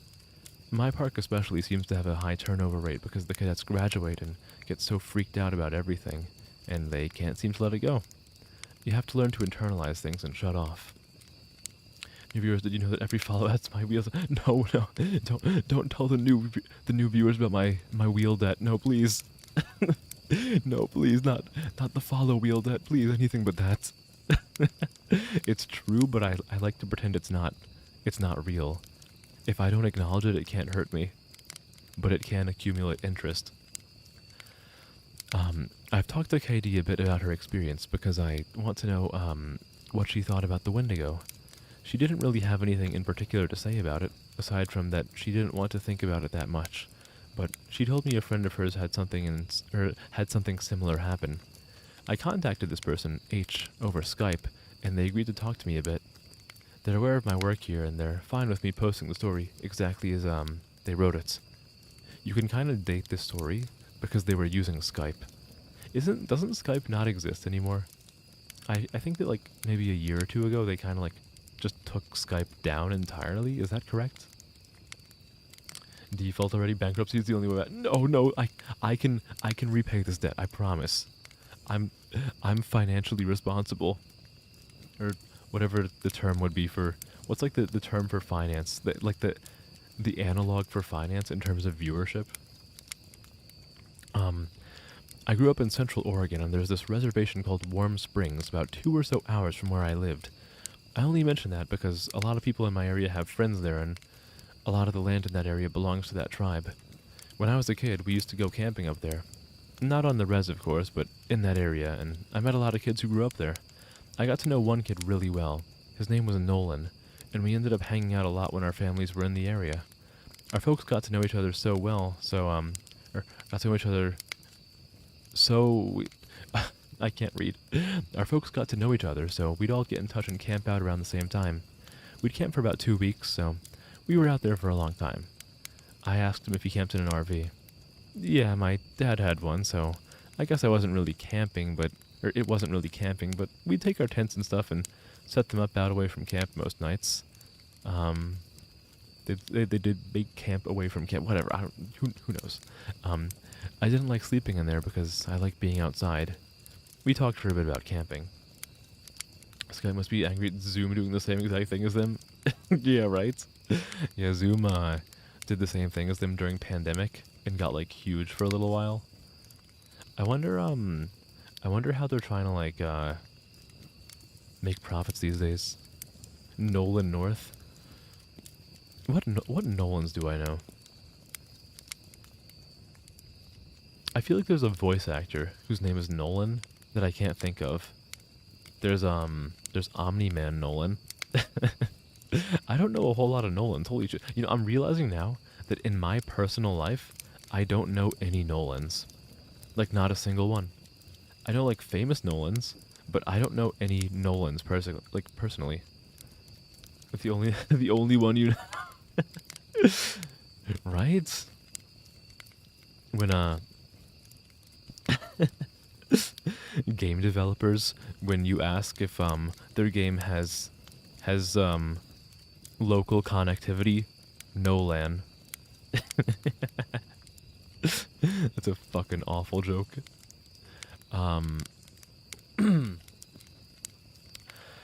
Okay, so anyway, sorry. One year, Nolan and I were out there. I think we must have been like 12 or so. We wanted to go out and camp near the river because we wanted to try night fishing. I think we must have been about a third of a mile from the main camp. Far enough away that we couldn't hear or see anyone else. I remember that. We were messing around most of the day. I don't really remember much about it, but we ended up building a fire at some point, and I was really impressed because he had this flint or something that he used to start it. I had never seen anyone do that before, so I thought it was pretty cool. I got him to teach me how to do it, and we lit some more stuff on fire, which, looking back, was really stupid because it was the middle of fucking summer, and if I remember right, the fire warning was either at yellow or orange.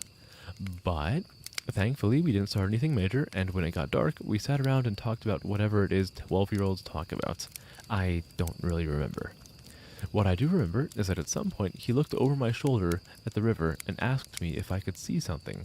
Nolan, the guy from Uncharted. The way our camp was set up, we were about 10 feet from the river, and we were at the Midwest point. Or it says widest, and I read it as Midwest. We were at the widest point, so it was probably about 20 feet to the other bank. It gets hot up there in the summer, but the water's still cold, which is important. I look over my shoulder, and I could see something wading into the river on the other side. From where we were, it looked like a deer, but we couldn't really tell because of the fire. I got up to look closer, and I saw a pair of antlers, so I figured it was a buck. But I thought it was weird that it was wading into the water, and it was definitely heading for us. And I asked Nolan what he thought we should do. He's looking right at the fire with this weird expression, and he tells me to sit down and shut up, so I do so. Because I'd never seen him act that way before. He's whispering at me to ignore it, and to just keep talking like we were before, but I couldn't think of anything to say. He was saying something about an episode of some show, but I could hear the deer coming through the water, so I wasn't really paying any attention. And I kept trying to see over his shoulder, but every time I did, he'd sort of hit me on the arm and make me look at him. I wasn't really scared, I remember. I was just sort of confused. But then I'd hear the deer come out of the water, and I could kind of make out what it looked like, and I realized it wasn't a deer because whatever it was walking on two legs. I started to get up. I was super freaked out, but Nolan just yanked me back down and talked louder about this television show, and I could tell he was just as scared as I was, probably even more. He leaned in and poked the fire with a stick, and he whispered that whatever I do, I can't speak to it. I could see it come closer, and it stood right behind Nolan's back. I was about ready to pee my pants, and I think I'd probably have run if I'd been alone, but I didn't want to leave Nolan, so I kept sitting really still and sneaking glances at it. It wasn't that tall, but the way it carried itself was just wrong. Like its center of balance was screwed up. I can't really describe it, but it was kind of like it kept shifting too far forward. It just stood there behind Nolan for a long time, and eventually Nolan ran out of things to say, and we kind of just sat there for a second. The fire was making noise, but I thought I could hear this thing talking in a really low voice. I couldn't hear what it was saying, and I leaned forward a tiny little bit, and I actually did pee my pants when it leaned forward too. I couldn't see its face, but I saw its eyes. Hello, people. Hi. Good to see you. How are you doing? How are you doing this lovely, lovely October evening or afternoon? Actually, it's not afternoon anywhere. Like it's afternoon in like part of the like really far into the Pacific Ocean. How are you doing? Is your night going well? We're doing something a little bit different tonight. Rather than playing a video game and me being the haha funny like e-clown, e-jester, I am instead reading spooky stories. Though tonight it's really just been like one really, really, really long story that I've been reading for about 3 hours. You're great. I'm glad that you're doing great. And I'm glad that you had a fun day. I had a fun day too. I hung out with some friends. I worked on some stuff for YouTube. You know, I forgot to tell you guys, and I think a good amount of you guys might be asleep right now, but in case you're still awake, one thing I do want to tell you guys is that there should be a YouTube short coming out fairly soon. I was working on it today, and I think I'm pretty much finished editing it. So that should be out soon, and I will harangue you guys to go watch it. I need you to boost my numbers. I'm kidding. But that's going to be out soon. Oh, okay. Where was I? Okay, so the protagonist said that they couldn't see the face, but they could see the eyes. All 1,000 of your alts, please do. Yeah, let me get to 1,000 followers before the end of October. That would be real nice. They were cloudy and milky, and if you want to know what they looked like, find that scene from The Lord of the Rings where Frodo falls in the lake and all the dead people are floating towards him. That's what its eyes looked like. So all I saw were these two white floating eyes above Nolan's head, and the really vague shape of the antlers coming out of its head. I don't know what my face looked like, but at exactly the same time Nolan and I fucking booked it out of there, and we ran But at exactly the same time, Nolan and I fucking booked it out of there, and we ran non-stop until we got back to the main camp. My pants were soaked with pee, so I took them off as we were running and threw them into the bushes. What? What do you fucking mean? My pants were soaked with pee, so while we were running for our lives, I took the time to take my pants off while running and throw the piss pants into the forest. What how do you take your pants off while running? You are running for your life, and you are willing to slow down to take your pants off just so like people don't see you with like pissed pants. How did you manage this? What? Are they like snap-on pants? We both stopped once we were in front of my dad's RV, and we couldn't see anything chasing us, so we stood there and caught our breath. I asked him what that thing was, but he said he didn't know. He said his grandpa had only warned him that if anything ever came up to him when he was out in the desert, he was never, ever supposed to talk to it or listen to anything it had to say. I wanted to know if he heard it talking too, and he said that the only thing he'd been able to understand was, "Help you." I think we ended up sleeping in the RV with my parents, and the next night we went back out and didn't see anything. That night I slept with my pissed boxers, even though I threw my shorts away. Twist Angel Mind Freak.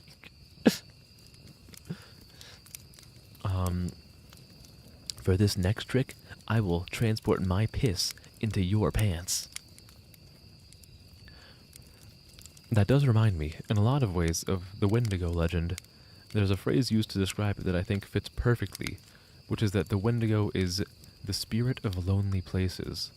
I know sometimes when I'm out in the wilds, where I know there's no one around me for miles and miles, I get this weird kind of craving that I can't really explain. I don't know if it happens to anyone else, but it's this desire to consume. It's not like I crave anything in particular, but more of this weird, distracting hunger that comes out from every part of my gut.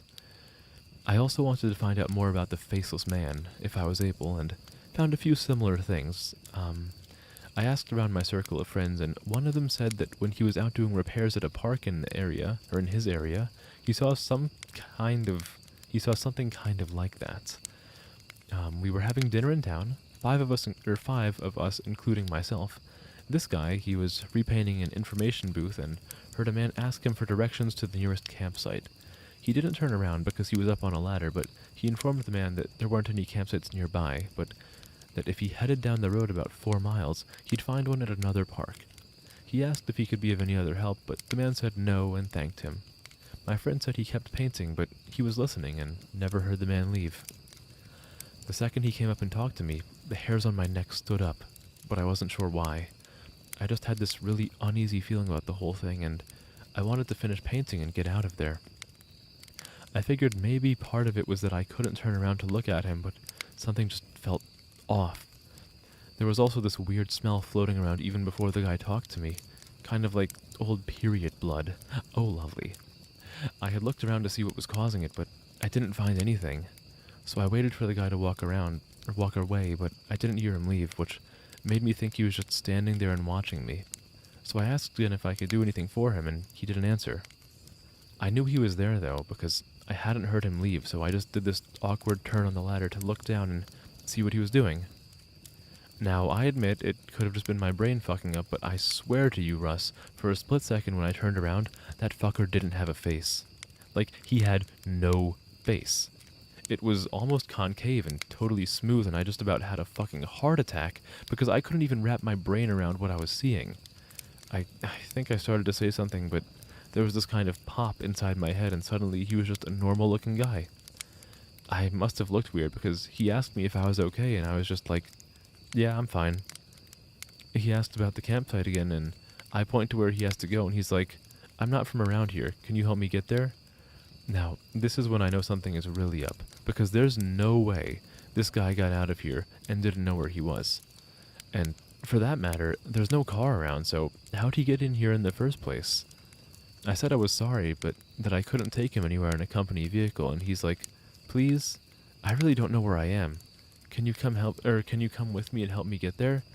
So now I'm seriously weirded out, and I start wondering if this is some kind of ambush or whatever. I told him I could call him a taxi to come out and take him where he wants to go, and I pull out my phone and he just goes, no, and walks away really quickly. But he doesn't walk out of the park. He walks back into the fucking trees, and I got right in my fucking truck and started to get out of there. Fuck the pain or whatever. I looked in the mirror to see where he was, and as I was leaving, he was standing right at the tree line again. I don't know how he got there so fast, but this time I know that fucker didn't have a face. He was just watching me leave, and right before I turned the corner, he took a big step back into the trees and kind of dissolved, I guess. Maybe it was just dark so he blended in, but it felt more like he just melted away. I need to take a shower. How can you watch if he doesn't have a face? Maybe he's watching with me. Look, maybe he's like built differently. Maybe, you ever see Pam's Labyrinth? Maybe he's like the creature that has the eyes on its hands. Or maybe he has like, maybe he's like a new breed of creature and he has an eye coming out of his anus. The most hard to take seriously horror monster in creation has an eye coming out of its butthole. So whenever it wants to watch you, it has to like turn around, bend over, and like spread its ass cheeks. The Demogorgon, the Demo Man. I've never actually watched Stranger Things. I know of the term Demogorgon. I don't know anything about it. It's in Dead by Daylight, I think. Interestingly, right after this guy finished his story, someone else piped up with another one, but with a slightly different twist. Such an evolutionary... It would be a hilarious evolutionary W, as long as it doesn't happen to me. I want to, like... What do I have to do to influence evolutionary biology in such a way that I can force some creature to be born with, like, a booty hole eye? You know, actually, I had something sort of weird happen like that a while back. I was out doing some trail scouting, and I was out in the middle of nowhere, figuring out where we were going to have this trail run through. I hadn't seen anyone else for probably a good 2 hours, so I wasn't really paying attention to where I was going. I was just looking at the ground for the most part. Then, out of nowhere, I crested this little hill and almost ran into this guy. He was older, probably in his 60s, and I started to apologize to him for running into him. And then I noticed his face, and I probably looked like a complete douchebag because I stopped and just stared at him. It took me a second to figure out what was wrong, but this guy's face was huge. I know that sounds weird, but that's the only way I can describe it. His head wasn't big or anything, it was normal, but the amount of space his face took up was just way too much. Like, if you took someone's face and enlarged it all by about 2 times, he doesn't say anything. He just kind of looks at me, and I backed up and was kind of stuttering and saying I was sorry, and I went around him and fucking got out of there and did what I needed to do. The whole time, I kept looking behind me because I was so freaked out that he'd pop up behind me or something. I know it sounds ridiculous, but I swear to you, it was one of the creepiest things I've ever seen. Darwin just followed me. What do you mean? So the thing is, you're saying we must make sure Kay never becomes a scientist? Funny thing you say that. Do you want to know what my job title is? Do you want to know what my job title is? Because I already am a scientist.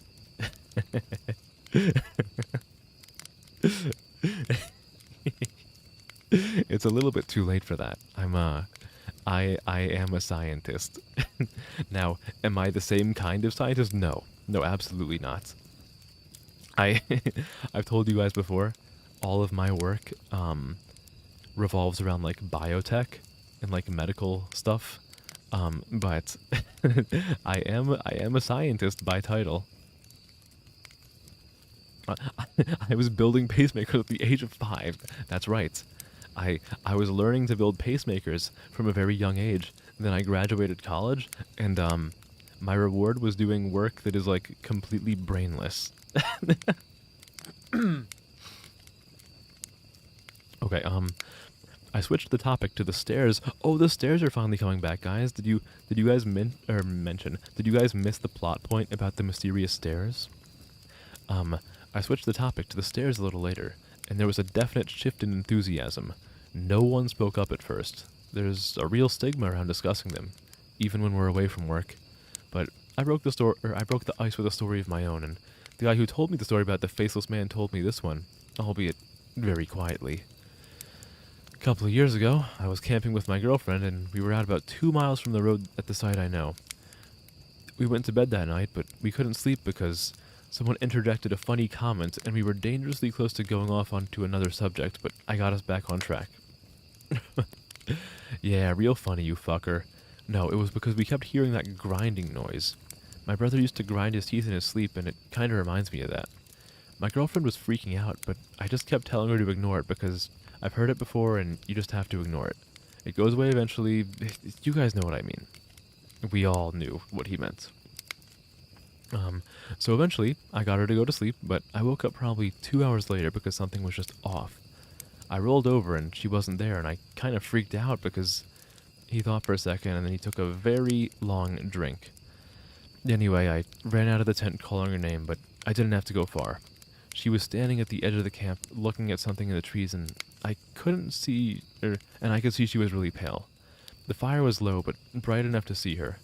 Anyway, so I ran up to see what was going on, and she was dead asleep, but her eyes were open. She had this real spaced out look, you know? So I put my arm around her to lead her back, but she wouldn't move. She just said really quietly something like, "I have to go now, Eddie. I have to go. It's here." I was like, "You're just sleepwalking, come back to bed," but she wouldn't budge. She just kept standing there and saying that she had to go. And I looked where she was looking, and there was a fucking staircase right there about 15 yards away. Gray one, concrete. And she started to walk toward it, but I yanked her back and that woke her up. She looked at me like I was fucking out of my mind, and she asked what the fuck she was doing out of the tent. I didn't tell her anything. I just told her she was sleepwalking. The grinding was gone, so she just went back to the tent with me and fell asleep again. I don't know, I don't like thinking about it, you know? Why can't I build Pacemaker 2? I mean, building Pacemaker 2 was kind of like my undergrad thesis in a way. sort of. Like I was tasked with like building an improved pacemaker circuit, which I mean, for all I know, like my professor might have taken that and been like, okay, I'm gonna go sell this now. I have no idea. But you know what? I got my name published in a paper. Even though for undergrad, you're usually not supposed to need that. I actually did, oh, I didn't need it either. It just happened. It happened along the way. Staircase reminding you of the scene in an Annihilation book that freaked you out when they had to go into a breathing building. Oh, is there like a book of Annihilation? I've watched the movie. As somebody who watched the movie and thought that like, okay, hold on. Let me recalibrate my face. Hold on, I'm looking to the side too much. Okay, as someone who had a pretty good time with the movie Annihilation, should I read the book? Is it worth? I'm assuming that you're gonna say yes. If you can recall specific scenes from it, it probably made like a good impression in your mind. The movie took the concept of the zone and ignored everything else. Oh, okay. So there's like a lot more to it. Interesting. Maybe I'll take a look at this. I've been trying to get back into reading, honestly, and that sounds like a very good in. Okay, so I just don't like thinking about it, you know? We all knew. You guys remember that kid with, I can't remember what it was, some kind of brain fuck up, not Downs, but something like it. Someone else brought up. Well, I got to read the report he gave when they found him a week after he went missing, and it was fucked up beyond belief. I mean, you have to take it with a grain of salt, because who knows what that kid actually thinks is real, but some of this stuff, I don't think he could have made it up. Four book series, okay. First book is good, second book is awful, third is kinda in the middle, and fourth book is amazing. What a weird roller coaster, huh? I love the Southern Reach series. Northern Reach has this really strange vibe. Okay. Alright, Southern Reach. Okay, is Southern Reach a different thing? Or when you're talking about Southern Reach, is that the name of like the Annihilation book series? And they just decided that they wanted to make the name of the movie Annihilation?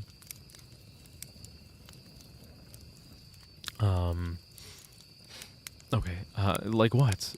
Well, first of all, he talked about the stairs. He said he'd been watching his dad build a fire, and build a fire, and the stairs came up to him, and he had to go up them or something bad would happen.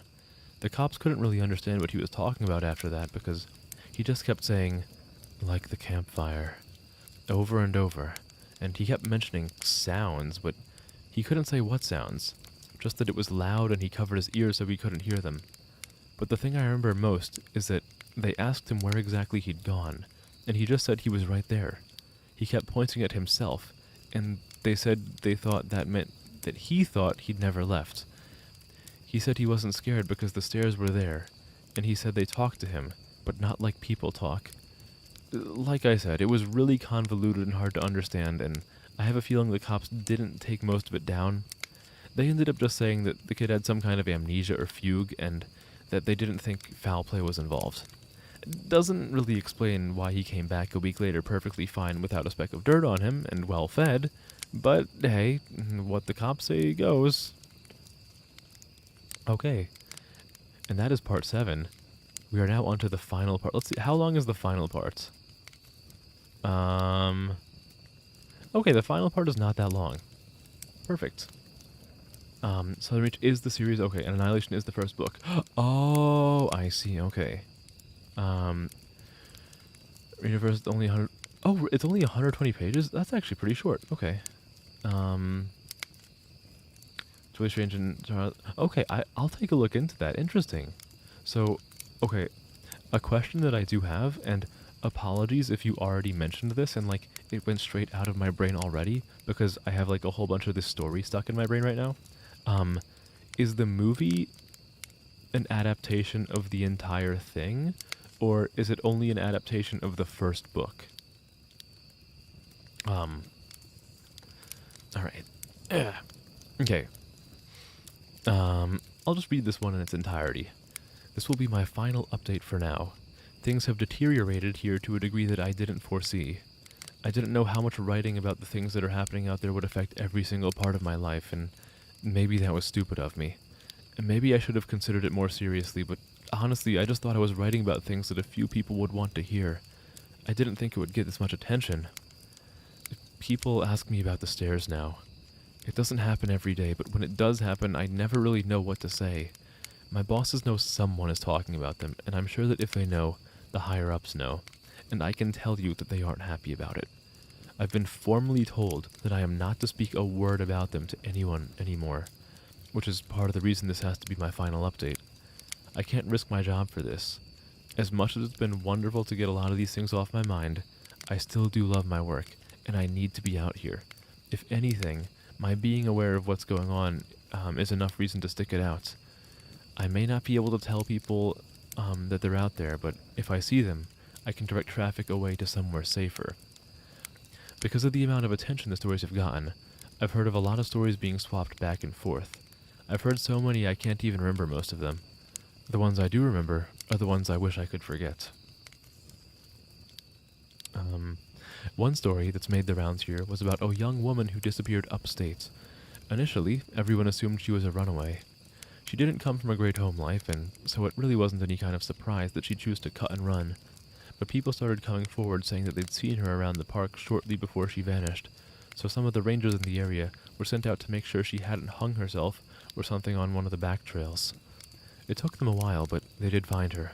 Well, not all of her. Just half of her tongue and a quarter of her lower jaw. Very clean cuts from what I heard. They never found the rest of her. So many stories about children, so many of them going missing and turning up in caves, wedged in between impossibly tight spaces, so many of them found on mountain peaks or at the bottom of sheer gullies, missing shoes, missing socks, or found with both in perfect condition despite them being miles and miles away from where they vanished. Movie only kept the concept of the zone and a few random details. Everything else is different. Oh, the director just wanted to like do their own. Like they thought the concept of the zone was really cool, but they kind of just like were like, I don't need the rest of the book. I just want to take this one thing and write my own story with it. I see. Okay, interesting.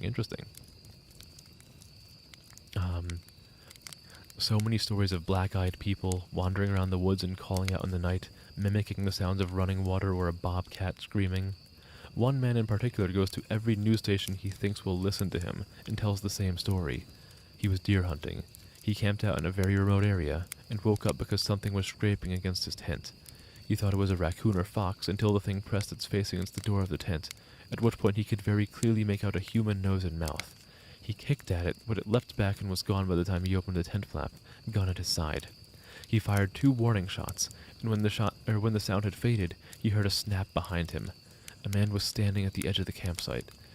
This man was not wearing any clothing, but he also didn't possess any kind of human flesh. As this hunter described it, the man was made of some kind of amalgamation of raw meat and hair, as if someone had scooped up roadkill and molded it into the vague shape of a man. The face was lumpy and only a rough approximation of a human face. The thing opened its lopsided mouth, and from it came the sound of the gun that Hunter had fired. It did this twice before mimicking the sound of the tent zipper and fleeing into the night. A young couple out for a hike in the rocky areas of the park, or of my park, reported to me yesterday that they had seen something strange out on a peak I'm very familiar with. They were taking turns looking through a pair of binoculars when the man noticed a hiker climbing up a very steep part of the cliff face. He watched the man scale the slope, and it didn't occur to him until the incident was over that this person had no climbing gear. When the climber reached the top of the peak, which was about 5 miles away, they turned and faced the young man. He said whoever or whatever this person was looking right at them. The climber waved in an exaggerated manner before snapping in half at the waist, sideways, and leaping off the peak. The young man didn't see where the climber landed. I sent them on their way with assurances that I'd check it out. I lied. I won't be turning in a report because there are 10 others exactly like it. The climber is well known in that area. I don't question it anymore.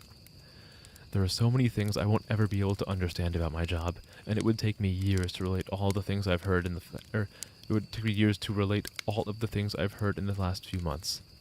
I think that was supposed to say it would take me years to relay all of the things I've heard in the last few months.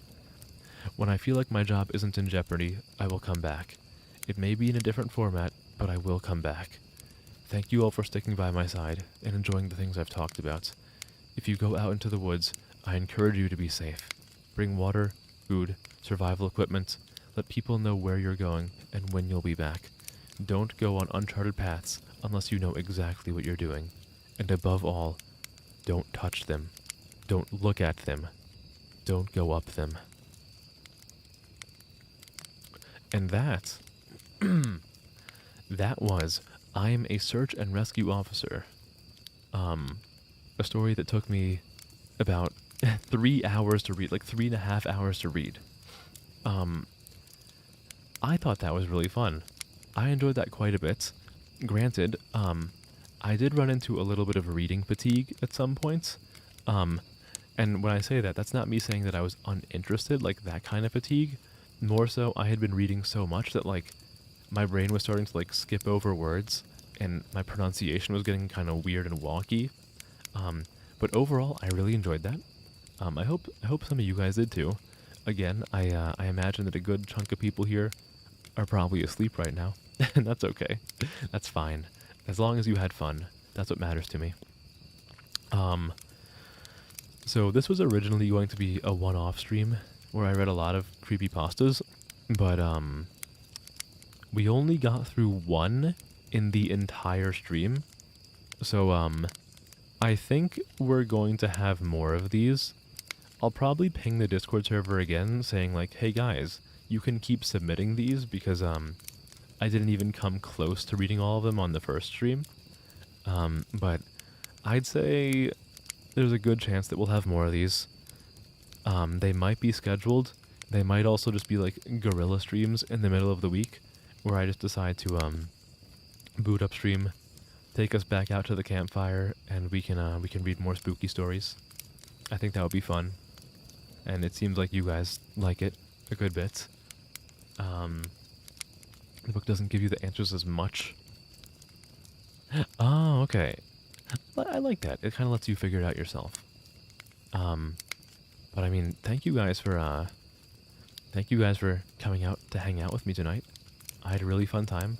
I hope you guys did too. When will you see me live next? I believe on Monday. I actually have something planned with another person next week. I forget if that collab is Monday or Tuesday, but you'll probably see me on Monday. If I think the collab is Tuesday, so I think Monday is going to be a horror game. I'm thinking of this neat Scandinavian horror game called Mundown. Maybe something else. But I hope you guys have a wonderful rest of your night, wonderful rest of your weekend.